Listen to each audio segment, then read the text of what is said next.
Chapter 413. 161 Young Master Jiang. Haven't hugged yet today. Second update, _1. Principal, we've worked through this book before and I've marked all the worthwhile problems for Ning Xiao and the others. See if you can print it. Bai Lian placed her backpack on the table. One of the books was a problem set brought to her by Jianghu Lai from Jiangjing Affiliated Middle School this year. Most of the advanced problems were in their problem set. When Bai Lian and Ning Xiao worked on it, they marked all the useful problems individually. The other was new problem types they had excerpted from the Jiangjing University app, which were quite challenging. She had asked Jianghu Lai whether it was okay to show it to others, and upon hearing it was, she originally intended to give it to Yang Lin. Now she directly handed it to the principal to photocopy the main problems for everyone. This way Yang Lin had no reason to refuse. "What's this?" the principal asked in surprise, taking it. As he looked down, he saw the bold text, Jiangjing Affiliated Middle School Current Students Problem Set, snap. The cigarette but he held between his fingers dropped onto the table as he stared in shock at the problem set from Jiangjing Affiliated Middle School, undeniably the best middle school in the country. The affiliated middle school would invite teachers who set the college entrance exam papers to give lectures and devise practice problems and exams for the students. It could be said that the value of this problem set, especially for the current students, was extremely high. The principal looked up, his hands trembling as he flipped through the problem set. It was indeed from Jiangjing Affiliated Middle School, and he couldn't contain his joy. He sat down again and continued to peruse the book. Principal, noticing that the principal kept flipping through the problem set without saying a word, Tang Ming couldn't help but called out, "Should we leave first?" The principal didn't lift his head but simply waved his hand. "Yes, yes." He continued reading. Tang Ming. Almost everyone thought Bai Lian and Ning Xiao's rapid progress in their grades had something to do with Biqing's problems. Little did they know, acquiring those problems was something Jianghu Lai or Dean Ma could do at the flick of a wrist. Their grades improved so quickly entirely because they had two human-shaped cheats. Milk tea shop. When Bai Lian arrived, Jianzhu was already there. The music inside the milk tea shop was playing Yen Lu's song. It was Friday and there were many people queuing up to buy milk tea. But not as many people were buying cakes. Bai Lian took out her earphones and answered a phone call. "Recently many people have contacted me," said Sister Xan on the phone, "asking if Teacher Bai Jian has any new songs to sell to them. They've offered a high price. One person in particular offered a whopping 5 million just for you to compose a Guzheng piece, no lyrics needed." Yen Lu's last two songs had both been smash hits. The lyricist and composer were the same person. This bit of big news had just emerged in the entertainment circle, as everyone tried to dig up who Teacher Bai Jian was. This person appeared out of the blue and immediately propelled Yen Lu to an unattainable height for others. News of a genius in the songwriting circle quickly spread, and since these people couldn't find Bai Jian, they turned to Sister Xan as an alternative. Many sought Bai Lian for composition, but this was the first request for a Guzheng piece. "I'm too busy," Bai Lian said as she sat by the window, put on her Bluetooth earphones, reached out to unzip her bag, and took out the reduced notation sheet from last time, "and don't bother telling me about these requests in the future." Writing songs for Yen Lu was because the client was Yen Lu. "Why don't you start a Weibo account?" Sister Xan suggested over the phone. "This is what the fans recommend, your lyrics and compositions have attracted a large following." Weibo. Bai Lian sifted through her memory for the term. "Let's talk about it later." Right now her main focus was on her studies. There's still so much to learn in chemistry and biology. Bai Lian ended the call, took out her notebook and started writing new problems. During this time, Dean Jian sent her a WeChat message. "I bought a train ticket for tomorrow, Bai Lian. What time?" Dean Jian was leaving Xiangqing. "Are you really going to take the exam for Jiangjing University?" They had discussed this matter countless times and Bai Lian couldn't be bothered to explain again. 1. Beijing. Bai Xiaoqi put down her pen, having just finished a phone call.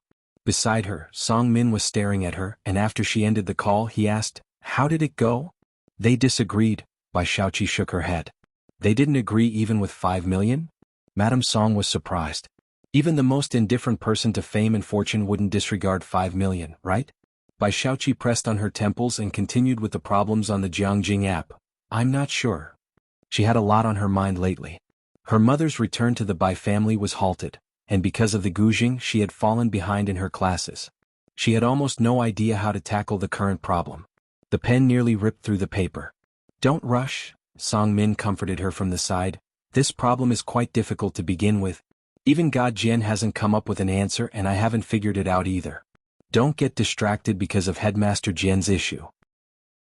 He had become acquainted with Bai Shaoqi early on because of the Gujing and later found out that she was part of the Bai family and Bai Shu's sister, with impressive achievements in mathematics. Thinking of mathematics inevitably reminded Song Min of Bai Lian.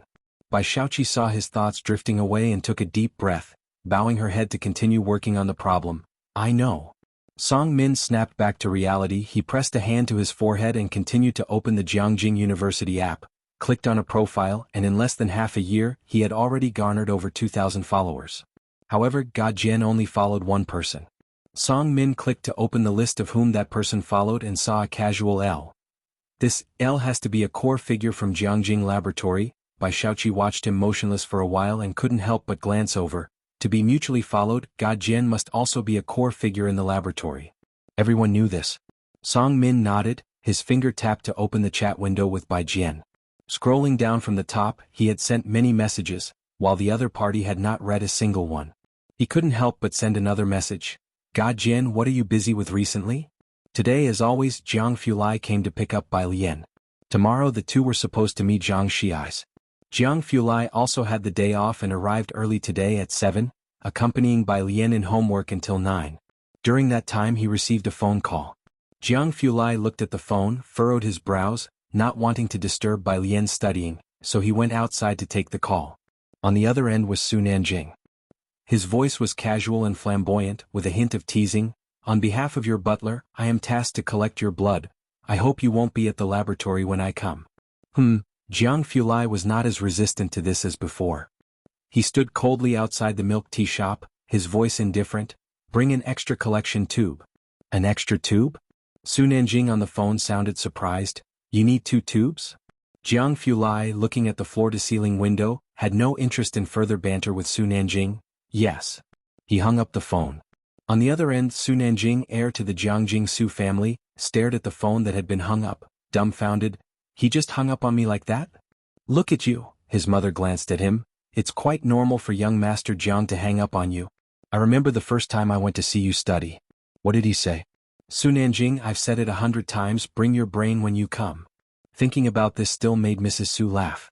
The young master of the Su family had been as haughty as Jiang Shijue since he was young. No one at home could control him except for Jiang Fulai. Not to mention Su Nanjing, even Su Nanjing's father felt apprehensive around him.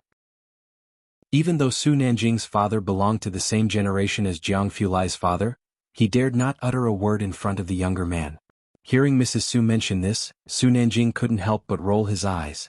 Now that I think about it, Mrs. Su suddenly spoke, isn't there a rumor that he has a girl? Su Nanjing tossed a peanut into his mouth. Seems like it, from Xiangqing, a high school senior. Ah. Mrs. Su was taken aback. A senior, that's rather young. Is she at the affiliated high school?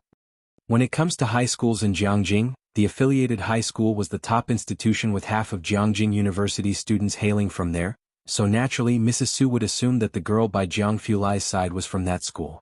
Su Nanjing gave her a look. She attends high school in Xiangqing. That's where they met. Today is Friday and early in the morning, Jiang He went to Ji Heng's place along with Director Chen. Xiangqing?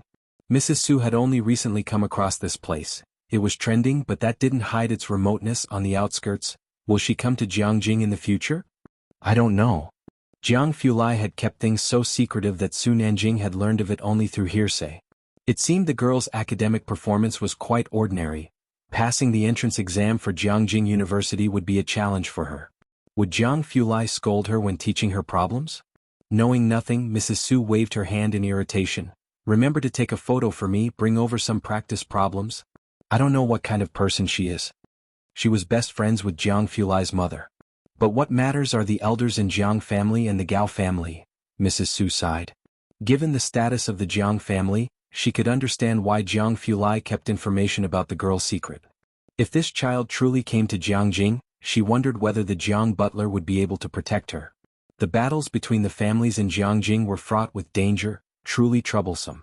You're worrying too much, she might not even manage to pass the exam. Su Nanjing raised an eyebrow. After hanging up the phone, Jiang Fulai returned to Bai Lian. Today is Friday and early in the morning, Jiang He went to Ji Heng's place along with Director Chen. At 9 Jiang Fulai took Bai Lian back. I've given the practice problems to the principal.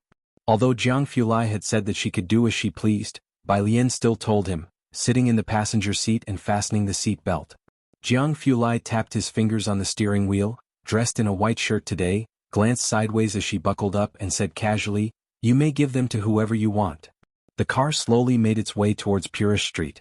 Jiang Fulai got out of the car and escorted her inside. Stopping at the same bend as last night, Bai Lian paused there. Whenever Jiang Fulai escorted her, she would stop here and watch him leave first. Today, however, he just stood there silently without leaving. Bai Lian raised an eyebrow. "What's up? Going to take Jianghe back with you?" "No." Jiang Fulai's figure was shrouded in shadows cast by the solar lights, his cold, distant features lowered. He softly said, "I didn't get a hug today." Chapter 414. 162 Affection Looking for, First Shift, _1. The light was dim, and the only shadows cast on the wall were those swaying from the phoenix trees in the neighboring yard. Jiang Fulai slightly lowered his head, his voice still carrying its usual coolness at the end. A gentle breeze rustled through the treetops, and occasionally snippets of conversation would drift over from the courtyard not too far away. He gently pulled Bai Lian toward him, embracing her lightly. His gaze swept past the black tips of her hair, the wooden hairpin shimmering slightly in the lamplight, and her slender, fair neck. Only this time he rested his chin on Bai Lian's shoulder. He gently rubbed it against her shoulder. Down the alley, there was just a faint whiff of cool mint in the air, creating an atmosphere that was quiet yet somehow restless. "All right," he let go, stepped back and watched her for a moment, his shallow, pretty phoenix eyes bending ever so slightly. "Good night." In the courtyard, Jianghe sat on the stone table, drawing design diagrams, while beside him, Jianghe held half an apple in one hand and a puzzle piece in the other, leisurely fitting pieces together. The nearby lamplights stretched their shadows long. Bai Lian opened the door and came in, her voice calm. "Grandpa, I'm back." She would always say this to Jianghe every day when she returned home, and likewise before leaving the house, and Jianghe would always wait up for her, no matter how late. "There's still tang yuan in the rice cooker," Jianghe said, looking down at his paper, studying it for a while before finally making a stroke. Bai Lian set her school bag down in her room, served herself a bowl of tang yuan, and while eating, pulled out her phone. "A message from Su Wenyao. I asked a friend to find this new question bank for you." Su Wenyao. Image. The contents were all biology and chemistry, thanks to Principal Huang's relay. He understood Bai Lian's weaknesses well, and these materials were not easy to come by. "Su Wenyao, shall I send it to your school?" Su Wenyao had been to Xiangqing and knew Bai Lian attended Xiangqing No. 1 high school. "Bai Lian, he'll have someone pick it up from you tomorrow." Yen Lu had finished her scenes in Xiangqing and was off to Jiangjing to shoot the last segment, which should take a bit over a month to complete. Sun Chun and Xiaowu had gone to Jiangjing in the last couple of days, partly to deliver a contract to Yen Lu and partly to scout the traditional medicine market there. Now with traditional medicine on the decline, Xiaoqi was very ambitious. Speaking of which, Bai Lian turned to Sun Chun's WeChat, asking her to see Su Wenyao the next day.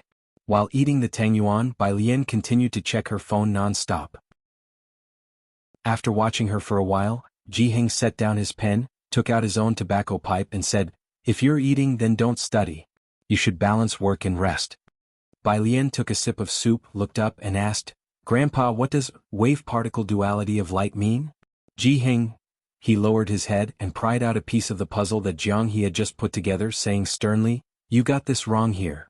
Jianghe still had the apple in his mouth, watching wide-eyed as Jianghe removed the piece he had just placed, and then forcefully squeezed it into a spot where it didn't belong. Jianghe. Saturday. Su Wenyao found some free time to visit the Su family. He happened to run into the hurried Wang director, who had just come back from abroad. Upon seeing Su Wenyao, Wang director's face sprouted a bunch of creases with a smile. "Wenyao." "Wang director." Su Wenyao was very polite to him but also quite distant. He headed straight for the elevator, leaving Wang director behind, who spit out a "pa" near the elevator doors. He had business left unfinished abroad, but upon hearing Chen Ye's news he hurried back. However, the Su family remained tight-lipped about the matter, and he could not pry any information even from the lips of Mrs. Su. Ding! The elevator doors opened and a middle-aged woman stepped out. "Oh, Wang director." The woman, followed by a secretary, looked spirited and efficient. "You're back from vacation. I'll have a drink with you another time. I need to go report to our old master." Wang director's face darkened. He recognized the woman. She was from the Ma family, the one he had lost a case to before. He had not expected that this time she would seize the opportunity at the wedding banquet, getting to know Shinmin watching the woman's retreating figure, his smile twisted unnaturally. Who would have thought that in Su-en's second marriage he would marry someone unknown, yet managed to invite Shinmin and the Chen family? Upstairs. Su Wenyao was reporting to Su-en about the laboratory situation in school. Ji Mulan followed Su-en, studying design, but also striving to get closer to the Su family. She understood a bit of what Su Wenyao was saying. Outside, Mrs. Su, leaning on her cane, entered. She knew that Su Wenyao would be coming to Zus today, so she came directly. "Wenyao, what's been going on with you and Shuyun lately?" "I have made things clear with her." Su Wenyao did not want to discuss this with Mrs. Su. Rubbing his forehead, he stood up. "Grandma, I still have to deliver exam materials to Alien's friend. I'll head downstairs first." Chapter 4:15. 162 Affection looking for, first update, _2. He headed straight out the door. Su-en and Ji Mulan didn't speak. Ji Mulan had no say in Su Wenyao's business, and Su-en always refrained from restraining Su Wenyao, something that bothered the elder Mrs. Su greatly. The Qi family was among those she deemed most suitable. Bai Lian is also taking the college entrance exam this year, isn't she? Elder Mrs. Su brought up Bai Lian, looking towards Su-en. "I heard from the Qi family that they can arrange for her to study at the affiliated middle school." The affiliated middle school wasn't one you could simply attend if you wished. The Qi family would expend a great deal of effort to get Bai Lian in. Hearing Elder Mrs. Su discussing this matter, Ji Mulan clasped her hands tightly, visibly excited as she quickly turned to Su-en. Su-en pondered for a moment. "I'll ask Alien." Bai Lian didn't have class today, so the reply came quickly. Seeing the response, Su-en wasn't surprised. "Mom, you can tell the Qi family not to bother." "She's not coming?" Elder Mrs. Su was very surprised.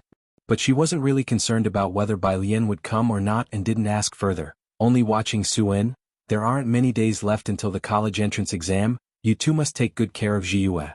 Su Jiue was the hope of the elder Mrs. Su, boasting even better grades than Su Wenyao had at the time. A top 3 rank is assured.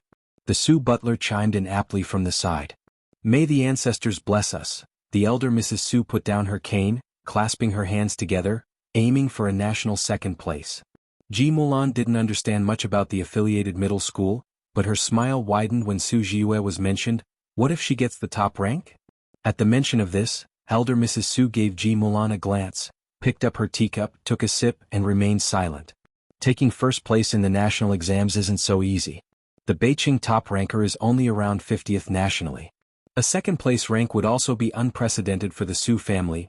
Our highest was when young Master Wenyao ranked 12th, the butler explained with a smile. This year's top rank will definitely belong to someone from the Liang family. The betting pools have 82% staked on them. Was the Beijing top ranker really so undervalued? And the Liang family? Betting pools? What are these? Ji Mulan lowered her gaze, yet another realm she hadn't heard of. Downstairs. With cell phone in hand, Su Wenyao sent out a location, then waited by the sidewalk. He was dressed in a black wool overcoat with a white sweater underneath, a gentle complexion, tall with long legs and a black scarf around his neck. His eyes scanned through the crowd. He had met Bai Lian's friends before. Ning Xiao and Tang Ming both had the air of top students. This one would likely be the same. Soon, his sight landed on a woman in black thigh-high boots, leather pants, a tight sweater, and draped in a long cotton coat with the zipper undone. Frosted fingertips held a cigarette, wavy hair and fiery red lips, a kind of decadently beautiful. Despite the overt and bright beauty, she gave off a fragile vibe as if she'd shatter with a mere touch. Beside her stood a spirited young man with red hair. Su Wenyao hadn't yet connected these two with Bai Lian's friends. It wasn't until the woman stopped in front of him, looked him up and down, pulled out her phone to compare and then, with a hitch of her lips, said, "You're the friend delivering something to Miss Bai?" Su Wenyao glanced at her, then nodded. "Yes, Su Wenyao." He extended his hand, politely intending to shake hands. Sun Chun glanced at the seal on his bag with Jianghu University's logo, then at his clean hands and smiled without raising her hand. By her side, Hong Mao eagerly grasped Su Wenyao's hand. "Mr. Su, right? Hello, you can just give me the sister's stuff." He took the items meant for Bai Lian. Bai Lian's two friends were truly odd. Su Wenyao watched the pair walk away. Screech. A red sports car stopped in front of him, Qi Shuyun stepping out from the driver's seat, removing her sunglasses. Su Wenyao, are you breaking up with me over that woman just now? Su Wenyao returned to his senses looking at Qi Shuyun, Xiangqing. At noon, the coffee shop on the first floor of the library wasn't very crowded. When Ming Dongheng entered, Bai Lian was unusually lying on the table, asleep. He lightened his footsteps and stood about 2 meters away from the table, looking at Jiang Fulai hesitantly. Jiang Fulai was sitting beside Bai Lian looking down at her. After spotting Ming Dongheng, he gently moved his chair and walked towards him. Ming Dongheng, holding his phone, tried to lower his voice as much as possible. Mr. Su has arrived in Beijing. The butler said you shouldn't go to the research base for the next few days. Jiang Fulai stood by the door, his gaze fixed in the direction of Bai Lian. From this angle, he could see her exposed profile. The coffee shop was dimly lit on the inside, and her skin was excessively pale. Her long eyelashes cast a shadow on her eyelids. It was obvious she wasn't sleeping peacefully, her brows were tightly furrowed. He wondered if she also slept like this at night. Jiang Fulai thought quietly to himself. What fragrance has the butler always used? Jiang Fulai asked Ming Dongheng. Ming Dongheng? The topic changed so suddenly, and before he could reply, Jiang Fulai had raised another new topic. Ming Dongheng looked up, bewildered. Should I ask? Yes. Jiang Fulai straightened and returned to sit beside Bai Lian. Ming Dongheng curiously looked at Bai Lian. This was the first time he had seen her asleep in public. Though Bai Lian seemed indifferent and careless about everything, deep down she was extremely observant of these etiquettes. Perhaps he had stared for too long. Ming Dongheng felt a chilling gaze upon him and abruptly looked up, meeting Jiang Fulai's pale but incredibly dangerous eyes. He jerked into alertness. He quickly turned and fled the scene. What business did he have staring at Miss Bai?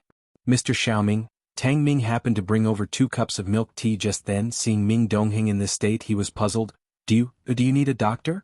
Ming Dongheng wiped the fine sweat from his forehead, expressionless. There's no need. Tang Ming shrugged, and as he turned he mimicked Ming Dongheng's, there's no need, then muttered softly, so cool. He went inside, saw that Bai Lian was still asleep, and carefully placed the 2 cups of milk tea beside Jiang Fulai.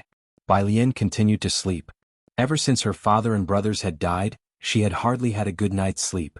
Her dreams were full of blood-stained hands crawling out of yellow sand, the faces of her father and brothers dying with their eyes open, the Bai family army all dying in battle, alone and unsupported. Ever since she had met Ji Mulan, the person she dreamt about most was her mother. She repeatedly tried to recreate these scenes in her dreams. Ji Heng always thought she was a young person full of energy who didn't need to sleep. Bai Lian moved her hand slightly and slowly opened her eyes. Jiang Fulai's slender finger was pressing on the book, and he looked down at her, his brow slightly furrowed. He spoke in a somewhat low voice, frowning, "Did my page-turning wake you?" Her vision was blurry for only a second before becoming clear. She propped herself up on the table and sat up, casually rubbing her wrist. "No, I'm just a light sleeper." Her voice was as languid as ever. Jiang Fulai with one hand tore the plastic wrap off the milk tea straw, thrust the straw into the cup lid, and elegantly pushed the milk tea toward Bai Lian. "Clear your head." Meanwhile, Purish Street in Ji Heng's courtyard, the gate was open. Ji Heng was drawing, and next to him, a woman in her 30s was embroidering. She was working on the hem pattern for the 15th class girls' skirts. There was a large quantity to do, and Ji Heng, worried he might not meet the deadline for the kids, had specifically asked the woman from next door, Mrs. Liu. The door was tapped gently 2 or 3 times. "Hello." Ji Heng looked up and saw 2 strangers standing at the door. He put down his pen and got up. "Who are you looking for?" The slightly older person on the left lifted his head and smiled. "Young master, long time no see." Chapter 416. Miss Bai, who has no particular background. 163 second update, _1. The old man looked much older than Ji Heng, with silver hair and a black hat. He must have just arrived in Xiangqing, still holding a thick coat in his hands. Ji Heng squinted his eyes, looking at the old man's face, and finally found him in the somewhat blurry memories. "Butler Liu." He spoke. Behind him, Mrs. Liu, seeing that Ji Heng had a visitor, put down her needle and stood up uneasily. "Uncle Ji, you're busy here, so I'll go home and cook." Once she left, Ji Heng stepped aside to let the 2 in. Butler Liu silently observed the entire courtyard.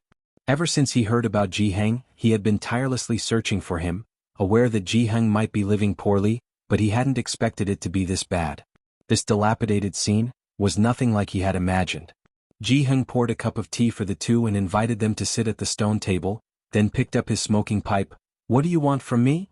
Back at Yunxiao Hotel, Jianghu had anticipated that they might come looking for him. He hadn't expected that they would find his address in such a short amount of time. Upon hearing this, Butler Lu looked up, pondered for a long while and said, "Do you intend to let your descendants stay here forever?" Jianghu was also Muheng. He lit his cigarette, glanced at Butler Lu. He wasn't born in these times, his mother was a concubine of the Mu family, and he was the illegitimate eldest young master of the Mu family. Hearing Butler Lu's words, he fell silent. Ji Mulan had escaped Xiangqing for this very reason, while Ji Xiaojun and Ji Xiaorong had never gone against Jiheng's wishes, always staying in Xiangqing dutifully. After a while, Jiheng spoke. "What's happened to the Mu family?" Butler Lu wasn't surprised by his sharpness and slowly said, 16 years ago, there was an experiment lab under the Snow Mountain, and the Mu family had the fortune to join, so the second young master sent the core members, but the mountain collapsed." Jiheng was taken aback. He hadn't inquired about the Mu family for many years and had thought it was still the same. "None returned?" "Yes," Butler Lu said with a rueful smile. "It seems, only one person miraculously survived after being buried for 3 days. As for who it was, that was a secret beyond their clearance. I have 2 sons and a daughter," Jiheng said quietly, slowly lighting his tobacco, taking a deep drag. "If you can protect them, then go and contact them. You can rest assured about this matter, I will arrange everything, you needn't say more," Butler Lu said, afraid that Jiheng still harbored some grudges. After all, he had even changed his last name, but he hadn't expected him to agree so readily and decisively. At night in a private dining room, Shen Qing followed nervously behind Ji Xiaojun. "Who are we going to meet exactly?" "I don't know," Ji Xiaojun, with a drawing board under his arm and some paint on his clothes, frowned. "Let's talk inside." Upstairs, through a half-open window, someone watched them. "Is this the eldest young master's son?" The burly man beside Butler Lu frowned as he looked at Ji Xiaojun and Shen Qing. The eldest young master was from a reputed family, but his son looked so. Especially that lady. She was quite different compared to the young masters and young ladies back at home.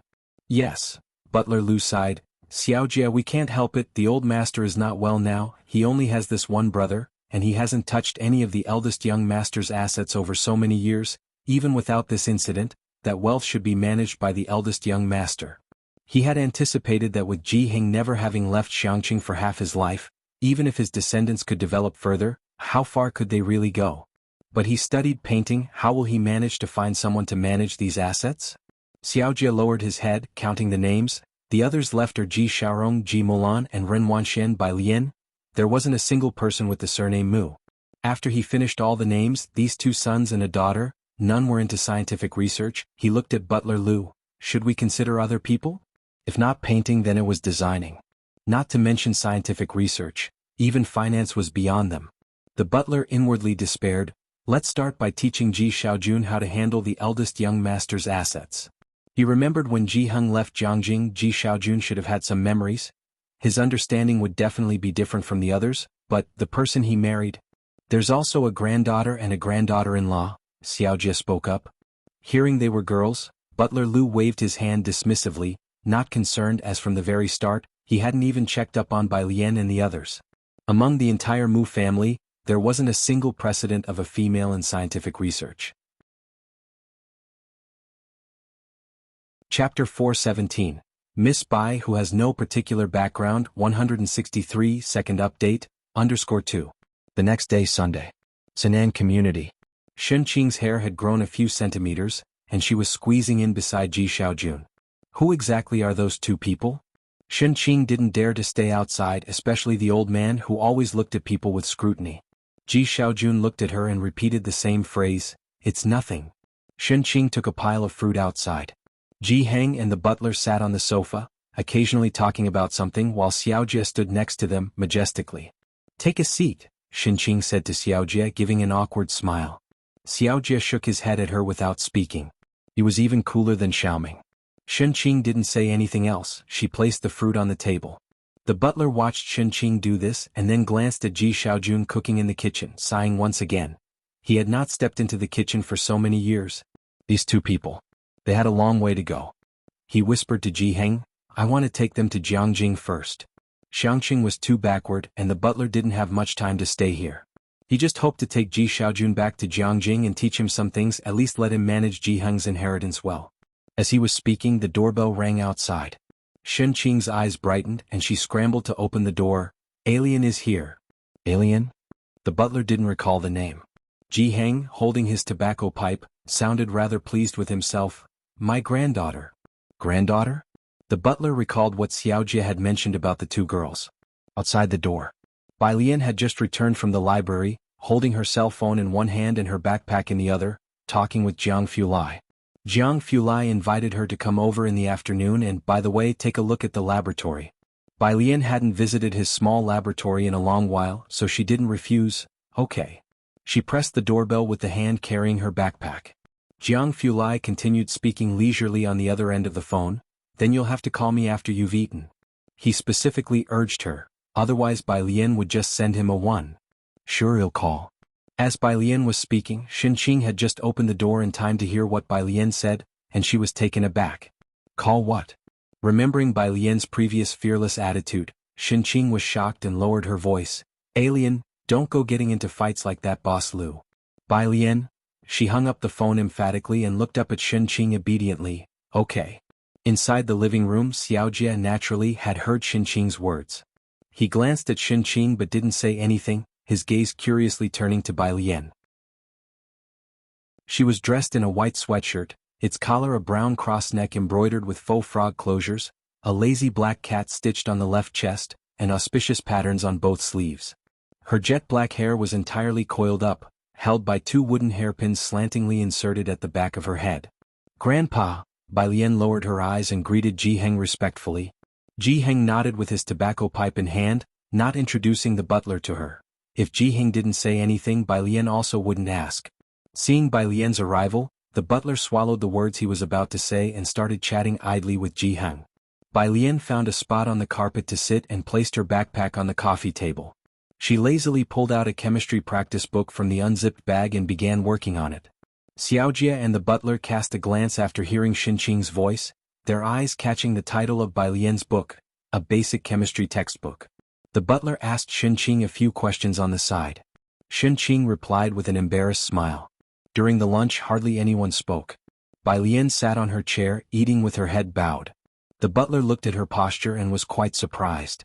He didn't expect that in the entire Ji family aside from Ji Heng, it was Bai Lian who had mastered the etiquette thoroughly. He was momentarily amazed but didn't dwell on it too much, as he had already heard that Bai Lian was now living with Ji Heng. That wasn't unexpected then.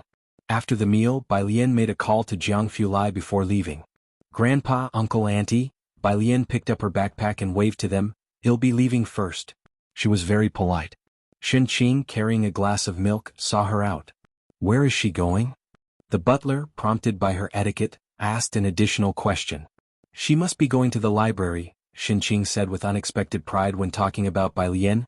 Alien is a very good student. The butler, naturally recalling the basic questions from before, gave Shen Qing a polite nod, extremely courteous. That's very nice, you have a wonderful niece. They had met many geniuses in Jiangjing over the years. In the days when the Mu family was powerful, there were elite members who had access to the core experimental labs. As for Shen Qing's mention of good grades, the butler just smiled. Jiang Fulai's residence. Master Su. Ming Dongheng poured a cup of tea for the man on the sofa. The man on the sofa had bold and prominent features and always had a faint smile on his face. He leaned back in his chair looking around. Xiaoming, has young Master Jiang gone to the lab again? No. Ming Dongheng said with a cool expression. Look at you, Su Nanjing smiled. Being so serious for what reason? After half a year, have you grown distant from your brothers? You are speaking word by word. Who did you learn that from? Right, Su Nanjing remembered something. The UFC white vest, isn't it around here? The news of an Asian joining Dongwu and entering UFC had caused a sensation 2 months ago. Upon mentioning this, Ming Dongheng's spirit lifted. Yes, Mr. Bai occasionally fights private bouts in the arena. After exchanging a few words without seeing Jiang Fulai, Su Nanjing asked, where on earth is he? Ming Dongheng looked at Su Nanjing. The young master went to pick someone up. Su Nanjing, with a lazy stretch of his legs on the coffee table, upon hearing this, fiddled with his earring. Wait, what did you say? Pick someone up? What do those two words have to do with Jiang Fulai? Is it about killing someone or picking someone up? He looked at Ming Dongheng's expression and a person slowly surfaced in his mind. Do you mean he went to pick up the Bai girl? Ming Dongheng glanced at Su Nanjing but didn't speak. The implication was clear. Su Nanjing raised his hand. He had heard of Bai Lian too, and had even discussed her with his mother, aware of the basic situation. She was from Xiangqing, and Jiang Fulai had not gotten her into the affiliated high school. He originally thought Jiang Fulai would keep her hidden a while longer, yet now it seemed they were about to meet. Su Nanjing broadcasted live to his mother, about to see her soon. Mother, the girl is from Xiangqing. Be polite to her and don't frighten her with that attitude of yours. Su Nanjing shrugged. His mother had cautioned him repeatedly last night, and he too was curious what kind of person she was after all. He couldn't even imagine what Jiang Fulai picking someone up would look like. Just thinking about it gave him chills. Are you sure she's from Xiangqing? Su Nanjing, tapping his fingers on his knee and sitting up straighter, became much more serious, anticipating that Jiang Fulai was indeed serious. Ming Dongheng nodded. Miss Bai is at Xiangqing No. 1 High School. Su Nanjing pondered. Seeing Jiang Fulai's attitude now, it indeed seemed like a difficult situation. It looked like his mother's concerns were justified. It was truly going to be a bit of effort. He thought for a moment, then took out his phone again. Su Nanjing, Mom, how about we sneak someone into our lab? This girl was a no-background wallflower, the sort that if you didn't pay attention would be swallowed whole by those people, bones and all. As he was thinking, the sound of brakes came from outside. Chapter 418, 164 Blood Draw, Well-Behaved Alien, First Update, _1. Su Nanjing hadn't reacted yet when Ming Dongheng beside him put down what he was doing and started to walk outside. Is this Jiang Fulai and the others are back? Su Nanjing sat up straight, ignoring the frequent messages in the small Jiangjing WeChat group, and stared intently at the gate, wanting to see which girl could tame such a bewitching man. This statement wasn't false. Due to the relationship between their mothers, he had known Jiang Fulai since childhood. After his family's incident, Jiang Fulai had become cold and aloof. Even with their close relationship from growing up together, it took Su Nanjing a long time to gain Jiang Fulai's trust. Their type of families were naturally suspicious. Outside the door, two figures walked in one after the other. The one in front was a tall and slender girl wearing a white hoodie with a touch of ancient style. Her hair was pure black, all pinned up with plain hairpins, her skin fair, lazy yet elegant. She held a phone in her hand, idly swiping the screen as she looked down. Jiang Fulai, delayed by parking, slowly fell behind her. He casually carried a black backpack with one hand and held the car keys with the other. After entering, he carelessly placed the keys on the bar by the entrance. Su Nanjing came back to his senses. He stood up with a hint of seriousness in his voice. Brother Jiang? Jiang Fulai looked up slightly. His demeanor was always cool, his nobility tinged with pride, and his shallow, light phoenix eyes were especially cold. He might possess a mind that crushes everyone else's. In that circle in Jiangjing, the young men and ladies of his generation acted like mice in the presence of a cat when they saw him. Emichim, seeing Su Nanjing, he wasn't surprised and casually introduced him to Bai Lian. This is Su Nanjing. Bai Lian then looked up, greeting him. Hello. She had a face that could astonish anyone, perfect from every angle. Hello. When her apricot eyes met his, what was an ordinary yet beautifully serene face made Su Nanjing unexplainably feel like he had been targeted by a giant beast. Jiang He is upstairs. Jiang Fulai wanted to take Bai Lian to find Jiang He upstairs. However, Bai Lian raised her hand to take the backpack from him. I'll go by myself. As she walked upstairs with a languid air, Jiang Fulai stood at the foot of the stairs watching her ascend. Ming Dongheng had already gone back to prepare tea to take upstairs. Clearly she was very familiar with this place and also with Jiang He and the others. It dawned on Su Nanjing late that the backpack Jiang Fulai was holding was hers. Jiang Fulai sat on the couch with his sleeves rolled up as the family doctor carefully took his blood. MTR laboratory was in a hurry, so the doctor's actions were quick and decisive. Across from him, Su Nanjing didn't dare to kick his feet up onto the coffee table again. He leaned on the couch, looking down at his phone at one of the Jiangjing groups. Sun Feng, haven't seen young Master Jiang all year it seems. Su Nanjing, you can see him if you go to Jiang Garden. Sun Feng, shocked, I'm waiting for you to take me there. Xia Shiming, at Su Nanjing, are you coming to tonight's event? All motorbikes and beauties. Su Nanjing, can't make it. I'm in Xiangqing. Everyone in the group was a friend of Su Nanjing. Just take anyone from the group, and they were all well-known second-generation figures from the top circles of Jianghu, with deep family backgrounds, but none could compare to the Jiang family. A family that had been handed down for 1,000 years, spanning 3 realms, had produced numerous famous individuals. Their influence was something other families could not catch up with. After sending the messages, Su Nanjing turned to send one to his mother. Prayer hands, I dare not take a photo, not at all, I'm planning to stay in Xiangqing for a while longer. Then he sent another message to the small 4-person group. Panda shock. JPG. When the doctor finished drawing blood and had another empty tube in hand, he hesitated slightly. Young Master Jiang, should we take another tube? Su Nanjing snapped back to reality, remembering that the butler had given him 2 tubes. He sat up and looked towards Jianghu Lai. Jianghu Lai, with his long fingers carelessly pressing down on his arm, casually threw away the swab after waiting a moment, and leisurely rolled down his sleeve. Just take mine, he said, holding out his hand for the blood tube, then got up and walked upstairs. After Jianghu Lai went upstairs, Su Nanjing grabbed Ming Dongheng and sternly interrogated him about Bai Lian. He was carrying Miss Bei's backpack just now, wasn't he? Ming Dongheng, not a man of many words, gave Su Nanjing a name, Bai Lian. Having just met Bai Lian, his curiosity deepened even more. Chapter 419, 164 Blood Draw, Well-Behaved Alien, First Update, _2.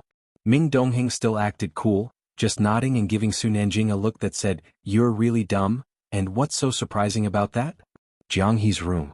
His desk was too small, so when Jianghu Lai entered, Bai Lian casually sat on his carpet, flipping through the review in her hand, getting ready to head to the lab later. Jianghu Lai squatted beside her with the blood draw kit, watching her leaf through the review. After finishing the page of data, Bai Lian slowly flipped to the next page without raising her head. What are you doing? Would you mind a blood draw? Jianghu Lai asked, tilting his head slightly, his eyelashes drooping as he showed her the kit in his hand, and added, to check a routine blood panel? A routine blood panel? Bai Lian pressed her hand on the review, looking towards Jianghu Lai.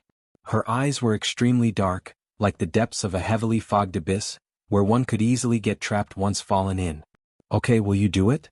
About 2 minutes later, Bai Lian agreed. Jianghu Lai nodded.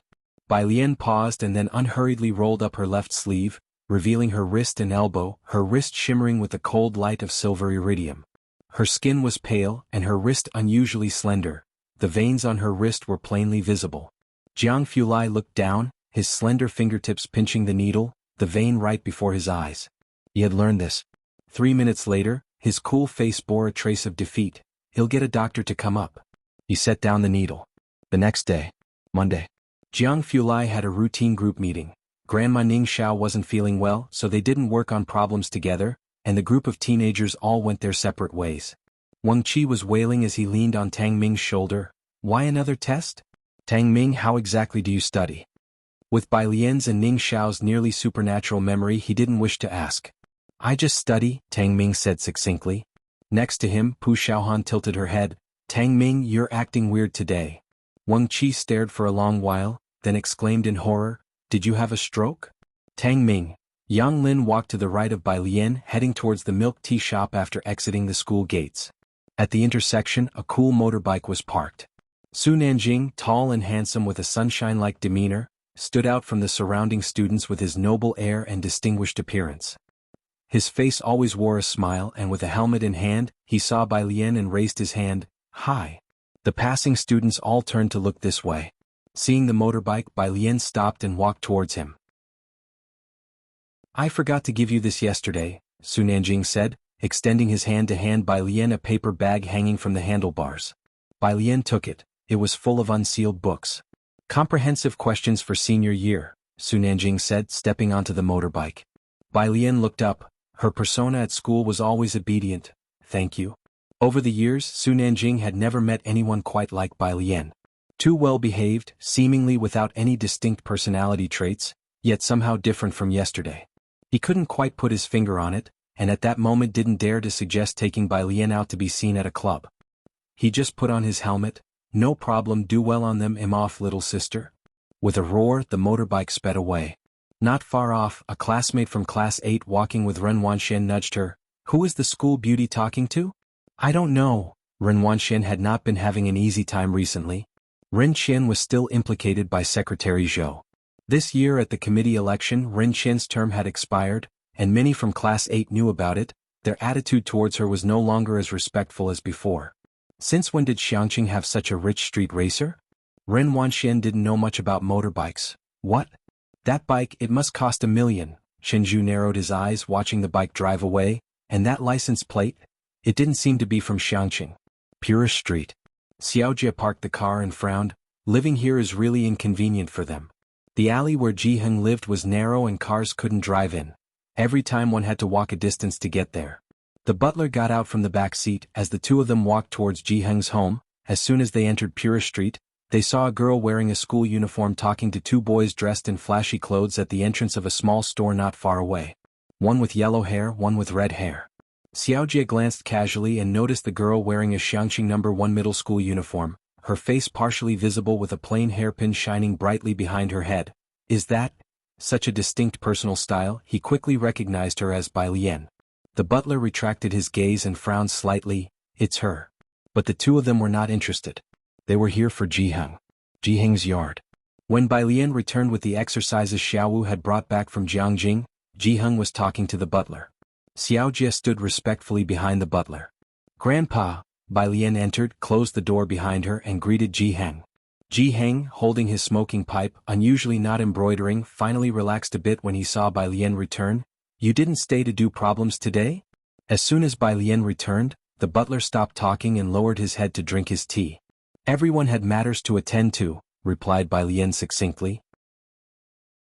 Knowing that Jianghu must be discussing something important, she didn't disturb them anymore and went back to her room to put down her backpack and take out the problems Su Nanjing and Su Wenyao had brought her. On her cell phone, Dean Jian had sent a message. Do you have an idea for your new song? Bai Lian took out the abridged score and briefly tried it on the guzheng. Jianghu, seeing Bai Lian return, went to the kitchen to get her a plate of fruit to take over. He always placed Bai Lian's needs first. The butler was speaking with him about important matters, and this attitude from Jianghu made him purse his lips slightly. Xiaojie, noticing this behind him, quickly stepped forward to take the plate from Jianghu's hands. I'll take it in for you. He was quick, and by the time Jianghu reacted, Xiaojie was already knocking on Bai Lian's door with the plate. 3 polite knocks. After receiving permission, Xiaojie went in, aware this should be Bai Lian's room. He didn't look around much, just placed the plate on the edge of Bai Lian's desk. Thank you, Bai Lian said, her pen pausing on a stroke of the character 4, as she looked up slightly. Very polite. No need to be polite. Is there anything else you need?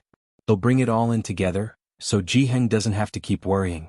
As Xiaojie spoke, his gaze swept over the items on her desk. Bai Lian's desk was cluttered with many items, yet everything was neatly arranged. A blue crystal glass bottle, a silver pendulum, a guzheng beside them, and even 3 lighters scattered in a corner. To the left were piles of white paper books. Xiaojie guessed they might be the novels that middle school students liked, with the covers ripped off by her. Further down, Bai Lian held a pen, writing something akin to the 4 great standards, something that seemed like numbers but wasn't quite. He didn't understand what she was doing and didn't figure it out.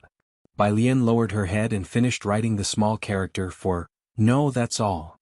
All right, Xiaojie retracted his gaze and left, closing the door behind him. He silently thought that the 45 she wrote was quite neat.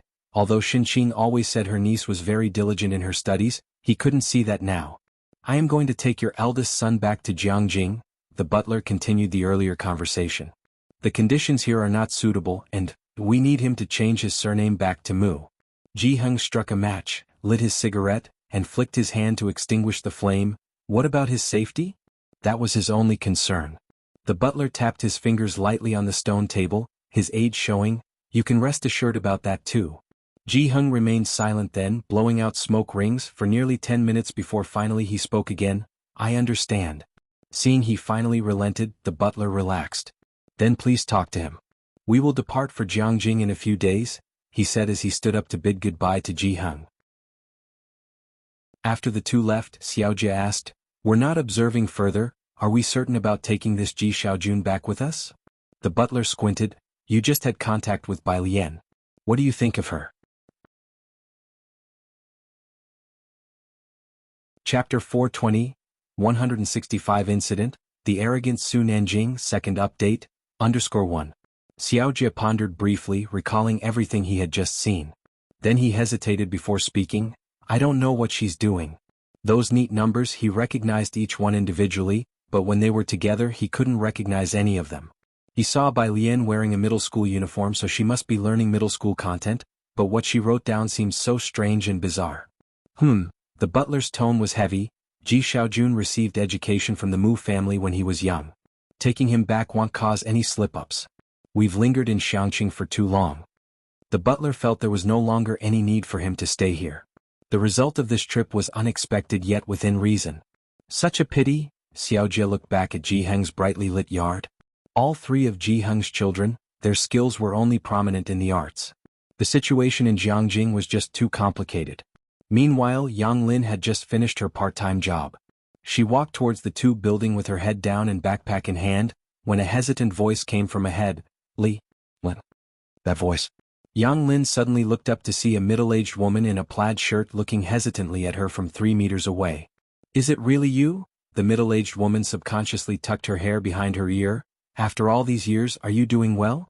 Yang Lin slowly lowered her head, noticing the middle-aged woman holding the hand of a boy about 7 or 8 years old. She stared at the boy. The middle-aged woman quickly pulled the boy behind her. This is also your brother. Weirdo. The boy poked his head out from behind the woman and made a face at Yang Lin. She's not my sister. Yang Lin's pitch-black eyes stared from behind her thick hair at the pair in front of her. Why are you two walking so fast? A man's thick voice sounded. The boy ran towards him. Dad. Ah, my precious son. Yang Lin didn't look at the woman again and started walking forward. Soon, a conversation could be heard behind her. Is that your ex-husband's daughter? Look, we just moved back and there's no space for her at our place. You're not thinking of bringing her back for me to take care of, are you? The man's voice was wary. The woman spoke meekly. I didn't think that. Well, you'd better not. With a father like that, she can't be much good.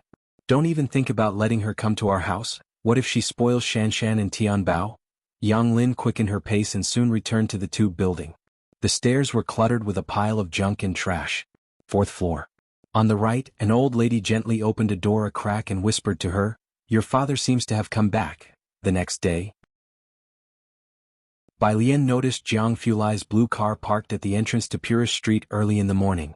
What's this? She saw a small thermos next to the driver's seat. Jiang Fulai waited until she was seated before starting the car, his demeanor cool and voice soft. It's made by the chef. I brought a bowl for you as well. Bai Lian played her English reading out loud and opened the thermos to take a sniff. The faint scent of medicinal herbs. She identified the blood-nourishing ingredients. Her pale fingers paused at the mouth of the thermos. Bai Lian looked hesitantly at Jiang Fulai to her left. Blood tonics? Just for that little bit of blood? Was it necessary to replenish? The traffic light turned red and Jiang Fulai stopped the car, turning his head with a sharp look in his eyes. What? Nothing. Bai Lian withdrew her gaze, recalling that Jiang Fulai seemed to have had blood drawn as well. She sipped the soup leisurely and everything started making sense. Upon reaching the school, Bai Lian asked him to stop at the intersection next to the bus station. She waited for Jiang Fulai's car to leave before leisurely walking towards the school. She arrived at her class and not many people had come, including her desk mate and Ning Xiao. Bai Lian put down her backpack and sat down on the chair, noting that her phone was lit up inside the bag. She picked it up to check. It was a message from Xiaowu about someone who lived below Yang Lin. Her father is back, 6 o'clock in the afternoon. Tick-tock. In the pitch-black bathroom, Yang Lin slowly regained consciousness, her eyes a bit blurry. The bathroom door wasn't tightly closed. She could see the faint light outside and hear Yang Jianping on a phone call.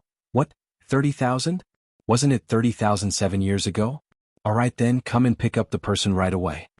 Yang Lin suddenly became fully alert. 30,000? Pick up the person? She opened her eyes, steadied herself on the wash basin and slowly stood up, supporting her entire bodice strength to walk outside. Outside the place was in disarray. Yang Jianping finished the call and seeing her coming out, he crushed a beer can. What about your homeroom teacher? Isn't she always sponsoring you? Why not ask her for living expenses? Chapter 421, 165 Incident, The Arrogant Su Nanjing, Second Update, _2. Yang Lin suddenly laughed. She spoke with a hoarse voice. Don't go looking for Teacher Lu, I still have 2,000 in my card, I'll withdraw it for you. Hurry up and go. Yang Jianpain slammed the beer can onto her head, looking at her emotionless face. The excitement in his eyes, fueled by alcohol, began to spread. "You're a monster too. Not even capable of crying." Yang Lin lowered her head, gazing at the lily crushed under Yang Jianpain's foot. It was her lily, she thought. Auntie Zhang always saved the best for her, and now it was being trampled underfoot. With her head covered in fresh blood, she slowly opened the door and went out. Across the way, the old lady cracked her door open to watch her, opened her mouth as if to say something, but in the end she didn't. Yang Lin took back her gaze, knowing what the old lady wanted to say. "Everything will be better when you grow up." That's what everyone kept telling her. When she was 9, that's what the police told her. But how old did one have to be considered grown up? She made her way slowly down the stairs. She was now 19 years old. She had been looking forward to growing up since she was 5. Was 19 grown up enough? But why couldn't she see the end of the road? She had walked so far, endured so much suffering, never been afraid. She was only afraid she wouldn't reach the end of this road. People on the street stared at her strangely. Some even asked if she needed to call the police, if she needed to go to the hospital, but Yang Lin ignored them all. Her bangs were matted with blood and stuck to her forehead, and with the blood loss, her vision was beginning to blur. Yang Lin reached the street corner, mechanically withdrew the money, all savings from her part-time jobs for her college education. She bought a bottle of liquor and then went to a pharmacy to purchase some sleeping pills. The clerk looked at her head, wanting to say something, but Yang Lin walked away. Once outside, she calmly opened the bottle and stuffed the pills into it. Finally, she came to a convenience store and bought a knife. With the knife in hand and clutching the bottle of liquor, she walked step by step toward the tube building. Inside Jianghu's courtyard, Ji Xiaojun had to leave for Beijing earlier today, and Ji Heng, taking advantage of Bai Lian's school hours, sent her a message. The butler was telling Ji Xiaojun and Xin Qing what to watch out for. Ji Xiaojun was somewhat startled. "But my students? At a time like this, you shouldn't be worrying about that. I will take care of it for you," Xiao Jie interjected with implied meaning. The butler bowed his head, slowly and methodically sipping his tea. He paused for a moment. This tea should be the same as he remembered, served by the old master of the Mu family in its heyday to him as a reward. The butler clearly remembered this familiar taste. Where did this tea come from? He suddenly looked up. Xin Qing glanced over. It should be from Xiao Jiang. Xiao Jiang? It was the butler's first time hearing this name. Who is he? It's aliens? Xin Qing hesitated briefly. What exactly was Jiang Fulai's relation to them? Beside him, Ji Heng blew out a ring of smoke, his demeanor very detached. Alien's friend. Alien must be Bai Lian, the butler thought in surprise. Bai Lian had friends like that? He looked down at his cup of tea, or perhaps there was something wrong with his taste. At 6:30. Xiao Jie spoke up. "We should be leaving. If we're any later, we won't make the flight tomorrow." Upon hearing the departure, Xin Qing couldn't help but grip Ji Xian's sleeve, and the group made their way outside Purist Street, where Ji Heng smoked in silence without speaking.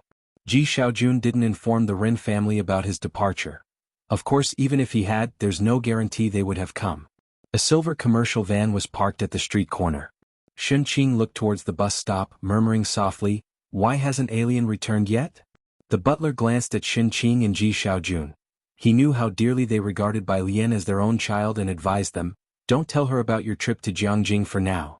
For the butler, taking them to Jiangjing was already a stretch. It would be troublesome if Bai Lian found out and wanted to join.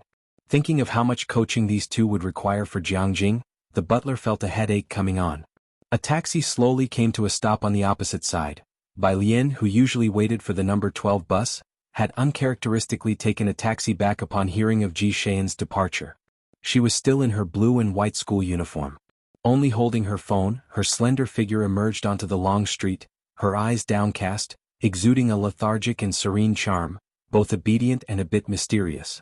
The street was not crowded with cars, but there were quite a few people out for an evening walk. Those who saw Bai Lian smiled and greeted her. She had only been on Purist Street for half a year, yet she was known by more people than Ji Heng. Xin Qing's expression also instantly softened. "Alien? Grandpa, Aunt?" Bai Lian returned without a backpack and greeted them one by one. Finally, she turned to Ji Xiaojun and asked casually, "Uncle, why are you suddenly leaving?" The butler coughed softly. Ji Xiaojun weighed his thoughts for a moment, then touched Bai Lian's hair, his eyes deep. "For the second half of the year. I will explain it to you properly then." The second half of the year?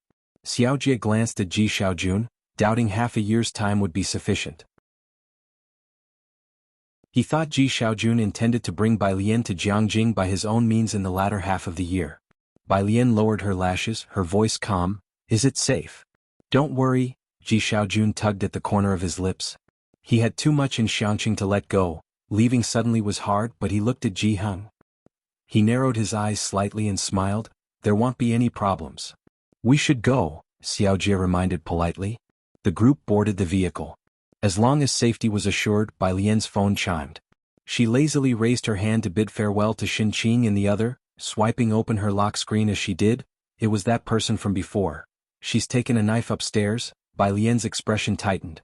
Yang Lin's father had returned a few times, but there were no issues before, and she had hoped this time would be no different. She typed quickly, "Go up and check, he'll be right there." She backed out of the messaging app to book a ride. Xiaowu and Xiaoqi weren't around. Beside her, Xiaojie was sitting in the driver's seat, just about to start the engine and drive away, when from the direction of Qingshui Bridge, the roaring sound of a sports car engine approached. Xiaojie instinctively looked up. Seeing a flamboyant red sports car ahead, he narrowed his eyes, waiting for it to drive off first. However, it was rare to see such high-end cars in Xiangqing. As he was contemplating, the car screeched to a halt, arriving arrogantly in front of Bai Lian. The car window rolled down, and Su Nanjing's hand was lazily resting on the steering wheel. He smiled at Bai Lian. "Sister Bai Lian, what are you doing here?" Chapter 422, 166 Resolved, a few bigwigs coming to Xiangqing_1. Bai Lian bowed her head. No one accepted her ride request on the ride-hailing app.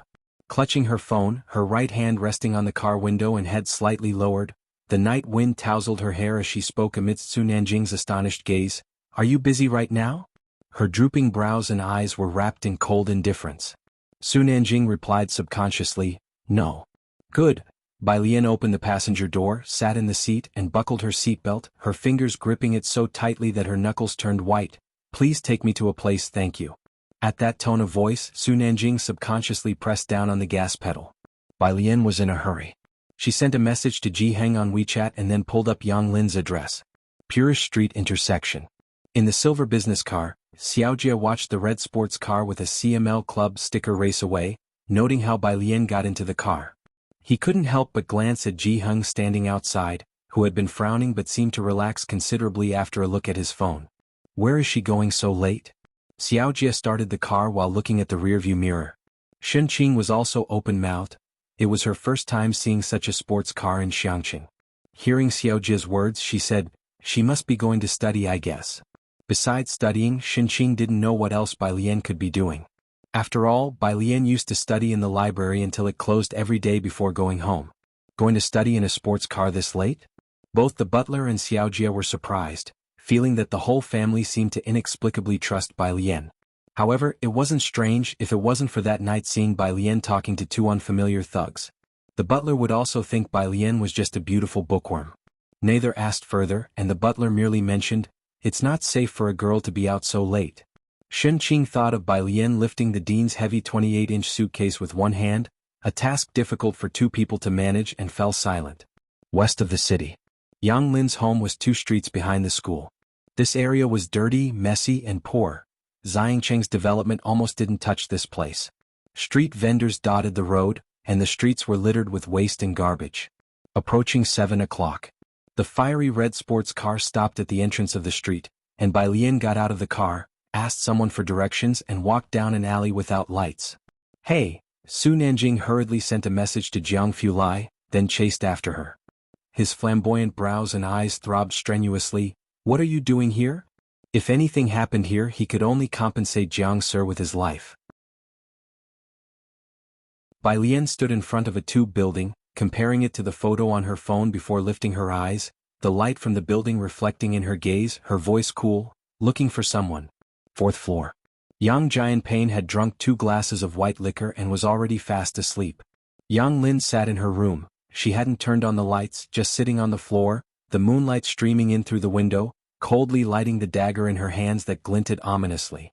She only stepped out when there were no sounds from outside, looking at Yang Jianpain who was sleeping on the sofa. She was good at biology. With the knife, she gently traced above Yang Jianping's collar, where the heart was located. Bang! The door was forced open. Yang Lin's knife was pressed against Yang Jianping's heart, seemingly feeling the wild beats of his heart, when she instinctively looked toward the door. Her vision was greatly impaired due to serious injuries. She could hardly see clearly anymore, only sensing a shadow looming over her. Then, a hand that could be described as warm seized her right hand. "Classmate, give me the knife," she heard the other person's gentle voice. "Your hand can be used to do many more things in the future." Bai Lian pulled the knife from Yang Lin's hand. She was already too late to stop Zhang Xiai's. Yang Lin seemed to recognize the person in front of her, the warmth on her hand similar to what she had felt before. She let go of the knife, her face deathly pale. She had been sober under the belief that she would die, but as her spirit relaxed, she fainted entirely. Bai Lian caught her, then turned her head to look at Su Nanjing, who had just entered. "Hurry and take her to the hospital." Su Nanjing scanned the surroundings, his smile fading as he saw she had no intention of leaving. With a grave voice he said, "Come with me." Bai Lian lazily twirled the knife in her hand and kicked away a beer can at her feet before bending over to pick up the lilies that had been stepped on next to the sofa. She gently blew off the dust and straightened the bent petals. "Does your car have room for a third person?" "Don't worry," she turned around, staring at Yang Jianping lying on the sofa. "I'm making a call to the police." She dialed 110.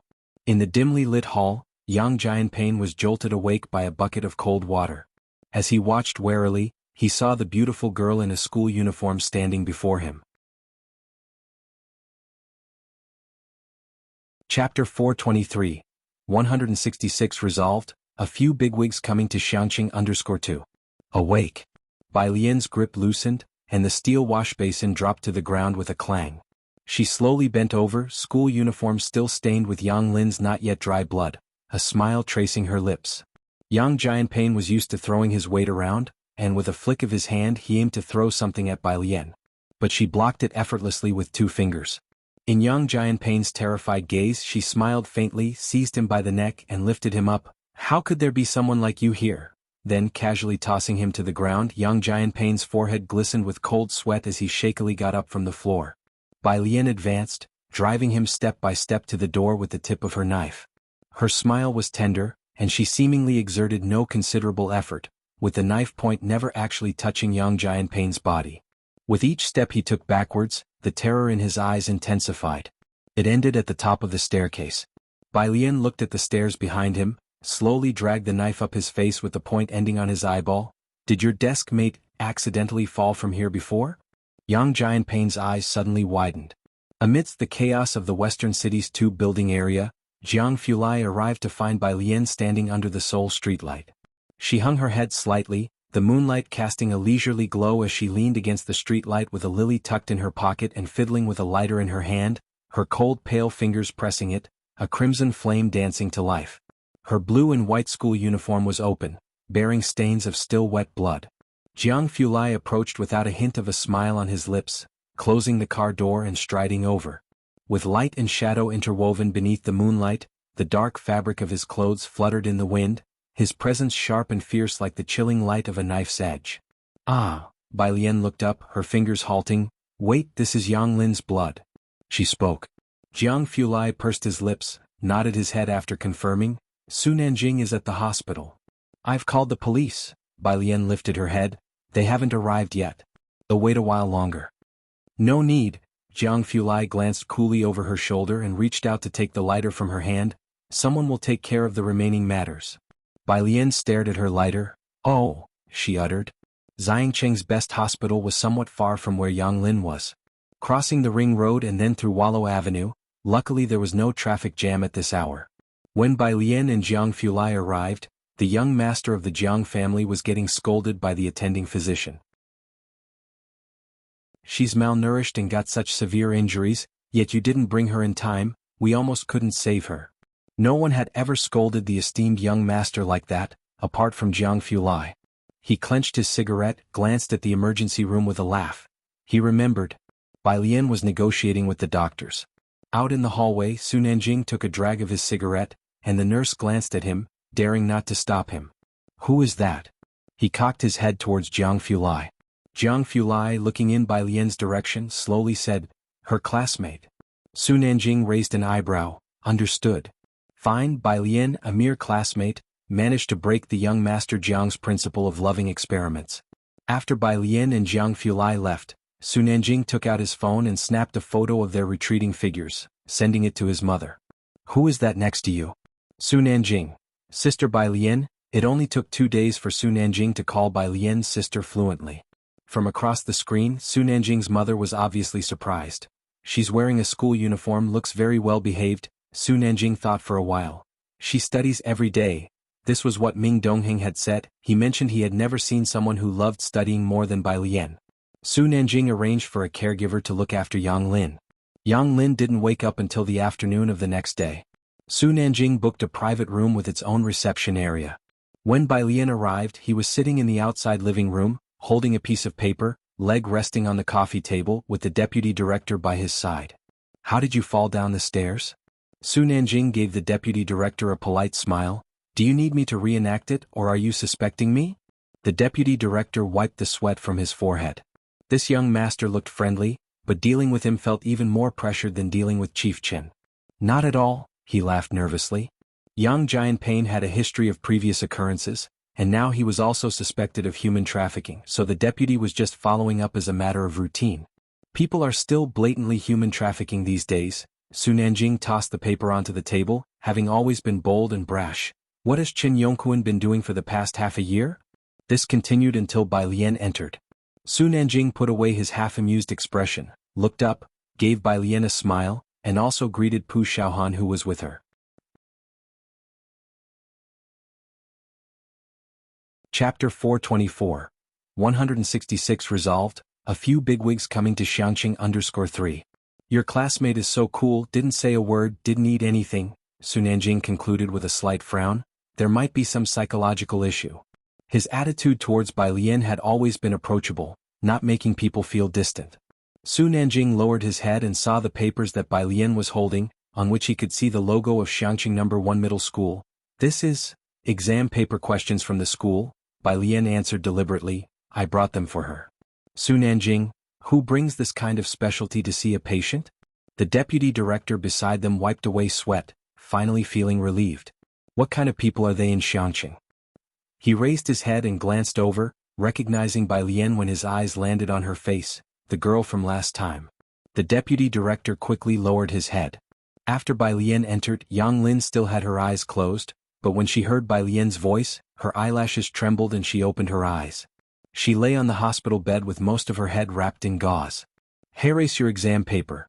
I and Ning Xiao were at the library doing homework on Saturday. Bai Lian placed the papers beside her and glanced around the environment. Yang Lin whispered her thanks. Su Nanjing crossed his arms and leaned against the door with raised eyebrows, thinking, this girl's silence is selective. Of course, he didn't know that Yang Lin was even more notoriously unapproachable than Ning Xiao in Xiangqing No. 1 Middle School. Bai Lian just sat down on the chair beside her and calmly said to Yang Lin, also 12,870 yuan, remember to pay me back. Yang Lin smiled gently and said softly, okay. She was transferred to a regular ward that very day. Su Nanjing touched his nose at the door, watching Bai Lian without daring to speak. The deputy director hurried out of the hospital. He encountered Ren Qian. Ren Qian's position had recently been taken over by someone else, and he was facing retirement. He hadn't been sleeping well lately, dark circles under his eyes. Seeing the deputy director, he quickly stopped. Director Wang, what brings you here today? Came to follow up on a case. Although just a deputy director, hearing Ren Qian call him director made Deputy Director Wang's heart comfortable, prompting him to add a few more words. Ren Qian naturally noticed the file bag in the deputy director's hand. What case would bring him personally to the hospital? Has there been some major incident in Xiangqing? Ren Qian feigned surprise. However, this time Deputy Director Wang did not elaborate, only smiling at Ren Qian. Old Ren, take care of your health, I've got things to attend to. After the man left, Ren Qian tilted his head slightly, find out who's been admitted to the hospital. In the evening, Ren Qian invited Qin Gang over and casually mentioned the incident at the dinner table. Has some big shot come to Xiangqing again? Qin Gang was startled, as he was unaware of any such news. Seeing Qin Gang's reaction, Ren Qian nodded, realizing Qin Gang was also unaware. It wasn't because he had been marginalized. No matter, keep asking around. Qinzhu, after you finish eating with Wanxian, Go study straight away. The college entrance exams are coming. At the dinner table, Chinju nodded, but as he looked down he remembered the cool motorbike he had seen at the school gate that day. Saturday. Su Nanjing got up early and saw Ming Dongheng carefully holding a wooden box. He settled at the table and gestured to have his breakfast brought over. What's this? There were no top-level clubs in Xiangqing. The only place that provided some excitement was a racing track around the mountains. Su Nanjing lived an ascetic life in Xiangqing. Miss Bei's Guqin. Ming Dongheng set it down, then called the maintenance teacher. A Guqin needed regular maintenance and care. Bai Lian had gone to see Zhang Xiais with Jiang Fulai, so the task fell onto Ming Dongheng. Guqin? Su Nanjing, with one leg casually draped over, sipped his tea leisurely and upon hearing this smiled at Ming Dongheng. Ming, can little sister Bai Lian play the Guqin? This was somewhat unexpected. He had seen Bai Lian that night. She lived in bungalows, and Su Nanjing had originally blamed Jiang Fulai severely after finding out where she lived. Her family circumstances seemed average. It didn't seem like she would learn to play the Guqin. Yes, Ming Dongheng spoke succinctly, it seems she really loves the Guqin. It was said that Bai Lian even took her Guqin with her for the short time she was in Jiangqing. Is that so? Su Nanjing picked up a dumpling while sending a message to his mother. Where has your young master Jiang gone? He asked offhandedly. Ming Dongheng surprised him with his answer, prison. Cough cough. Su Nanjing showed a rare expression of surprise. Prison? Miss Bei's classmate is there. Su Nanjing uttered an ah sound, feeling somewhat stunned. Not really, so all of Sister Bai Lian's classmates were so explosive. One wanted to wield a knife in a fight and another was already in prison? She was such a good student, how did she come to have such classmates? Su Nanjing was utterly perplexed. Jiangqing. The class differences in Jiangqing were very pronounced, and navigating the social strata was difficult without backing or ability. Upon receiving Su Nanjing's message, Zu's mother mulled it over. Guqin? She set down her teacup and rose. Go ask if old Master Chen has any time recently. The butler put down his watering can and retreated softly.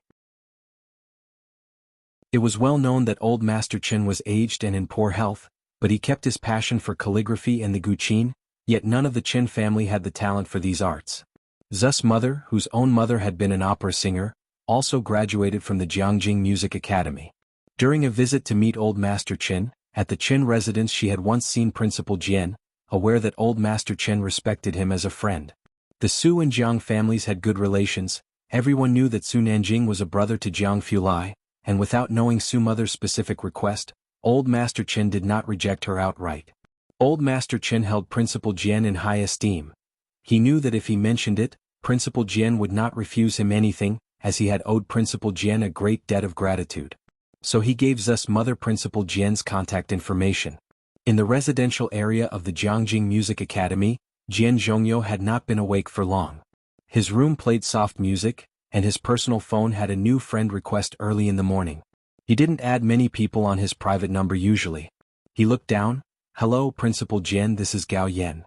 The other party had added him through old Master Chen's shared contact card, and Jian Zhongyo accepted the request. Gao Yan. Principal Jian, I have a junior who is very fond of the Guqin. Could you find some time to give her some guidance when she comes to Jiangqing in the future?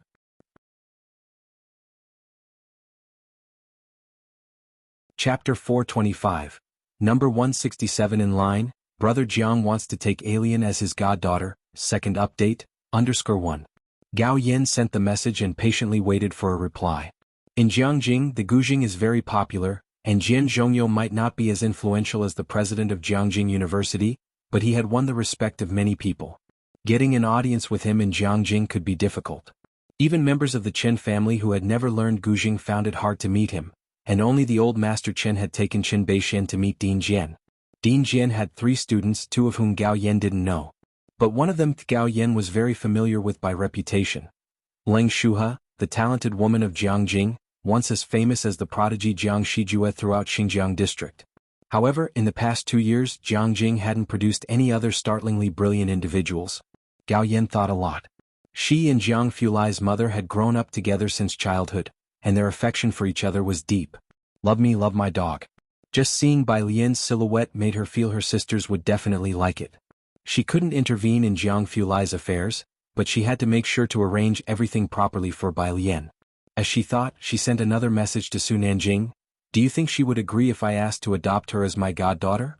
Gao Yin and her father both liked daughters very much, and although their branch of the family did not get along with Su family's second uncle's branch, Gao Yin really coveted the daughter of the second uncle's family. While pondering over this, Jian Zongyi's reply came back. Gao Yin quickly looked down to read it. Dean Jian, it's possible. After meeting with Zhang Xiais, Bai Lian went to the library to do homework. Jiang Fulai lazily followed behind her carrying a laptop. The library, the queue for doing homework was increasingly large today. Aside from Jianzhe, there was also Yang Lin who had a bandaged head. Jianzhe carefully asked, "Classmate, are you sure you can do homework in this condition?" Yang Lin simply swallowed a handful of medicine. Without saying a word, Pu Xiaohan sat down next to Yang Lin and swatted Jianzhe away with a slap.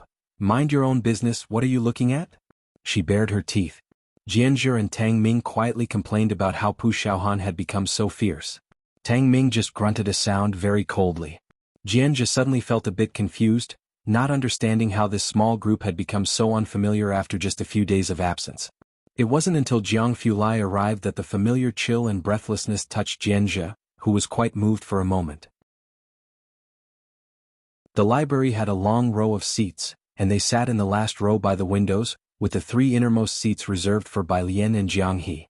Bai Lian sat in the middle, Jiang Fulai took the seat by the window, and the remaining seat was Jiang He's.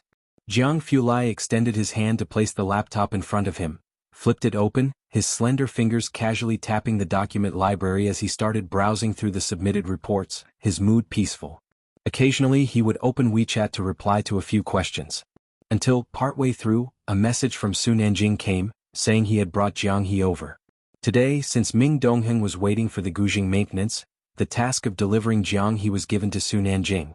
Opposite the library, Su Nanjing was wearing a white t-shirt with a casual baseball jacket over it, holding a cigarette in his hand, watching Jiang He squatting beside a lamppost with resignation. By his side stood a man dressed in a satin shirt, holding a phone, his features deep. "Bingwen," Su Nanjing took a drag of his cigarette and shook his head, "you should know I can't get involved in this matter. You could go to Qin Yongquan or Sister Beishan instead." While speaking he was also messaging Jiang Fulai. Jiang He was the only person among Su Nanjing's and Jiang Ziju's circle whom he couldn't handle. Xiao Bingwen nodded, expressing understanding. His gaze turned towards Jiang He under the street lamp. "With him here isn't Jiang Jr. The Xiao family had cooperation with the Su family, everyone in the circle knew each other and Su Nanjing and Xiao Bingwen shared a good relationship. Both were part of the group, and Xiao Bingwen had come to seek him out after hearing he was in Xiangqing." Su Nanjing glanced at Xiao Bingwen, smiled without saying a word. Jiang Fulai's whereabouts in Jiangjing were always a secret, but Xiao Bingwen was not a talkative person, and Su Nanjing trusted that he understood discretion. As the two talked, a lazy figure came walking over from the opposite side. The person wore a white top and a pale blue long skirt below, the collar, cuffs and hem all embroidered with delicate peach blossom patterns. Judging by the time, the peach blossoms in Xiangqing should begin blooming soon. Seeing her, Su Nanjing extinguished his cigarette and took a step forward. "Are you alone? Where's Jiangji?" Su Nanjing was very surprised. With Jiang He having a fit, Bai Lian's coming was pointless. "Him?" Bai Lian's cold, half-lidded black eyes glanced at Jiang He squatting under the street lamp, her tone indifferent. "He's queuing." "Queuing, huh?" Su Nanjing pinched the cigarette, nodding his head. The next second, he hesitated and looked towards Bai Lian. "Sister Bai Lian, what did you say he's doing?" "Standing in line for milk tea," Bai Lian explained. Su Nanjing. At the side, Xiao Bingwen stopped discussing serious matters when he saw the unfamiliar woman approaching. He just stood aside looking at Bai Lian with surprise a few times. Such a look was rare to see even in Jiangjing. "Let's just wait for him to come over, none of us can handle Jiang He." Su Nanjing looked at Bai Lian's beautiful and lazy face, unable to associate Jiang Fulai with lining up. His brain instantly became somewhat chaotic. As he was speaking, he saw Bai Lian walked over to Jiang He and grabbed his collar. She picked up the child in one swoop. The child frowned, looking at her expressionlessly. "What's wrong?" Bai Lian squatted down. Jiang He was wearing a blue little vest. "Go to school, go back." With just 2 words, Bai Lian understood his meaning instantly. "Did your brother say he will send you back to school the second half of this year?" Jiang He was about to raise his hand to block his ears. Bai Lian reached out to push his hand away. Jiang He put it back again. Fine, Bai Lian smiled, he'll also go to Jianghu in the second half of the year. Jianghu was startled for a moment. Bai Lian slowly said, I will become a university student and you? She smiled. Jianghu silently lowered his hand, come along by yourself. Bai Lian patted her dress as she got up, and then politely bid farewell to Su Nanjing, he'll take him to the library first. Su Nanjing watched dumbfounded as Jianghu obediently followed behind Bai Lian. He then took out his phone and sent a message in the group chat. Su Nanjing, at Ming Dongheng, now I understand your, what the hell, Ming Dongheng? Jiang Shijue? Su Nanjing put away his phone. He watched Bai Lian leave, having had 2 what the hells today. Once the others left, Xiao Bingwen still gazed in the direction where Bai Lian had departed. She is... Xiao Bingwen could tell from just now that the brother Jiang Su Nanjing had mentioned was Jiang Fulai, and that girl was just with Jiang Fulai. Yes, it's exactly as you think. Su Nanjing came back to his senses. Jiang family's young master's principles and bottom line seemed to have no use with Bai Lian. Thinking this, he smiled at Xiao Bingwen. Xiao Bingwen retracted his gaze. She, how come I have never heard of her in Jianghu? In his memory, there was no one who matched the girl he had just seen. Su Nanjing relit his cigarette. Normal, she's not from Jianghu, just a good student from this locale. What? Xiao Bingwen was especially surprised. No wonder he had never heard of her. Jiangjing's top circles were only so big, especially among their generation, there were only a handful of impressive people. Xiangqing? Xiao Bingwen then lost any interest in delving deeper. Don't talk nonsense after you go back. Su Nanjing glanced at him with a smile. I know your family is also acquainted with the Gao family. Xiao Bingwen's heart tensed up. Nanjing, rest assured. Su Nanjing chuckled, not reminding him further about the matter. In the evening, Bai Lian returned with Jiang Fulai. She was going to pick up her guzheng. By the time the 2 adults and 1 child got back, the sun had not completely set. In the antique-looking hall, Su Nanjing had just gotten back not long ago. He finished a phone call with Gao Yan, and when he saw Bai Lian, he immediately stood up. Jiang was sluggishly trailing behind Jiang Fulai and Bai Lian. Jiang Fulai was holding a stack of books, and Bai Lian was casually playing with Jiang Fulai's laptop with her hands. It was not a large laptop, very thin, and she could spin it on the tip of her finger. Xiao Bingwen, sitting hesitantly beside Su Nanjing, was talking to Ming Dongheng. Master Xiao, Ming Dongheng replied very formally, I don't know about Director Chen's affairs, but even Mr. Wang has not found any leads. Wang Yufeng had mines, but he was affiliated with the Dawson family. It was not easy to find out that he had been providing resources for experiments and heavy industry over the long term. Xiao Bingwen knew that both Director Chen and Ming Dongheng were hard to deal with. About to continue speaking, he saw people returning at the entrance and he quickly stood up, his eyes focusing on Jiang Fulai. Young Master Jiang. Jiang Fulai placed the stack of books on the coffee table, his eyes and brows exuded a chilly pride, and without raising his head, keep talking. It meant not to mind them. Jiang Fulai went to get Bai Lian's guzheng. Bai Lian leaned against the doorway, not entering as she waited for the guzheng to go have dinner with Ji Heng. Xiao Bingwen glanced at Bai Lian beside him but did not continue speaking. It was Ming Dongheng beside him, though, who, upon seeing Bai Lian, got up to pour tea, and Xiao Bingwen was taken aback by his actions. Su Nanjing paid attention to the laptop spinning in Bai Lian's hands and was terrified. If it fell, the whole laboratory would be heartbroken. Sister Bai Lian, Su Nanjing held back his gaze from looking and recalled Gao Yan's words. He walked over to Bai Lian, somewhat hesitantly. Have you ever entertained the thought, for instance, of having more family members? Or having another mother? Bai Lian placed the laptop flat in her palm, finally resting it on the bar counter, while looking at a message on her phone. What? On the phone. Wang, how long can my godmother last?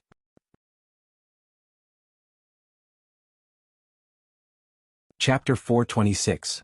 Unusually talented individual _1 takes the 168th preliminary exam. Bai Lian had reminded Wang Yufeng about his grandmother's sickness during the new year. Ning Xiao had also been coming out to do homework less frequently lately. She looked at the message, stopped, propped her elbow on the bar, and began to ponder over Wang Yufeng's issue. It's like, Su Nanjing leaned against the wooden minibar and paused to think, having an additional mom perhaps? His voice wasn't loud, but Ming Dongheng, who was delivering tea, and Xiao Bingwen, who was not far away, both heard him. Not to mention Xiao Bingwen, even Ming Dongheng was particularly surprised. Bai Lian was sensitive to the word mom. She didn't look up, idly tapping on her phone's screen, but her hanging hand was a bit tense. Then let's forget about it. She picked up the tea Ming Dongheng had brought over and took a leisurely sip with her head bowed, her expression relaxed and casual. Not far away, Jiang Fulai put down his violin. Bai Lian stood straight, reaching out her hand. Give it to me. Jiang Fulai's expression remained unchanged, but a hint of gloominess could be seen on his stern face as he handed the violin case to Bai Lian. He escorted Bai Lian back. After the two had left, Su Nanjing leaned against the bar, turned to Ming Dongheng and clicked his tongue. Bai Lian, pretty interesting, huh? Ming Dongheng glanced at him and stayed silent. Only then did Xiao Bingwen slowly inquire, Nanjing, what you meant just now was, my mom has always wanted a daughter, right? Su Nanjing went back and sat on the sofa, refilling the cup he'd finished drinking from with water. She's definitely the daughter my mom dreams of having. As he spoke, Su Nanjing thought his own mom was kind of weird. He had only known Bai Lian for a few days, and although they already had a life-and-death relationship, asking her so abruptly if she minded having an extra mom. Jiang Fulai would kill him if he heard that, wouldn't he? He lowered his head and sent a message to Gao Yen, he'll think of another way. Across from him, Xiao Bingwen was taken aback, the Su family wanting to adopt Bai Lian as a goddaughter. He looked up slightly towards the outside. Did that Miss Bai just now not know who Su Nanjing is? Let's hit the bar tonight. Su Nanjing crossed his legs and looked at Xiao Bingwen. Well, scout the place out.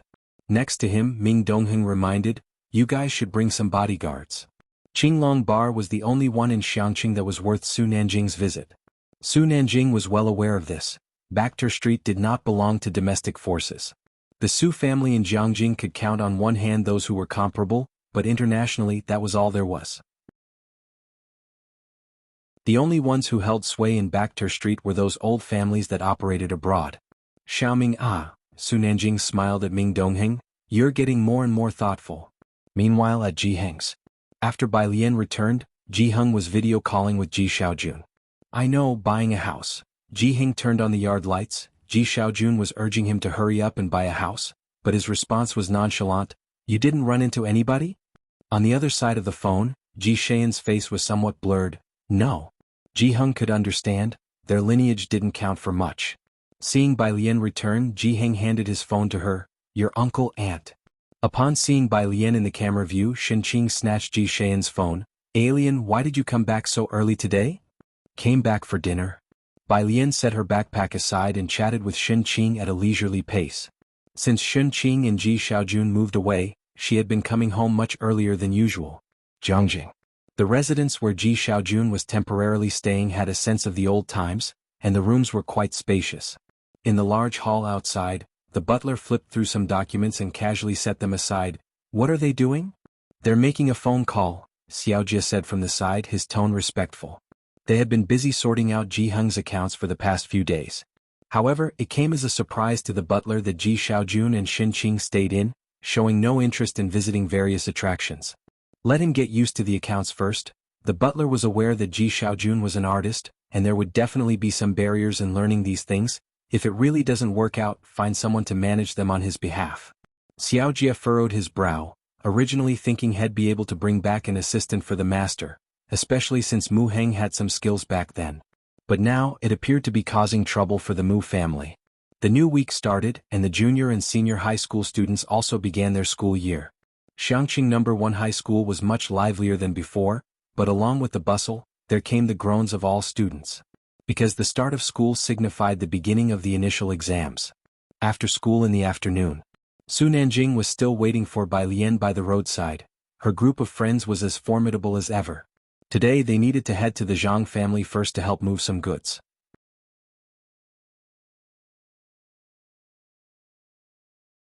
Chapter 427.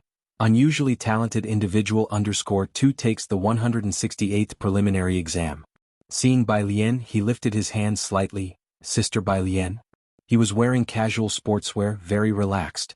He had been looking for Bai Lian frequently these days, his face noble and handsome. There was even a dedicated thread for Su Nanjing on the forum at school.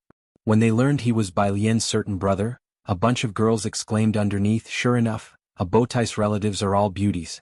The boys in school were rather frustrated. After all, they had just gotten rid of Zhang Xiai's and now another outsider had appeared. Bai Lian asked Wuxia and the others to go ahead to Zhang family's place before she went to find Su Nanjing. As she approached, Su Nanjing noticed she was holding a roll of A4 paper, all rolled up, not knowing what it was. "This is a new style bag." Su Nanjing withdrew his gaze, took a beige bag from the motorcycle and handed it to Bai Lian. "You can carry your books in it." Bai Lian didn't have much awareness of brands in this world. Su Nanjing had given her more than one, Jianghu only let her keep it, and if she didn't like it she could just sell it on a second-hand website. "Thank you." She thought for a moment and reached out to take the bag. Su Nanjing glanced at the milk tea shop on the opposite side, remembered something and immediately said, "Sister Bai Lian, wait a moment." As fast as he spoke, Bai Lian didn't even have time to stop him before she saw him dash to the milk tea shop across the street. Bai Lian just stood there, casually looking down and unfolding the A4 paper, slowly reading it. "Miss Bai." Not far away Xiao Bingwen approached, his voice very polite. He was here to find Su Nanjing. He had seen Bai Lian a few times these past few days while following Su Nanjing. Although he couldn't figure out Bai Lian's depth, Xiao Bingwen was quite polite to her. Bai Lian looked up slightly and behind Xiao Bingwen, there was a young man she hadn't seen before. He went across the street, "He'll be back soon." As she spoke, she lazily flipped another sheet of paper. "Thank you," said Xiao Bingwen and glanced casually at Bai Lian's paper, full of English text with a data chart in the middle. This glance left him startled, most of the English words were quite difficult. Xiao Bingwen was from the management department and had spent a few years abroad. His English was good, but this was the first time he found something he didn't quite understand. Bai Lian, she could understand it? Xiao Bingwen withdrew his gaze, walked a few steps to the side. "Young master," Xiao Yilei looked at Su Nanjing very surprised. "What's the third young master doing?" Xiao Yilei was Xiao Bingwen's right-hand man. They had been scouting the Qinglong bar for several days, got to know a few people, and today heard that a new boss was coming. Before heading to Purist Street, Su Nanjing was busy with a bag and a trip to the milk tea shop. Xiao Yilei naturally found it strange. He looked at the girl in front of him, head down looking at the A4 paper, his gaze falling on her school uniform. "Are you bringing her along too?" "Bring her?" Xiao Bingwen withdrew his gaze and shook his head. Even with 3 times the courage, Nanjing wouldn't dare. Although he didn't understand why Jianghu was fond of her, these days he had more or less figured out Bai Lian's place in the hearts of Ming Dongheng and the others. The junior and senior kids were back, and the line to buy milk tea grew long. Yang Lin stood in front of the cash register, her head wrapped in gauze, but these wounds had become common for her, so she didn't fall behind in her classes or part-time job. Yang's mother came in to buy milk tea with a boy and another girl, and immediately noticed Yang Lin in front of the cash register. "Are you okay?" The incident with Yang Jianpain had spread throughout the tube building. "What would you like to drink?" Yang Lin didn't look at her, her tone indifferent. Next to Yang's mother, the girl looked impatiently at Yang's mother. "Hey, what are you actually here for?" The little boy stepped on the girl's shoe next to him, then looked up at Yang Lin and made a gun-shooting gesture, very arrogantly as if had been spoiled. "Bang bang, kill the ugly monster." He was Bianji halfway through when someone picked him up. "What are you doing?" Seeing her son being lifted away, Yang's mother was very anxious and rushed to intercept the tall figure, protecting her son. Su Nanjing gave Yang's mother a glance, shrugging gently and very amiably. "Your son? Sorry, I thought he was an orphan." Laughter from the school kids nearby followed. Feeling humiliated, Yang's mother decided to leave without buying the milk tea, taking her son with her. 2 milk teas. Su Nanjing finally leaned against the counter, his tone unhurried, "The kind your desk mate always drinks." Yang Lin didn't say a word and made 2 identical cherry milk teas.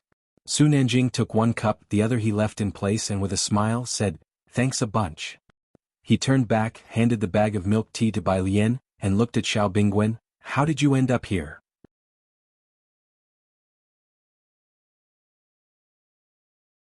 Chapter 428.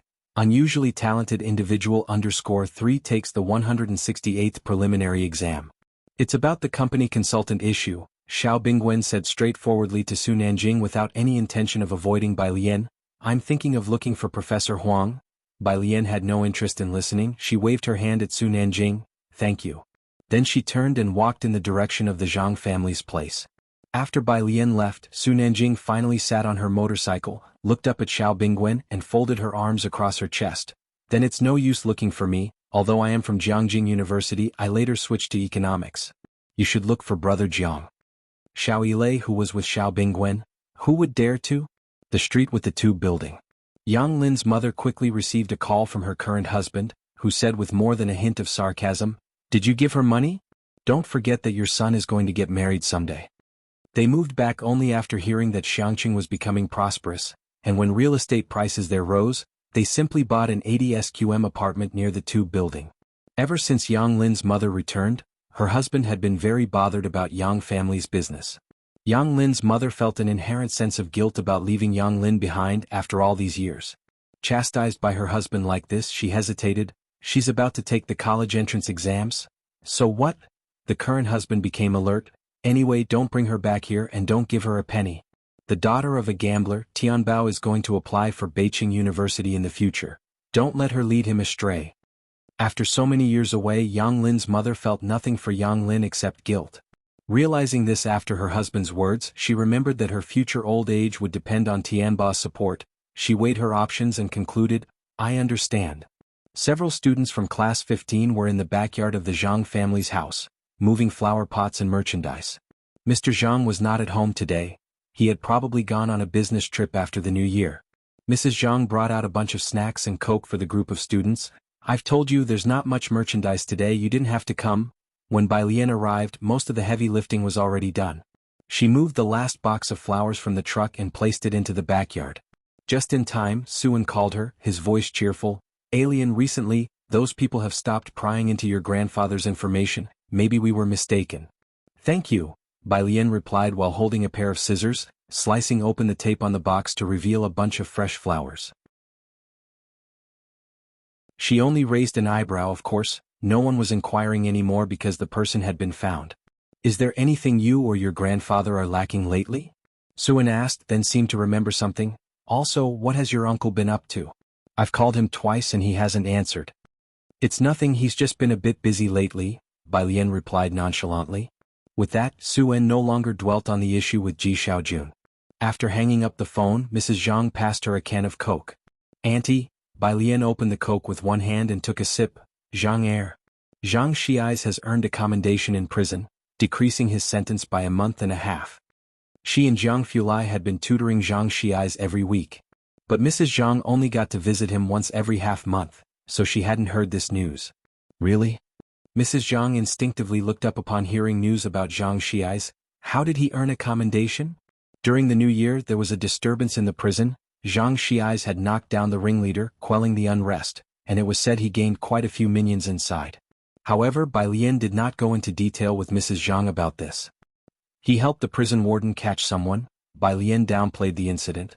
She knew full well how clumsy Zhang Xiais was and that he must have suffered a lot in there. Bai Lian was not concerned, but she knew Mrs. Zhang could not bear to hear it. Good, Mrs. Zhang wiped her eyes. "He'll go and tell Yan Lu the good news." A reduction of a month and a half in the sentence meant he would be out even sooner. This weekend, the entire Xiangqing No. 1 high school had scheduled a beginning-of-term examination. All 3 grades would take it together. The internal exams at Xiangqing No. 1 high school were not as rigidly structured as the college entrance examinations. Saturday's exams were Chinese, mathematics, and English, with the final exam on Sunday morning still being the comprehensive science subject. Bai Lian only brought 2 pens as usual.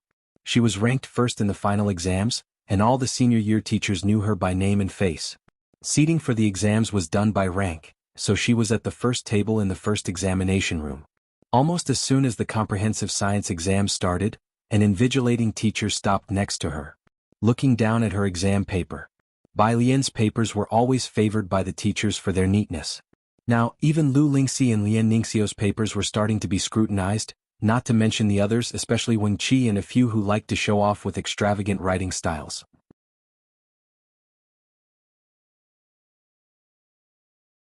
Chapter 429. Unusually talented individual _4 takes the 168th preliminary exam. Lu Lingxi had scolded her more than once. After over 2 hours of exams, Bai Lian was still the first to finish physics, then biology and finally chemistry. It had been more than a month since the final exams, and she worked on chemistry and biology every day. Because of these 2 subjects, she hadn't even done the questions on the Jiangjing app. So much so that when Tang Ming and Ning Xiao didn't know how to solve a problem, they would ask Jiang Fulai, who disdained them several times. The exam ended at 11:30. but Bai Lian handed in her paper at 11. The other people in the examination room were quite numb to this. Most teachers at Xiangqing No. 1 knew that Bai Lian was not very good at chemistry and biology. As soon as she handed in her paper, 2 teachers went to look at her answer sheet but couldn't make heads or tails of it. Because one was the English teacher and the other was the math teacher. Outside the gates of Xiangqing No. 1, a sapphire blue car was already waiting at the corner. When Bai Lian opened the car door, he seemed surprised, tilting his head slightly, his pale complexion even more prominent under the sunlight. "So early?" The questions weren't difficult. I finished all I could do. The questions this time were provided by Xiangqing No. 1 themselves and weren't half as difficult as the joint exam, making it easier for Bai Lian to handle. Jiang Fulai's slender fingers rested on the steering wheel as he started the car and headed towards their residence. Today happened to be a day off. Ji Heng had gone fishing with Director Qin, and Qi Yundai wasn't around either. So Jiang Fulai decided to take Bai Lian out for a meal. Bai Lian lazily rested her hand on the car window, looking down at the messages on her phone. Academician Ma, 145 days. Academician Ma, file. The file contained some papers Academician Ma had selected for Bai Lian. They were all quantum mechanics papers worth reading and were suitable for beginners, mainly for vocabulary building. She leaned back and said, "Academician Ma sent me some new papers." Jiang Fulai drove at a steady pace onto the main road. "Send them to me." Jiang Fulai's residence. When the two of them arrived, Su Nanjing had just woken up not long ago, and lazily yawned, asking someone to brew a pot of tea for him. Xiao Bingwen had been waiting on the sofa for Su Nanjing for quite some time. Seeing the two return, Xiao Bingwen stood up with much restraint. "Young Master Jiang." He wasn't like Su Nanjing and naturally did not dare to call Jiang Fulai brother. Jiang Fulai placed the keys casually to one side and nodded slightly towards him. "Sister Bai Lian." Su Nanjing took a sip of tea and greeted Bai Lian. "Didn't you go to the library today?" Bai Lian saw Jiang He playing with Lego on the carpet beside the sofa. She walked over, sat next to him, helped him with the instructions and handed him a Lego piece. "I just finished an exam." She was wearing a long skirt with 2 pens stuffed into her oversized pockets. Su Nanjing also found it strange. It seemed as if Bai Lian could anticipate Jiang He's next move. She handed him exactly the Lego piece he needed. "Ah." Seeing her empty hands, Su Nanjing was especially surprised when she mentioned she had just finished an exam. "Brother Jiang." Su Nanjing suddenly remembered the matter concerning Xiao Bingwen and spoke to Jiang Fulai. "Do you have any contact with Professor Huang?" He glanced at Xiao Bingwen. Jiang Fulai bent down, handed 2 scattered Lego pieces to Bai Lian, his expression faint. "Are you afraid Academician Ma won't find a reason for letting me study quantum mechanics?" Su Nanjing laughed, nearly forgetting about that. Jiang Fulai went upstairs to the study to print the papers Academician Ma had sent for Bai Lian. After he left, Xiao Bingwen finally let out a sigh of relief. Watching Bai Lian play Lego with Jiang He, Su Nanjing said to Xiao Bingwen, "Don't take these researchers for fools. For Professor Huang's situation, think of some other solution. Or you could wait a few more years until he has results, and then claim him under your company's name. That's not impossible either." The few notable figures in Jiangjing's scientific research community were well known. Xiao Bingwen took out a cigarette pack from his pocket with much concern. "Hewen is still far from ready. There's also Liang Wuyu." Su Nanjing glanced at him and smiled. "You could try to compete with the Qin family for him. In the future, he won't be inferior to Hewen." Xiao Bingwen nodded. Several families were competing for these seed players. Liang Wuyu was valued by the Qin family early on and had started working in labs since high school. Aside from him, there were no other outstanding students in the past 2 years. Liang Wuyu is also a senior, taking the college entrance exam with you. Like Hewen, a rare talent seen once in a decade. The Jiangjing app. Su Nanjing started, but recalling Bai Lian beside him didn't want to leave her out, he explained the situation. "Never mind, you might not know about it. One needed to meet certain criteria to use the Jiangjing app." Bai Lian handed the missing Lego piece to Jiang He, and when she heard Su Nanjing speaking to her, she lazily turned her head to glance at him. "Is that so?" She continued to leisurely pick Legos for Jiang He. Su Nanjing continued, "Professor Huang is a professor at Jiangjing University, also a student of Academician Ma. They both are pillars of Chang'an District. That laboratory underground at Jiangjing University, it belongs to Academician Ma. But Academician Ma has a special status. Ordinary people can't meet him, so if you Xiao really can't find anyone." Xiao Bingwen looked at Su Nanjing. wondering if it was okay to casually discuss academician Ma's information. He watched Bai Lian slowly playing with the Lego, then reassured himself. Even academician Ma was beyond his reach, so how could ordinary people understand his significance?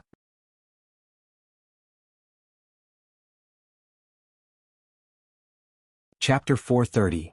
169 She can't turn things upside down in the Jiangjing circle? Guessing rank _1.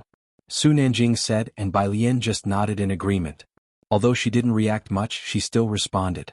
You're in your senior year of high school, almost there, Su Nanjing said with a smile, then turned to Bai Lian, but I really envy you guys. Envy? Bai Lian picked up a piece of Lego casually and handed it to Jianghu, expressing surprise at Su Nanjing's remark. Yes, even though this year's college entrance exam might be harder than last year's, it's still much better than our year. Su Nanjing didn't pay much attention to the college entrance exam, but had heard a bit about it because of Liang Wuyu. Nanjing's year was like a battle of the gods, Xiao Bingwen added on the side. That year was dubbed the toughest college entrance exam, producing a bunch of well-known figures. Su Nanjing laughed. I almost didn't make it into Jiangjing University. Is that so? Bai Lian nodded. Next to her, Jianghu looked up at Su Nanjing. Su Nanjing was somewhat baffled and raised an eyebrow. What are you doing? Jianghu lowered his head again and resumed piecing together his Lego slowly. Upstairs, Jiang Fulai brought down a stack of printed papers. He had them bound and placed them on the bar. My institute had given Bai Lian some introductory papers, some he had read before, and others were recent hot topics. There wasn't much for a senior high school student to get involved with, mainly to lay a foundation for the future. In the hall, the dishes had already been arranged on the dining table. Xiao Bingwen came today to meet Su Nanjing, who had slept until mealtime. Jiang Fulai didn't let him leave and invited him to stay and eat. He dared not sit close to others and took a seat next to Su Nanjing. Are your school's test questions sufficient? Jiang Fulai knew about the tension between Xiangqing and Beiqing, but his reach wasn't that far, and in the end Xiangqing No. 1 High School had to develop on its own. The Chen family had been a great help to Xiangqing No. 1 High School in recent years, but still it didn't rise up. Like the Chen family, Jiang Fulai could only offer them some resources.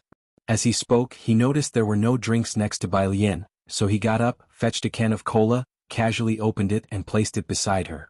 This scene didn't surprise Su Nanjing sitting nearby, but Xiao Bingwen was exceptionally astonished, thinking he had to be even more courteous to Bai Lian in the future. After all, even Jianghu didn't receive such treatment now. Taking her time, Bai Lian picked up the cola and took a sip, thinking about the school's issues. For now, yes, most of the students have poor fundamentals and can't handle the more difficult comprehensive questions. It wasn't just the senior students affected, but also the freshmen and sophomores. Listening calmly to her, Jiang Fulai's left hand casually rested on the table. After the college entrance exam, based on the exam quality, well, reassess and aim for provincial key status without too much worry. It was the first time Bai Lian had heard of the provincial key assessment, and she asked some details. Teacher qualifications, school environment, and student performance were all part of the assessment, with student performance being the most critical. Apart from high scores, the school's bachelor's degree qualification rate was also important. Both Su Nanjing and Xiao Bingwen were listening and were quite surprised. Doesn't Xiangqing have a provincial key high school? The two of them were discussing studies. Xiao Bingwen looked at Jiang Fulai, who sat beside Bai Lian, always slightly bowing his head, quietly listening to Bai Lian speak. Although he still seemed enveloped in a chill, this gentle and jade-like demeanor was very different from what Xiao Bingwen had imagined. He felt that Jiang Fulai was just a bit cold, nowhere near as terrifying as the rumors said. Did you get the news about the supplier? Su Nanjing asked casually with chopsticks in hand, starting a conversation about business with Xiao Bingwen. Xiao Bingwen nodded with a smile on his face. Chael, he's involved with the Dawson family. I had a friend check it out locally, it's confirmed. Unable to find a collaboration with Wang Yufeng, they had to find a workaround. The two had been hanging out in bars the past few days, and with Su Nanjing's generous spending, they had gathered quite a bit of information and, through mutual interests, met a contact. Su Nanjing narrowed his eyes slightly. Get him more drinks tonight and probe some more. We want to secure this person. Also, how are the preparations for the Panshan Highway coming along? Almost done. Then let's check it out this afternoon. We have to be ready before the reporters come. Su Nanjing, hearing the news about Chael, was in a good mood. Turning to Bai Lian, he said, would little sister Bai Lian like to come have a look? There will be people doing bends this afternoon. After finishing her bite of food, Bai Lian looked up at Su Nanjing, her eyes bright. I haven't read today. Su Nanjing, right? That's true. Little sister Bai Lian, the studious good student, probably didn't even understand that his mention of doing bends referred to motorcycle racing. After lunch, Jianghu went for a nap. Su Nanjing took Xiao Bingwen to check out the Panshan Highway and went to the small bar to pick up the keys.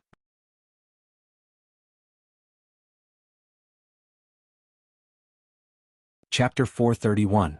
She can't turn the world upside down in Jiangjing? Guess rank _2. His eyes immediately caught sight of the printed papers that Jiang Fulai had left on top. Research paper? Even though it was a stack of English printouts, Su Nanjing instantly recognized the website identifier, and said to Xiao Bingwen, I can't understand any of these kinds of documents. Su Nanjing realized it was a physics research paper and complained a bit to Xiao Bingwen. I don't understand it either.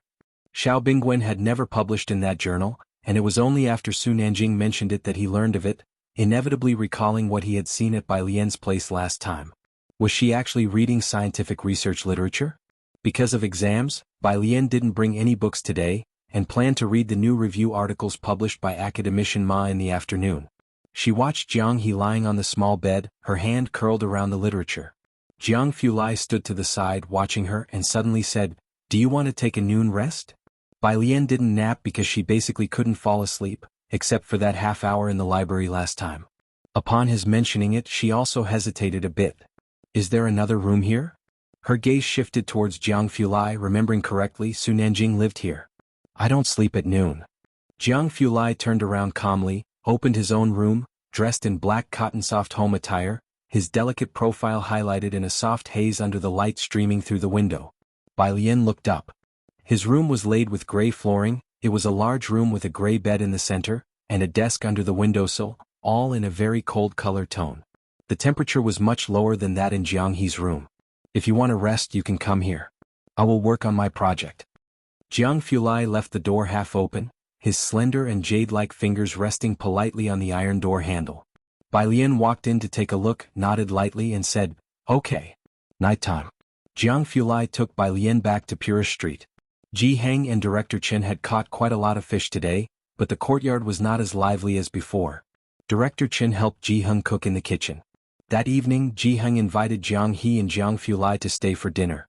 When Jiang Fulai returned, his room was still tidy, but on the desk by the window, there was a new piece of paper with a half-completed physics thought map. The handwriting on this paper was very neat.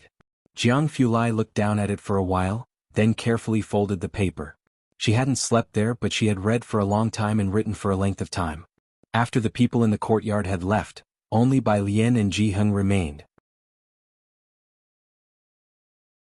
Ji Heng hung the fish outside, planning to make dried fish. He did not embroider today but took out paper and a pen to sketch the designs for the graduation outfits for males, who didn't have many requirements, but Ji Heng had high standards for himself. Under the bright light, his head bowed slightly as he dropped a gentle stroke of the pen. Occasionally he would glance at Bai Lian sitting under the tree. Grandpa, if you have something to say, just say it. Bai Lian's fingers rested on the piano strings, her head not even lifting as she tuned. Ji Heng was silent for a moment. You, seemingly finding it hard to say, he thought for a long while before hesitantly speaking, you might be getting a sister or a brother. Ji Mulan was pregnant. Ji Heng had known this news since Friday, but since Bai Lian had exams this week, he hadn't mentioned it. In fact, for the first decade plus of Bai Lian's life, she had always been the only child of the Bai family, and Ji Mulan felt that Bai Qiming had made it clear she was the heir. Who would have thought Bai Shaoqi and Bai Shaoke would come along later? And that's when Ji Mulan realized Bai Qiming had a backup plan. Ji Heng knew Bai Lian had been the only child for many years. The incident with the Bai family had already saddened her into returning to Xiangqing, and now here came this news about Ji Mulan. Oh. Bai Lian set her hand on the table, her tone nonchalant. She showed none of the sadness Ji Heng had anticipated, which only made him more silent. Ji Heng looked at her a while longer, sighed slightly, and resumed his drawing. He didn't know if Ji Mulan would seriously raise the child, he just felt she was carefully preparing her next masterpiece. A few streets away was a small courtyard.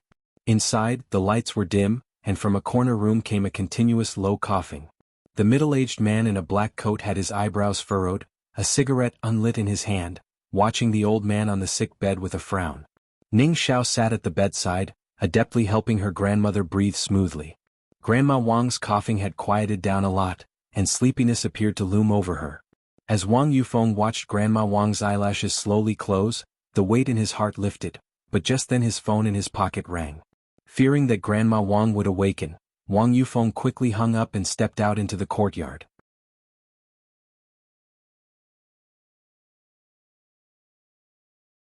Chapter 432, 169 Can't she turn the world upside down in the Jiangjing circle?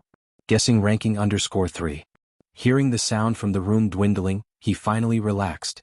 Clenching the cigarette between his teeth, he pulled out his phone to return the call. What is it? His voice was heavy. On the other end of the phone, his confidant, sensing his bad mood, simply said, How should this year's share be divided? Quite a few people in China have found Lucian and his men. Well, talk when I get back. Wang Yufeng recently had no mood to deal with these matters, the scar on his brow imbued with a fierce aura.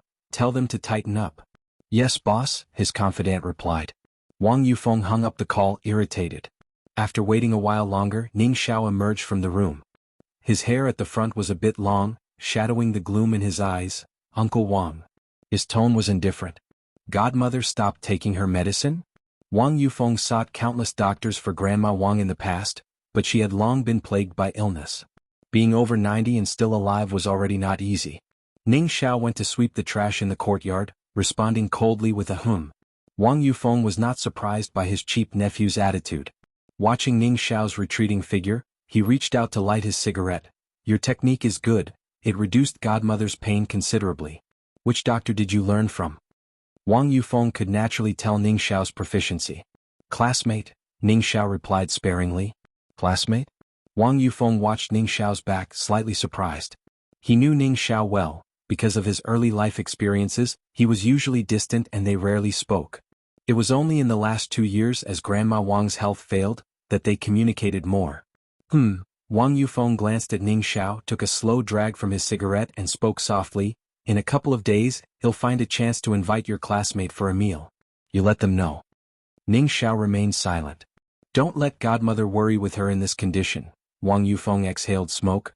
They teach you because they consider you a friend. After finally making a friend, do you want me to tell Godmother? I got it, Ning Xiao finally spoke. Your classmate, a boy or a girl? Wang Yufeng pried further. Ning Xiao looked at him coldly. Wang Yufeng removed the cigarette. All right, I won't ask. You stinker. Jiangjing Su family. Mid-month, the Su family gathered for a meal at the old master's place. The Su family lineage had substantially more people than the Jiang family, and with ambitious younger generations, strife within big families was inevitable. Gao Yin sat next to Su Juling below the old master. Across them, Su Jueming glanced at Su Juling. I heard Big Brother secured a position for a clerk? With her makeup impeccably done, Gao Yin elegantly sipped her tea without a word upon hearing this. Su Juling answered with minimal effort and a slight smile. Second brother is well informed. Of course, Big Brother has a fine son. Everyone in the clan respects Big Brother. Su Jueming lifted his head with a smirk. I've heard Nanjing has been up to something big recently. Let me congratulate Big Brother in advance. Big move? The old master indeed looked up, directing his gaze at Su Juling with a smile. I was wondering why I haven't seen Nanjing lately. Where did he go? Among the younger generation of the Su family, many were outstanding, but in Jiangjing, Su Nanjing and Su Jin were particularly well known, particularly Su Nanjing, who had the backing of the Jiang family and who had always outshone Su Jin. Giving Su Jueming a brief glance, Su Juling reported to the old master, Dad, don't mind the nonsense from my second brother. Nanjing has been off riding motorbikes in some secluded place recently. Less than 10 people knew that Su Nanjing went to Xiangqing to draw blood from Jiangfu Lai. You're being modest. Su Jueming turned to the old master. Nanjing wants to give you a surprise. Su Juling frowned slightly. After the meal. On his way back to his own yard, Su Juling finally spoke to Gao Yin. Who did you want that position for? He asked casually, knowing his wife was a person of discretion, which is why he hadn't refused when she brought it up. For our future daughter. Gao Yin, wrapped in a thick military coat over her Cheongsam in the Jiangjing cold, paused as she recalled Su Nanjing's response, Shui Dinga's daughter. She answered. Su Juling was used to Gao Yan's odd descriptions. Daughter? Su Jini? Su Jini, Su Jiming's daughter, was currently the highest status socialite in Jianghu circles. Old Master Su greatly doted on her, and Su Jini was also very promising. Unlike her father, Gao Yan had a good impression of her. After all, with the family's prominence in the Su family, the only ones who could outshine Su Jini were members of the Jiang family.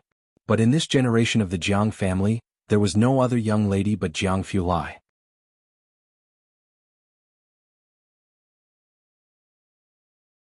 Chapter 433. 169 She can't turn the world upside down in the Jiangjing circle? Guessing rank _4. Gao Yan had been envious of her for a long time. It's not her, I have my eye on a goddaughter for you, it's… Gao Yan laughed softly, then seemed somewhat distressed. She doesn't seem to like us very much though. Oh. Su Juling was surprised but not overly confident. Gao Yan had the idea of taking a goddaughter, and throughout Jiangjing, there couldn't be many people who would refuse, right? This was indeed novel, but since Gao Yan was not keen on elaborating, he didn't ask. Lin Uncle, who had grown up with Su Juling, was particularly astonished. Gao Yan wanted to take a goddaughter? Given Su Nanjing's status, if Gao Yan took a goddaughter, wouldn't she turn the Jiangjing circle upside down? After all, a huge part of Su Jini's high status in the circle was because she was a member of the Su family, and the Su family. Everyone knew Su Nanjing was a good friend of Jianghu Lai. Back in the courtyard, Su Juling called Su Nanjing, his eyes slightly narrowed. What have you been doing these past few days? You got news so fast? On the other end of the phone, Su Nanjing sat at the bar, elbow resting on the counter, lips curved in a smirk. I've landed a deal that, if successful, means you won't have to worry about lab supplies for the coming year. This was indeed a big deal, and Su Juling narrowed his eyes slightly. You need to be careful with this matter. Your second uncle might know about it. Don't worry, Su Nanjing squinted his eyes. Monday. A few scores were released first. This time, it was an internal exam at Xiangqing No. 1 High School. The questions, formulated by the grade-level academic teams, were not difficult. There wasn't a significant gap in the high scores. Mathematics was relatively easy compared to the final exam. Bai Lian and Ning Xiao both achieved perfect scores, and even Tang Ming aced the test. In class 15, the math teacher glanced over the students with a smile, instructing the papers to be distributed. Everyone did quite well this time, and the improvement in math is rapid. If you have any questions, feel free to come to me. Wang Qi came over, saw that Bai Lian and Ning Xiao got perfect scores again after English, muttered, terrifying, and returned to his seat. The questions were somewhat easy for Bai Lian and Ning Xiao. Therefore, Bai Lian didn't gain an advantage in mathematics and physics. After school in the afternoon, a group from class 15 walked together. Not far away, students from class 8 were also gathered. Class 8 was full of tough kids, either from wealthy families or families with power, many of whom had private tutors. Everyone only checked their own scores for the end-of-term joint exam and did not know other scores, but Ning Xiao becoming first in place of Chen Zhu during a few monthly tests last semester was alarming. Therefore, almost everyone in Class 8 had been taking supplementary classes during the winter break. Winter break was also a chance to pull ahead. The last two subjects' results will probably be out tomorrow. I wonder how much Bai Lian and Ning Xiao scored, said the Class 8 monitor, who used to be close to Zhang Xiai's. With a buzz cut, his gaze landed on Bai Lian in front of him, his voice lowered. Did Bai Lian hire a private tutor over the winter break? Upon hearing this, Chen Zhu, who was with Ren Wanxian, also paused in his steps, looking toward Bai Lian's side. No, Ren Wanxian, holding her backpack, squinted toward Ning Xiao and Bai Lian, and finally rested her gaze on Bai Lian. She went to Jiangjing for a wedding. Ren Wanxian knew this from Ren Qian. The Su family had not extended an invitation to the Ren family. Hearing this comment, Chen Zhu was momentarily stirred. He and Ren Wanxian had been staying home, studying with the family tutor from Beijing, not missing a single day. Ren Qian had high hopes for Ren Wanxian, and the tutor they hired was among the best in Beijing. Vacations meant relaxation for other students, but for Ren Wanxian and Chen Zhu, it was an optimal time to fill in the gaps. Jiangjing, huh? Then you definitely want score higher than her this time, the Class 8 monitor said to Chen Zhu, chuckling. Ning Xiao's family surely can't afford a home tutor. Chen, you have a great chance. These weren't random speculations. Playing for winter break certainly wasn't the same as studying for it. Chen Zhu heard this and just shook his head. Not necessarily. Not far away. Wang Qi noticed the looks from the students of Class 8, frowning. What are those people from Class 8 staring at us for? I don't know, Pu Xiaohan shrugged, playing with the camera in her hand. Their brains have always been a bit off. Tang Ming and Bai Lian were discussing a physics problem. Ning Xiao didn't pay attention to those people. Ning Xiao walked alongside the two, not talking much, only occasionally glancing at Bai Lian. The electric field comes down like this. Bai Lian's hand angled 45 degrees downward under the sunlight, her fingertips glistening like jade, looking at Tang Ming. Imagine in your head how the path of Q and E would intersect. An idea struck Tang Ming and he slapped his forehead. Right, how did I not think of that? He took off his backpack and pulled out a practice workbook. Only then did Bai Lian slightly turn her head, fished out Bluetooth earbuds from her pocket, and while putting them on she languidly looked at Ning Xiao. What did you want to say? It's just, Ning Xiao was inviting a friend to dinner for the first time, his eyes and voice both dropped, very quiet. My uncle wants to invite you to dinner to thank you. Do you have time?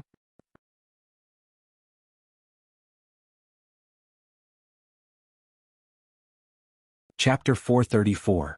171st 3 are some kind of devils. Meet_1. Your uncle? Bai Lian was somewhat astonished. Ning Xiao nodded.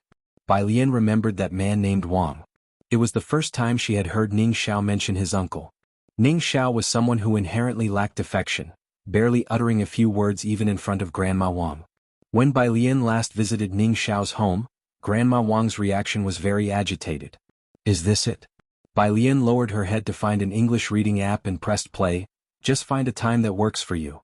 Ning Xiao breathed a sigh of relief. He was aloof, always speaking with a brooding tone. He hadn't had many friends before and for over a decade he had been a loner. Aside from Zhang Xiai's, not many in class 15 dared to approach him. Before Bai Lian joined their class, Ning Xiao had never imagined he would eat hot pot with the people from class 15. Looking over at Tang Ming and Pu Xiaohan's group, Ning Xiao thought of Wang Yufeng's request and felt a headache coming on. Wang Yufeng had asked him to invite all his friends to dinner. Tuesday. All 3 comprehensive science exams were handed out. Bai Lian found a moment to hand over her mind maps and study methods to Lu Lingxi. In the office, Lu Lingxi took the stack of papers and looked down. It's what we've compiled, and part of it was what Ning Xiao and Tang Ming had put together for Zhang Xiai's. Bai Lian looked at Lu Lingxi. With less than 4 months left, if they work hard, most students can score a few more points.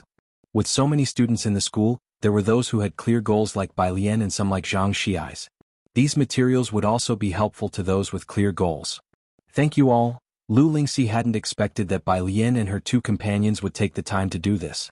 She packed away the materials. He'll distribute them to each class right away. Every top student has their own study method, both efficient and fast. Back then, a student from Xiqing had shadowed their top scorer during college entrance exams and asked about study methods that ultimately helped get into Jianghu University, a story that also circulated online. Lu Lingxi knew these methods held significance for average students. As the grade director, she quickly convened a meeting with the class advisors.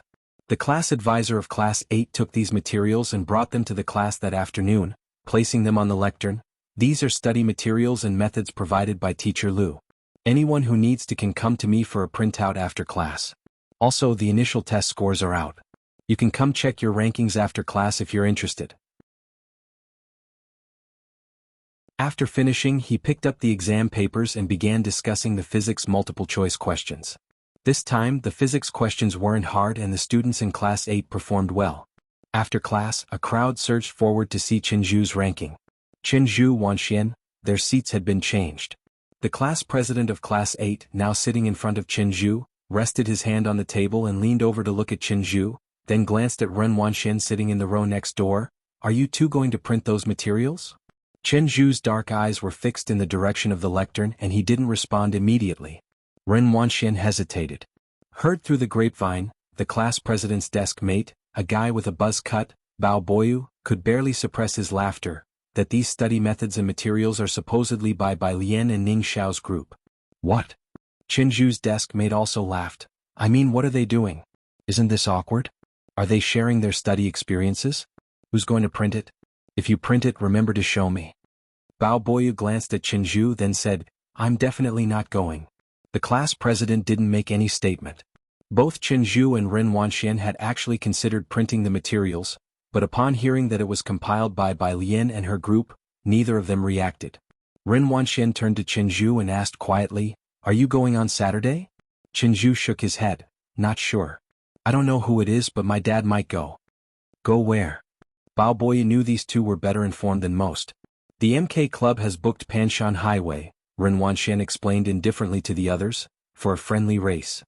Booked Panshan Highway? The class president was surprised. Who has that kind of money? Chenju murmured, MK, you guys search it. A few classmates who had their phones immediately started searching. The MK Club, a top-tier luxury motorcycle club in Jianghu, funded by the privileged scions of Jianghu. Damn, Bao Boyi was astonished. Why would they hold a friendly race in a place like ours? Neither Ren Wanxian nor Chenju had an answer to that. It was then that the chatter from those who went up to the lectern to check the grade suddenly stopped. What happened? Bao Boyi looked over and then stood up, pushing through the crowd. While speaking and laughing, he said, What rankings for Chenju and Wanxian this time? It can't be that Ning Xiao has surpassed them again.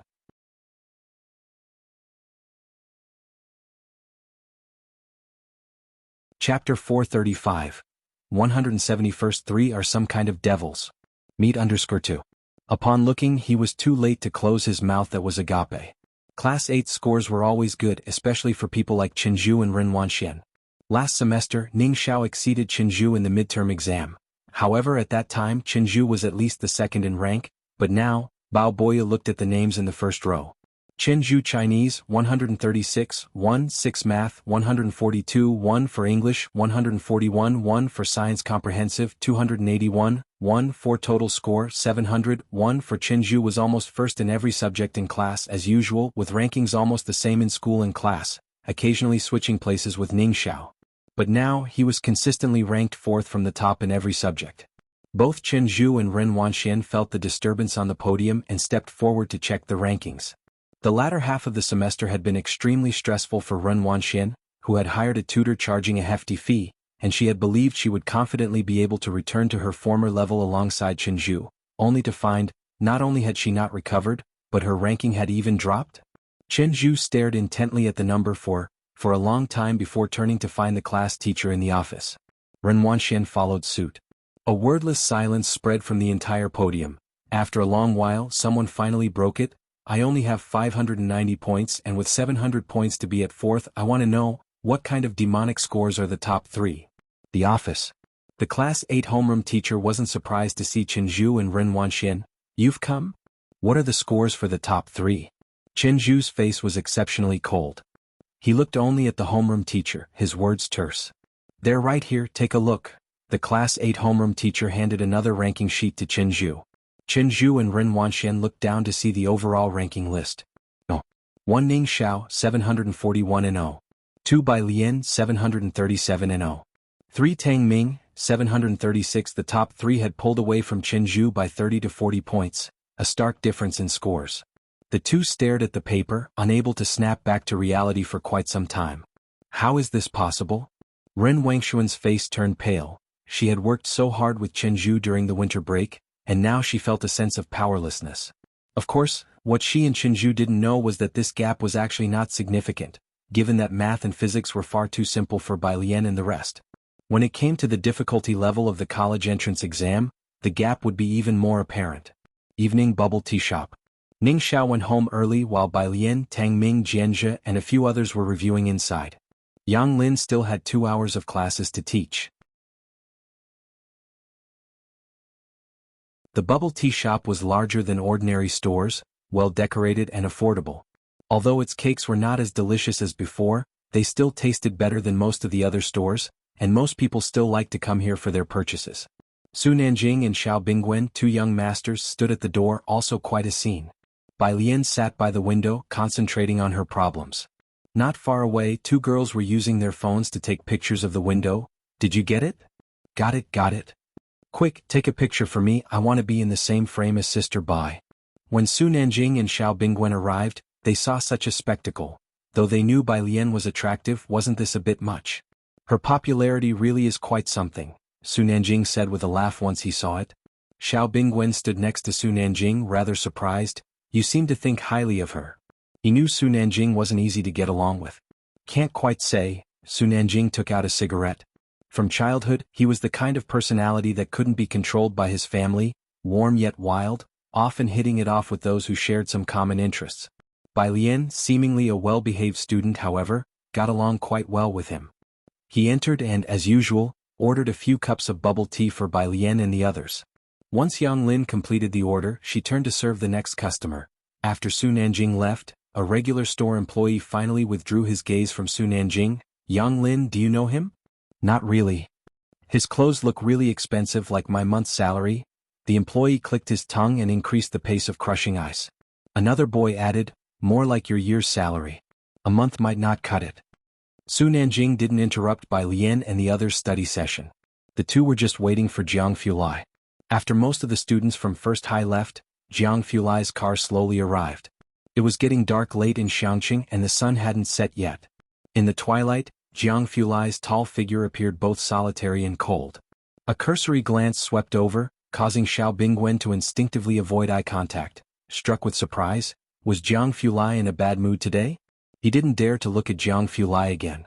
Almost time. Su Nanjing put out his cigarette and stood up straight. The racetrack is cleaned up. Chael will definitely love this feast.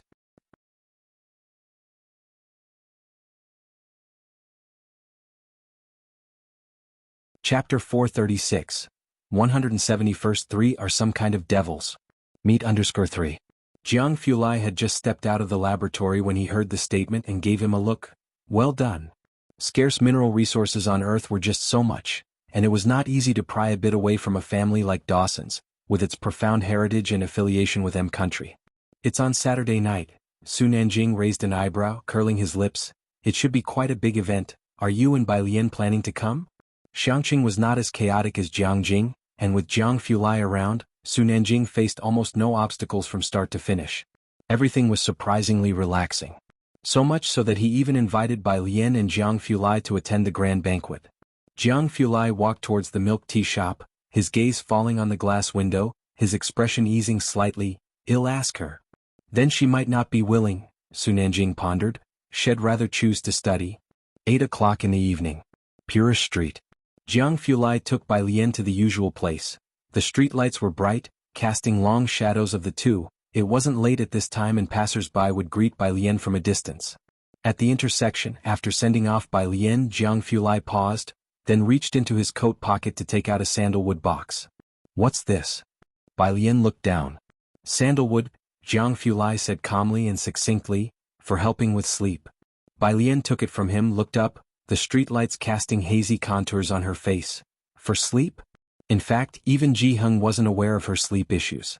Yes, Jiang Fulai was reluctant to explain further, simply embracing her fully, resting his chin on her shoulder, his voice still clear and cool, his phoenix eyes slightly closed. Su Nanjing invited us to watch the race on Saturday night. A race? Bai Lian asked, clutching the wooden box, shadows cast on her face by the streetlight.